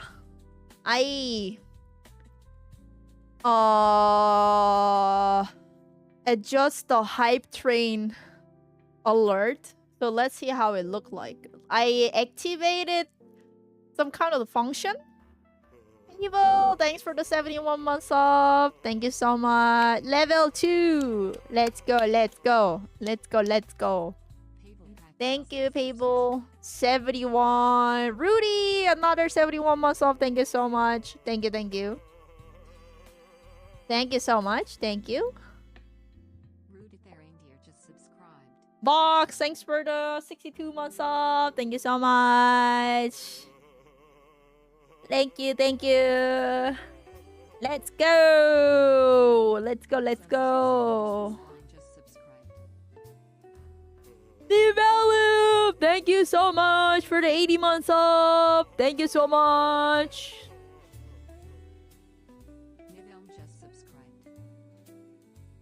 Thank you, thank you.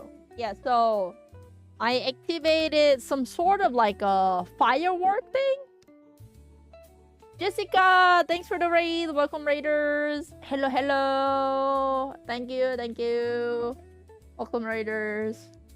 Oh, you guys are on a very great time. Do you see the effect? Like, oh wait, maybe I want to see how it looks like.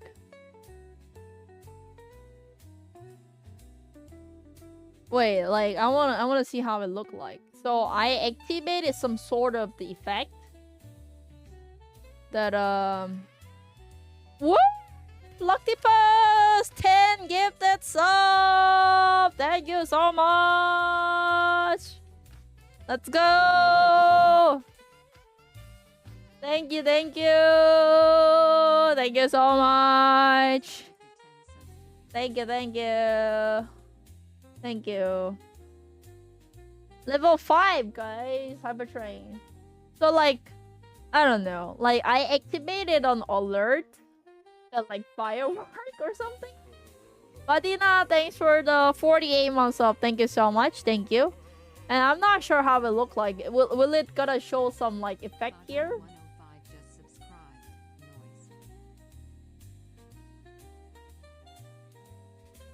We'll see. We'll see. Thank you, Badina. Thank you. Hi, VG. Hello, hello. Hello. Does it show at every level? I'm not sure. Did you see any effect? Like, that's what I tried to figure it out. But it's in the right side corner. Right side corner? Hold on, let's see.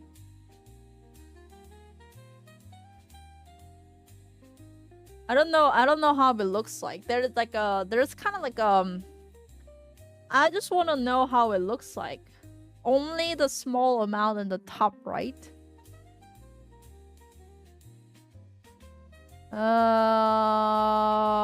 Like the problem is I don't know what you guys are talking about. So did you see any like cool effect or something? Are you talking about that like every time the hyper train level gets up, like getting higher, like level 2, level 3, did it show any effect on it?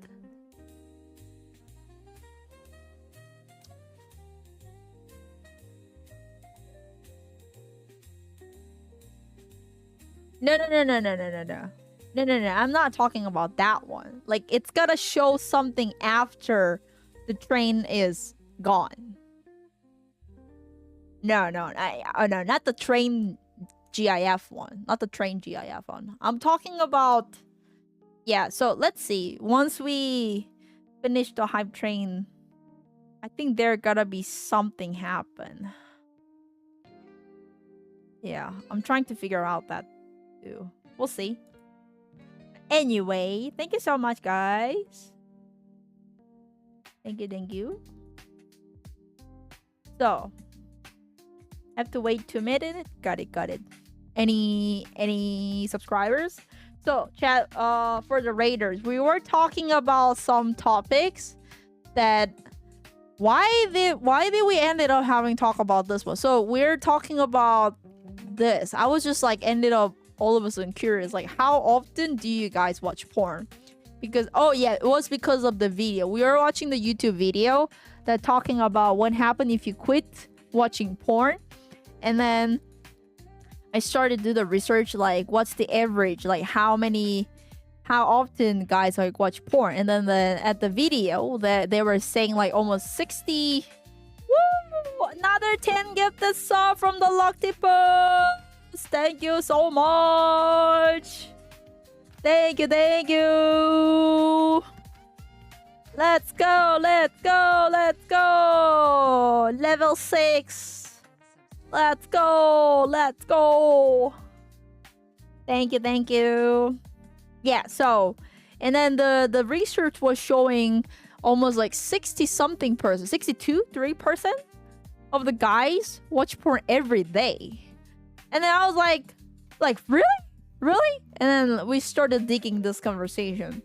And then now I started to wonder, okay, so it seems like it's very varied. Some are like twice, 3 times a week, you know. And then like, now I wonder how often men like jerk. So what I thought is that men only watch porn when they want to jerk off. But apparently, based on what they're saying, some of guys are saying, I just watch when I'm like depressed because like, you know, it lifts, you know. And some guys are like, it's the day! Another 5 gift this all. Let's go. Do do do. Thank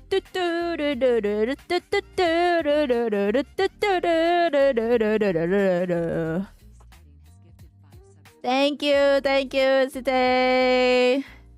Nightmare Trigger! Thank you. Thank you so much for 200B. Thank you so much. Let's go level 10. Let's go. Let's go. Wait, this post was 8 years ago. Now people watch Twitch for motorcycle dance. Okay. Good idea.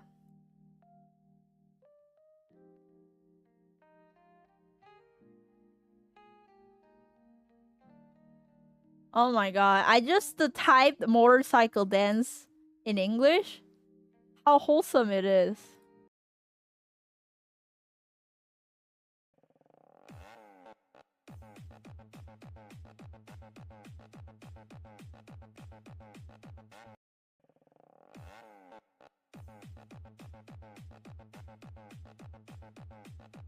Let's go level 10!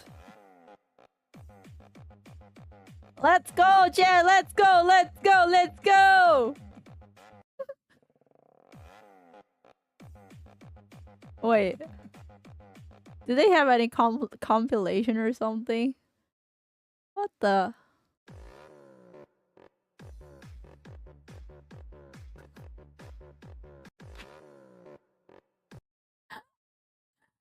What?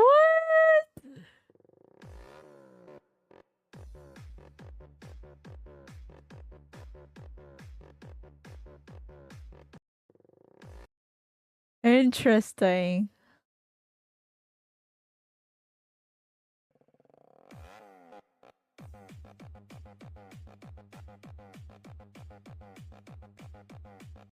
Okay. The real motorcycle dance. Let's go level 10. Let's go. I'm not sure if we... Oh. Yeah, I cannot really find it. I guess they all like get rid of it on YouTube. Oh. 오, 진짜 없네? Oh. No. No.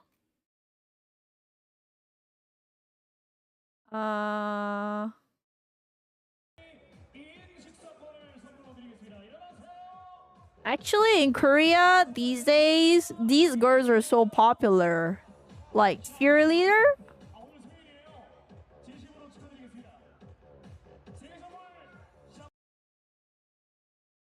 Yeah, they're so popular these days. I think I've seen her a couple of times. How do I get rid of this subtitle, Chad? Okay.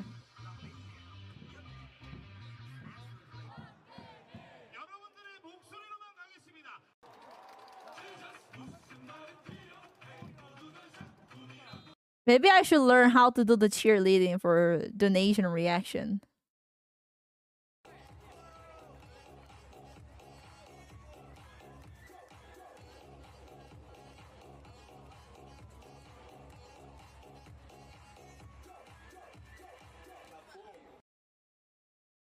Okay.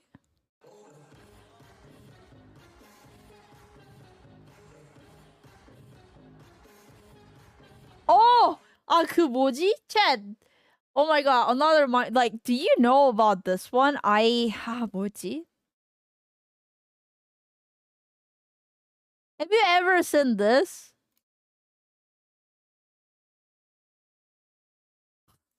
Have you ever seen this? Like, like, no, like...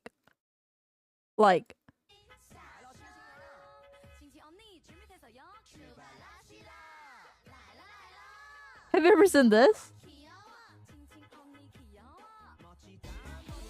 Baby! 20,000 feet! Holy shit!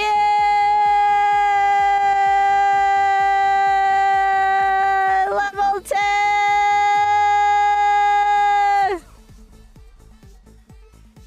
Okay, this girl's gonna dance instead of me.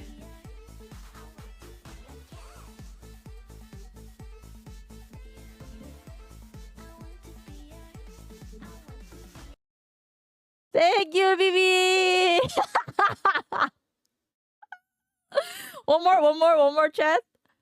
Let's play one more. Thank you so much, BB! 20,000 B! Oh, so what you need to do is like this. 귀여워! BB 오빠 귀여워! Oh, I don't know. They're doing something. I gotta learn how to do it. Something like that. So they so you know what I mean? Anyway, thank you, BB. Thanks for the 20,000 bit. Appreciate. Yay! It worked. Maybe I should learn this. So this is a kind of trend in a live stream industry in like Korea and apparently China. They're Chinese and then they like kind of copy pasted the Korean version, I think. So what they do is when they get dono or sub, they like, if you listen carefully, they're saying the name of the donator and then like do the dance and reaction.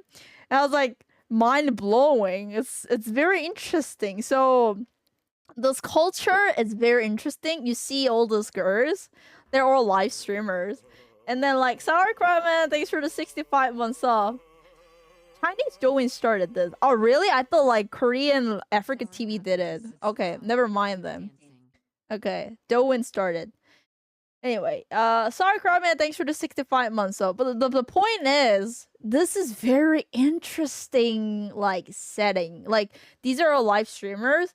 And then every time they get the sub or donos, they do the reaction for the donator. And then like depends on each streamer, like depends on how many sub or dono you get. They made the like a company, like a what's the, since I never worked in the office, I don't know the term. Like team. They got banned a few times on Chinese version because some people don't know in someone's name. Okay, so like depends on how much sub you get or something. They make like a hierarchy, like it's very interesting. I didn't know about this at all, but last time Henny actually, like, no, not Henny, like what were, like Junie, Sora, Henny, when we were hanging out, like we kind of talk about this, and then I was like, what's that? Since I don't know, like they tried to explain what these are. So very interesting, chat. Let's see. So like usually their setup is like this, and streamers are sitting like this. Like this. And then each of the streamer coming out to the stage. It's very interesting. It's so funny. For me, it's ridiculous. And then there, you see in the corner, there's like a list of the people. List of the people. These are the donators, you know? And then depends on how many sub or how many donor you send, this rank like keep changing. It changed. And like let's say that one of my chat send the sub or donation or something, then I have to like come here and then start dance, you know? And then like mention the subscriber or donator's name, like, oh, thank you so much, Sauerkraut, and then like do some like chanting, like Kiyawa, Sauerkraut, Kiyawa, and then like dance, and then like each of the streamer like take turn, like depends on, let's say that Henny's chat send the sub, you know, and then Henny has to come out and start dance, like I don't know, jelly piggy, or whatever it is, you know. Very interesting, you know. Wait a minute. Chat, did you see any like effect or alert? No, right?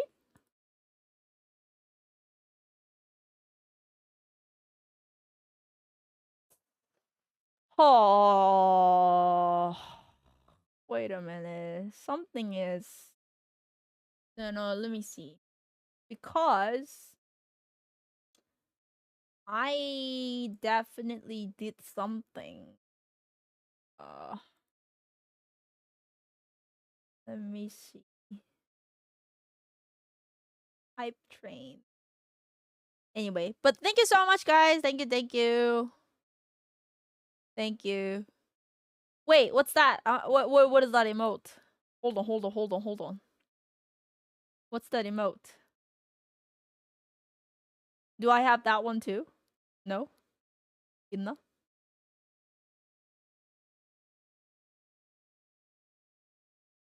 Wait, where can I find that emote, chat?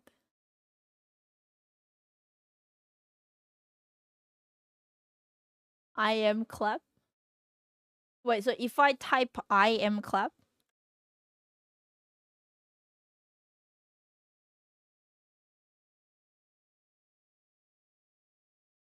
Alright, what's the name of the emote?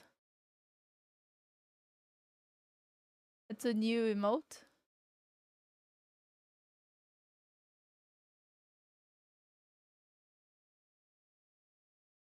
I am clap.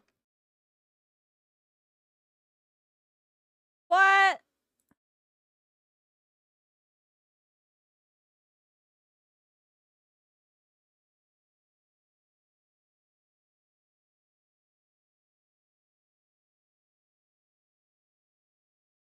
I am clap.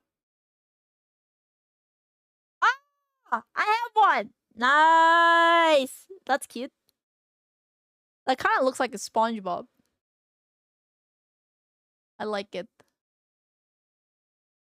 Nice. Wait, this is what we just got from the train? It's so cute. It kind of looks like a SpongeBob. I like it.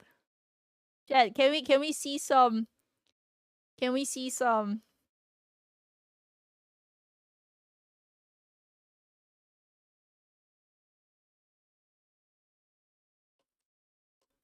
scary cat? It's random. What is the scary cat thing? SAG? Cat. Here. Cat. Here. Oh, okay. That's pretty cute. Hold on.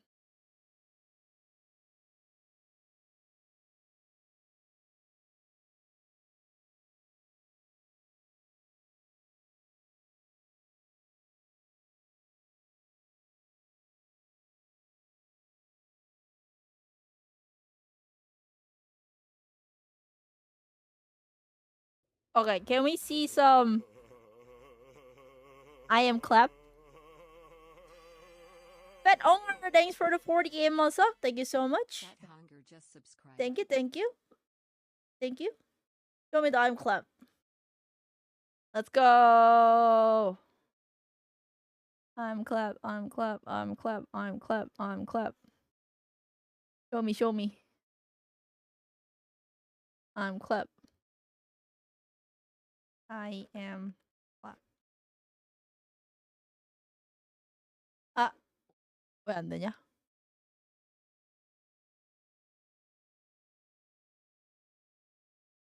Okay. Great. Okay. Alright, alright.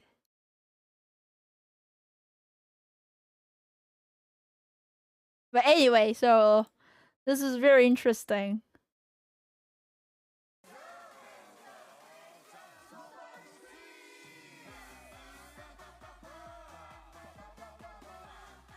What I felt was like it's kind of like it looks like a club. This is how the Korean club kind of looks like, Chad.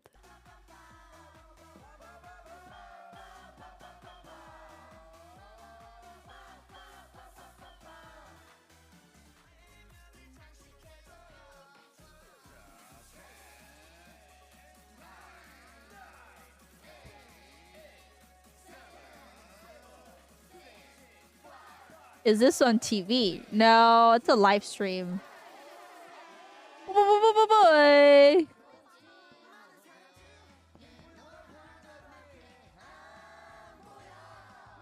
But I was surprised that like here 별풍선 10만 개. Okay, let's see. How much is it like that? 별풍선 10만 개.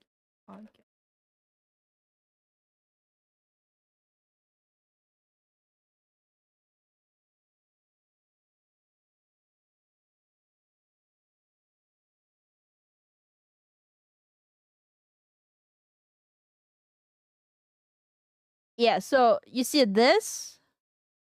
It's like we call the balloon, star balloon. And then that amount of the star balloon is almost like $7,700-ish or something like that. And then what makes me amazed is that once you start watching this stream, it just like there are just like the donation just like spammed with this. And I was just wondering like how this can happen. And then apparently these are the dark side of it. Like you see here, that guy spent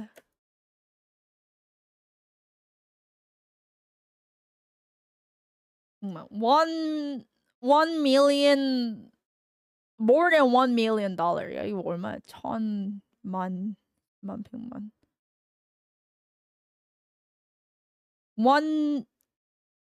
How do you read this number in English, Chad? 139만. $1.3 million or something like that. So it's so weird, right? In one stream, Chad. And then, but here's the thing. What I heard, yes, money laundering. That's what I heard. So the reason why this kind of like things going on is because they're using this as a money laundering. These are like the dark money. I don't know how it works, but I was so shocked. Like, what the fuck? You know? And I was wondering then like why the government, you know, not doing on the research on like, you know, this, because these are like money laundering, right? And then apparently there are some of like, you know, the dark side of power and stuff's going on, and then like crazy. But anyway, it's not a no, it's not none of my business. I'm so mad. They should pay the tax. I pay all the tax, and then all these motherfuckers making all this money and then pay single no tax. It's so unfair. You know why some of us like us, we pay tax and then they don't pay tax? Why? Right? That's so unfair. They should pay the tax too. Just like we do. Unfair.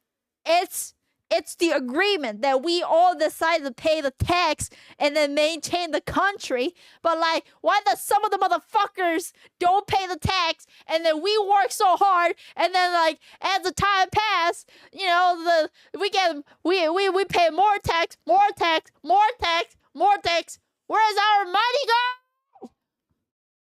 Sorry.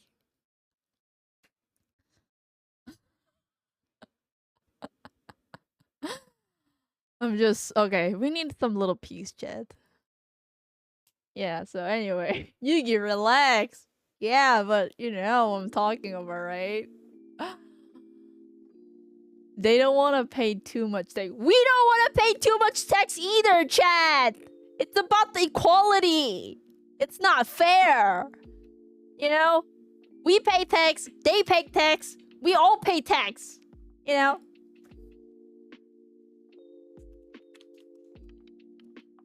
You know what I mean? Okay, calm down, Yuggie. Calm down.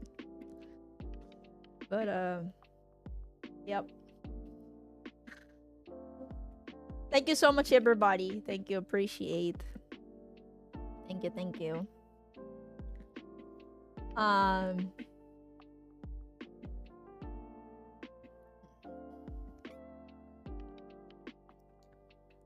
Research tax evasion video. Oh no, I don't want to dig in. I feel like once I start to dig in, I actually gonna get emotionally like rage, upset. Wait, what is evasion?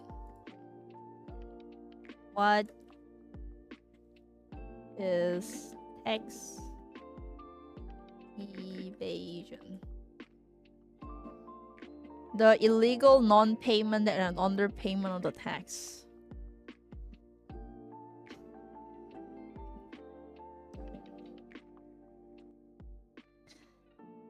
You know?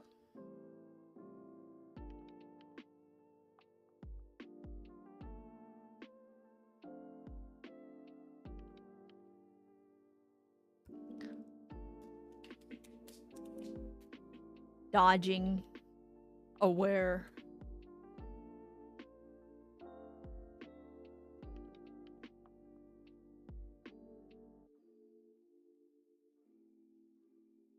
Gotta use the text loophole before it fixed. Yeah, I know that like yeah, I heard some of the cases, but that's not right, you know? That's not good. Like the word without the justice will just become ended up like chaos.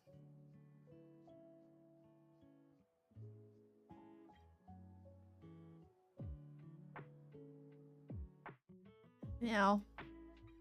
And then the more it become unfair, the more fight and chaos will rise up. You know? Like, think about it. Like, we all made an appointment and make the rules, and the society cannot stay safe if there are some people don't follow it. I mean, of course, everybody doesn't want to pay tax. I don't think like if you have any chance that like live without paying tax, of course everybody wants that, you know, like you work hard, you earn your money, and like you pay tax for this, you pay tax for that, you pay tax for this, you know. No one likes that. No one likes for someone to steal your money. But the reason why we pay taxes to establish the like infra or spend for the good reason for our community, for our culture, right? I mean, country, not culture, country, like for many different reasons. And then that's why it's because it's a public resource, we have to use it for like people, for the citizens, you know, for the community, not for someone's like specific benefit. It's not their money. It's like everybody's money. We all contributed to build this, you know. And then like just because you are born in that country, you are gonna have the benefit as a citizen, like, you know, like, I don't know, military service, or, you know, any kinds of the healthcare or service or whatever your country offer. And the bottom line is everyone has to pay tax, you know. And yes, there are some of the way that you can deduct your tax. That's all right, but like money laundering, like not reporting, not trying to pay tax at all, it's not, you know, nice. then what about all the other people who pay the tax? Do they do it just because they're stupid? No. It's to build the society better and safer, you know. So I don't like the people who are like bragging, like, oh, I'm not paying tax at all because I don't report it. Oh, I know how to hide my money, and then and then like trying to teach like black money stuffs. I'm like, these people are pathetic, you know. They think that they're smart and like they're very smart and then doing the right things, and while I'm always hearing them like, these people are so pathetic, you know. Ugh. Yeah. Yeah, I mean, I believe in consequences. Well, they might take advantage for now, but like eventually one day, you know, maybe if they're lucky enough, they will not take the consequences, but every decision or every path that you choose for your life will brings up the consequences, I think. But anyway. Oh my gosh, Chad! I don't know. Like, it's very like complicated feel. Like, I'm a little excited, I'm a little nervous, I'm a little anxious, but at the same time, like a bit of dopamine and stuff like that. That like soon we are departing. Soon I'm going to airport. Soon I'm flying to Turkey. And I'm kind of excited for that, but at the same time, I'm a little like scared and anxious. Like, wow, wow, wow, wow, wow, wow, wow, wow, wow. Yeah, I mean, I picked everything, but I don't know why. Oh! I picked everything, but I kind of feel like I'm missing out something. Ugh.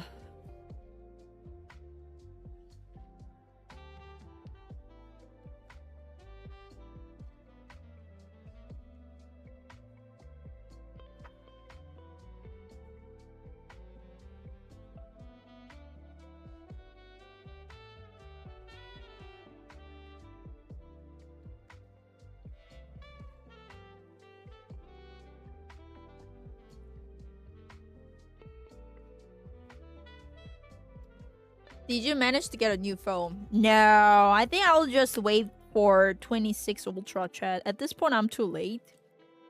So I'm just trying to, you know. Oh, shit. Yeah, I'll try to just get a 26 Ultra next year. I feel like it's too late now. Oh, but I don't want to travel alone. Maybe I will invite Chad. Maybe Yuggie tour guide content. Does anybody want to join the trip, chat? It's gotta be fun. You know? I can give you some good tour. Yeah. I'll offer cheap ass tour guide.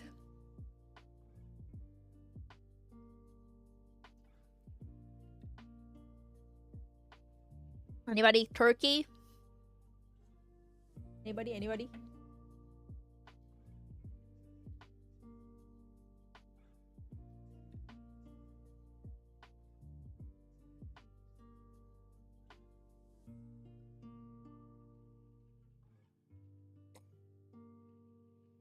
Turkey waddlethon. Okay, so here's the thing, chat. I don't think I can do waddlethon by myself. Like if I have anybody who can carry my stuffs with the car, yes, I can do it. But like because chat, like if I have to do everything by myself, like I don't know how Genie and Myochi did it, but like I am pretty sure that they get the supporter who like pick the stops and then drive to the next destination and then they just walk there. It's something that you cannot do it by yourself because you have all this like stuffs and then you cannot carry with you to like next place like that. Yeah. But the thing is that like I'm not sure. I mean, if I have the supporters, I can try it, but oh my god, but like I talked to Myochi about it, and then she described her about like her waddlethon doing the turkey. Did you know that? Like she said that her what's it called, that the baby toe chat, baby toenail was off of the both foot. I was like, what the freak? Oh, yo, I don't want to do that shit, chat. I mean, oh, what the fuck? I don't want to risk my baby toes. You know, is it really worth to lose your baby toe? What's that, Chad? Toenails? It grow back. Oh, but still, Pachinko! But still! Like, are you encouraging me to lose my toenails to get the subscribers? I actually lost ones too. Really? Just remove baby toe. Then no worry. No!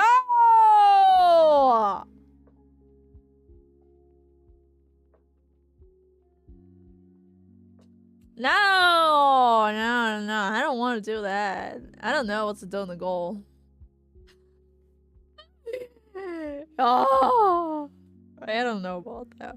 Maybe next year. I think maybe if I am actually, my body is actually able to handle that amount of like physical, you know, like, you know, maybe. But now, chat, I barely run 3 kilometers, you know, and then like I don't expect myself that I can run that all day long for the whole month, you know. So for now, maybe if I really want to do like waddlethon or like subathon or whatever it is, I think it's better for me to prepare my body first. My body is not the appropriate level to push myself to do it. Just do the drive-a-thon. A drive-a-thon, I can do it. I can do the drive-a-thon. But I'm not sure how the internet reception is gonna be in Turkey while I tried to rent a car and then look around some places. So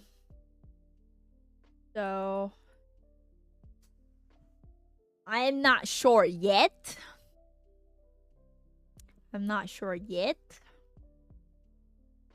Mia and Hachu are in America, and then Hachu has the what's that called, Chad? SpaceX or whatever like that. Chad, when you try to bring some comparison, try to bring something like reasonable, makes sense. Like Starlink. Yeah, I don't have Starlink. I'm going Turkey. We have a totally different condition, and then Like sometimes it just okay, I got it, but like why do you bring it up? Like yes, they're doing the driving trip, but like I'm gonna drink the turkey and I don't have a Starlink.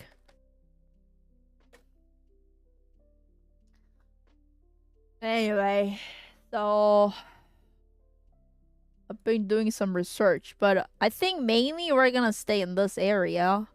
And then I'm trying to spend as much as I can here. Myochi was telling me that I can even visit here and here. So if I rent, so mainly I will base in Antalya on this trip, and then try to look around. Oh my god! Ah, Jet! Jet! Where is it? Here! We're going here.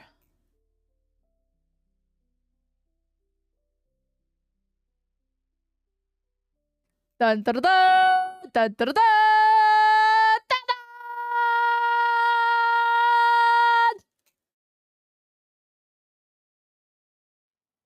This is the main reason that I'm going Turkey this time. But anyway, so we can go here and then get the boat. And then go here. Like Milchi recommended me to check this place out. And then she said also with the flight or something, I can try here. Cyprus? Cyprus? Is it a country, chat? Cyprus? Cyprus? Oh shit, it's right next to Syria. Lebanon.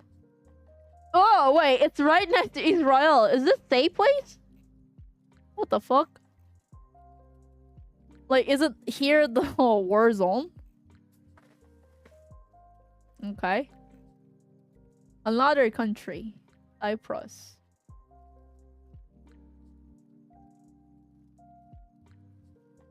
It's safe?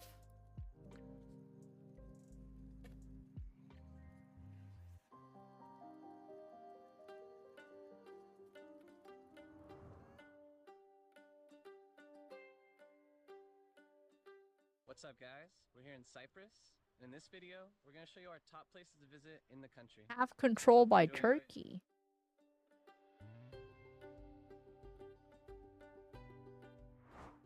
The island nation of Cyprus is located in the eastern Mediterranean Sea, just to the south of Turkey. Turkey. Beaches, ancient ruins, dramatic mountains, and year-round sunshine. Ooh. It's a great destination for relaxing and exploring. Ooh. In history and culture, Ooh. Turkish and British influences. Ooh. Since 1974, the island has been divided into a Greek Cypriot south and a Turkish Cypriot north. In this video, we'll highlight 15 of the most beautiful and interesting places to visit in the country. Make sure to watch until the end, as we'll also share a few travel tips that will help you get around the island. Now let's dive in. We are Zach and Ina. We make helpful videos about destinations around the world so you can easily plan your own adventures.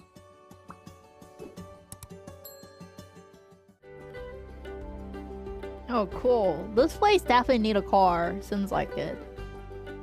You need the road trip here, I Larnaca think. is a vibrant coastal city situated Hi, on the Zach southeastern and Ina. shores of Cyprus. Steeped in 10,000 years of history, this city seamlessly blends ancient charm with modern energy. Explore remnants of its past in the Old Town, such as the St. Lazarus Church and the medieval fort. Besides that, the city is also famous for its palm tree-covered seafront, where friendly cafes and tavernas line the walkway, and the marina bustles with yachts and boats. One of our favorite activities here was a sunset cruise along the coastline.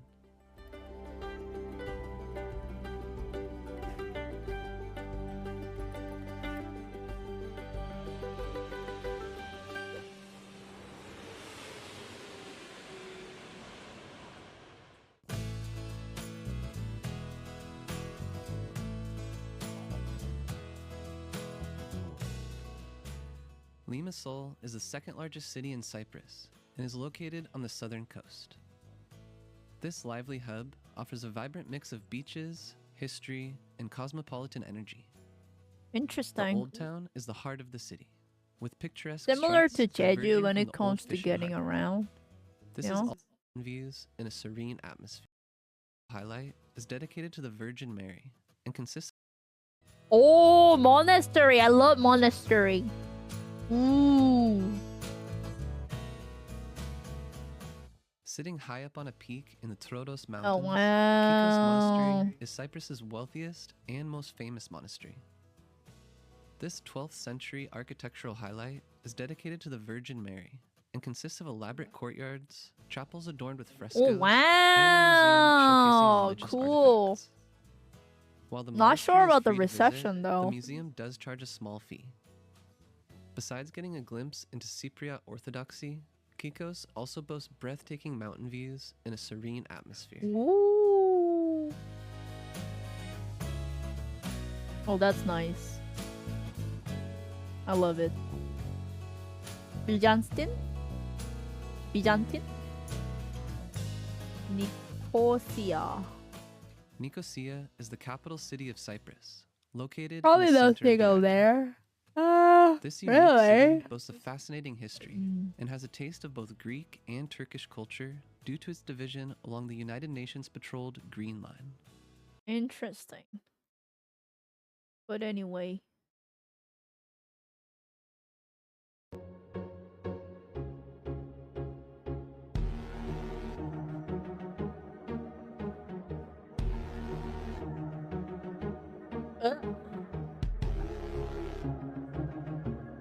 Yeah. Cool. Didn't they have a really nice temple at the Ulleung, like in Korea? You mean?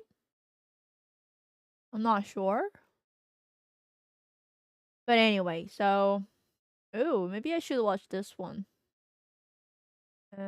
So she recommended here, and then I'm kind of planning to visit Izmir. It's like another city in Turkey here, like Izmir.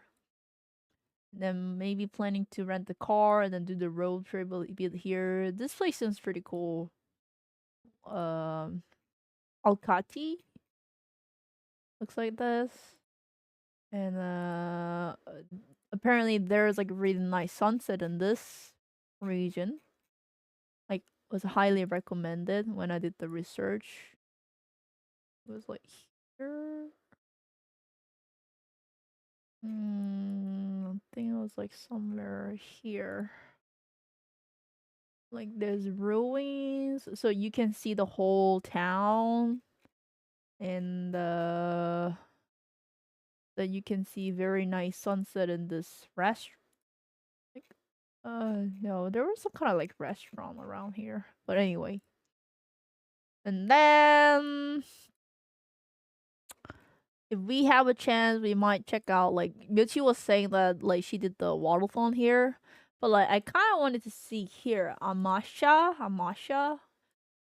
Isn't it so cool because of this pictures, and apparently this town gonna be designated for like the UNESCO heritage sooner or later or something, like they're considering it. So like seems pretty cool. So we'll see. Not sure yet. But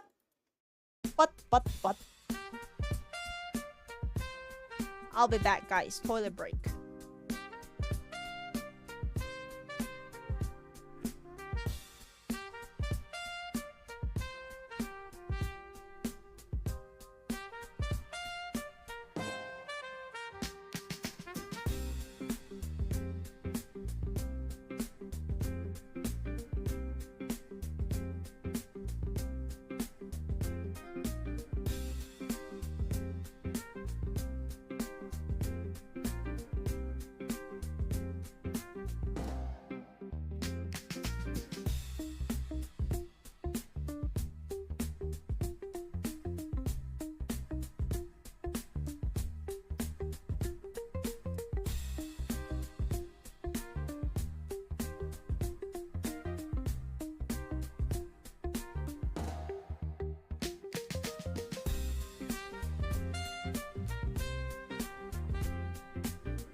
Hello.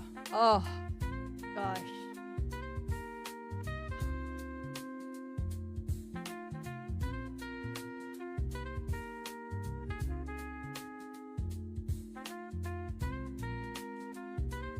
Okay, guys. Hello? Can you hear me? Guys, can you hear me? Hello? Hello? Hello? Hello? You heard me? Okay, great. So, grandma? I'm not a grandma.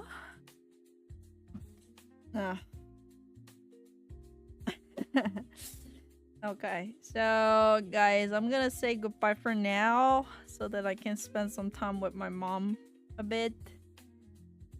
And then I'm gonna pack the last minute stuff. I think I pack everything, but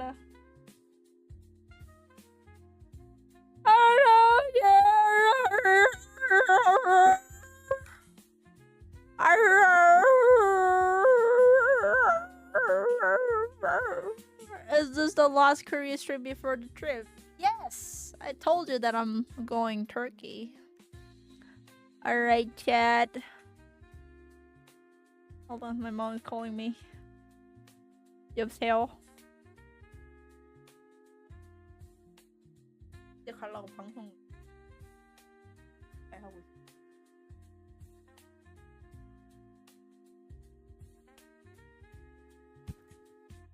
Okay. She's calling me. I'm gonna go see her. Take a walk with her. Come back. At the last minute. I don't know. My luggage is already full. I don't get it.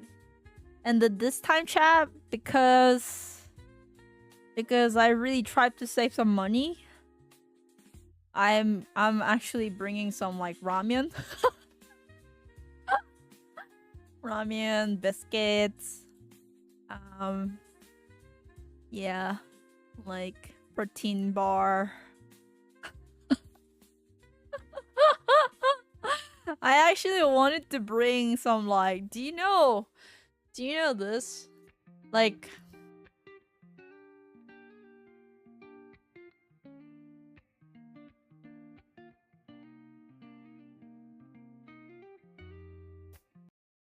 do you know this thing? This thing? This one is so convenient, but unfortunately because of the heating pad stuffs, the airport, like at the plane, because of caution of the explosion, they don't let me take it. So like, damn, I was able to save a lot of money. But so this thing is so cool. All you need is just water, any kinds of water, you know. So you just like pour all these things and you see this one. So you pour water in it. And then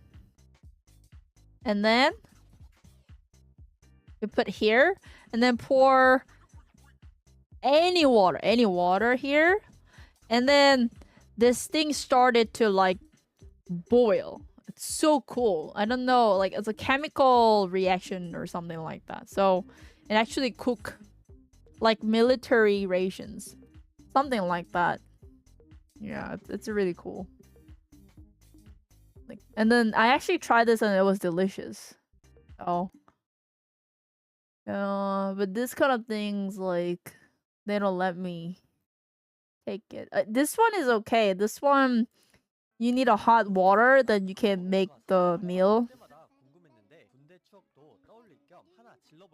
If you pour like hot water, it makes the meal. The problem is because all these things has like meat inside, like beef or pork.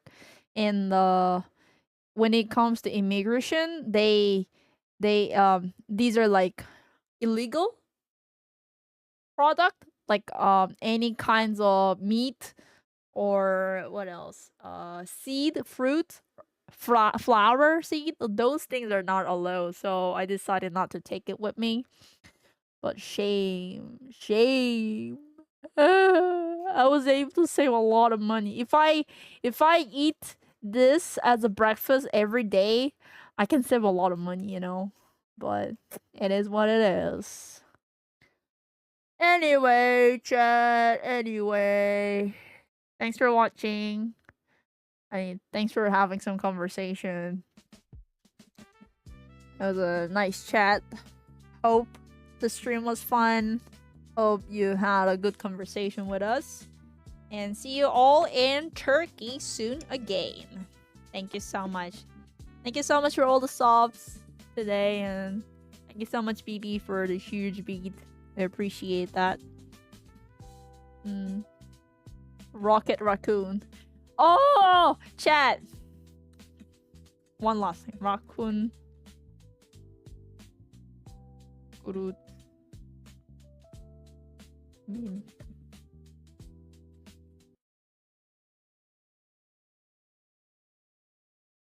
There are so many of the funny memes about, like, the pushing the button thing.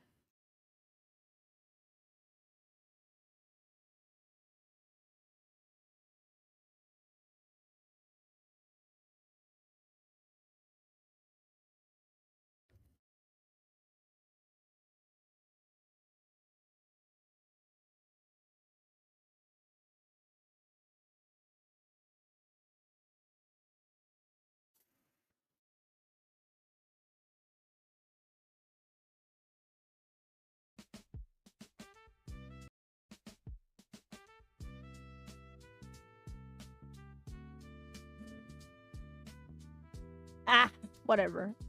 Usually the good like memes are on Instagram, I feel like. Baby Groot button meme.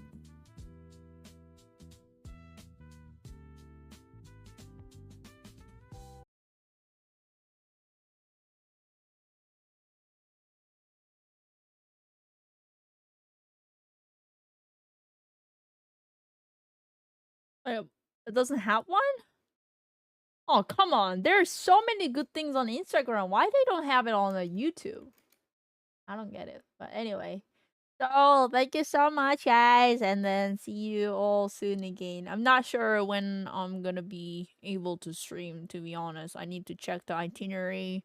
And also, depends on how I feel after I land in Turkey. I might have jet lag, so I might take it easy on day one. We'll see. So, see you soon, chat. See you soon. See you soon in Turkey. Let's have a great time. And peace, guys. Peace, peace, peace, peace, peace. Thank you.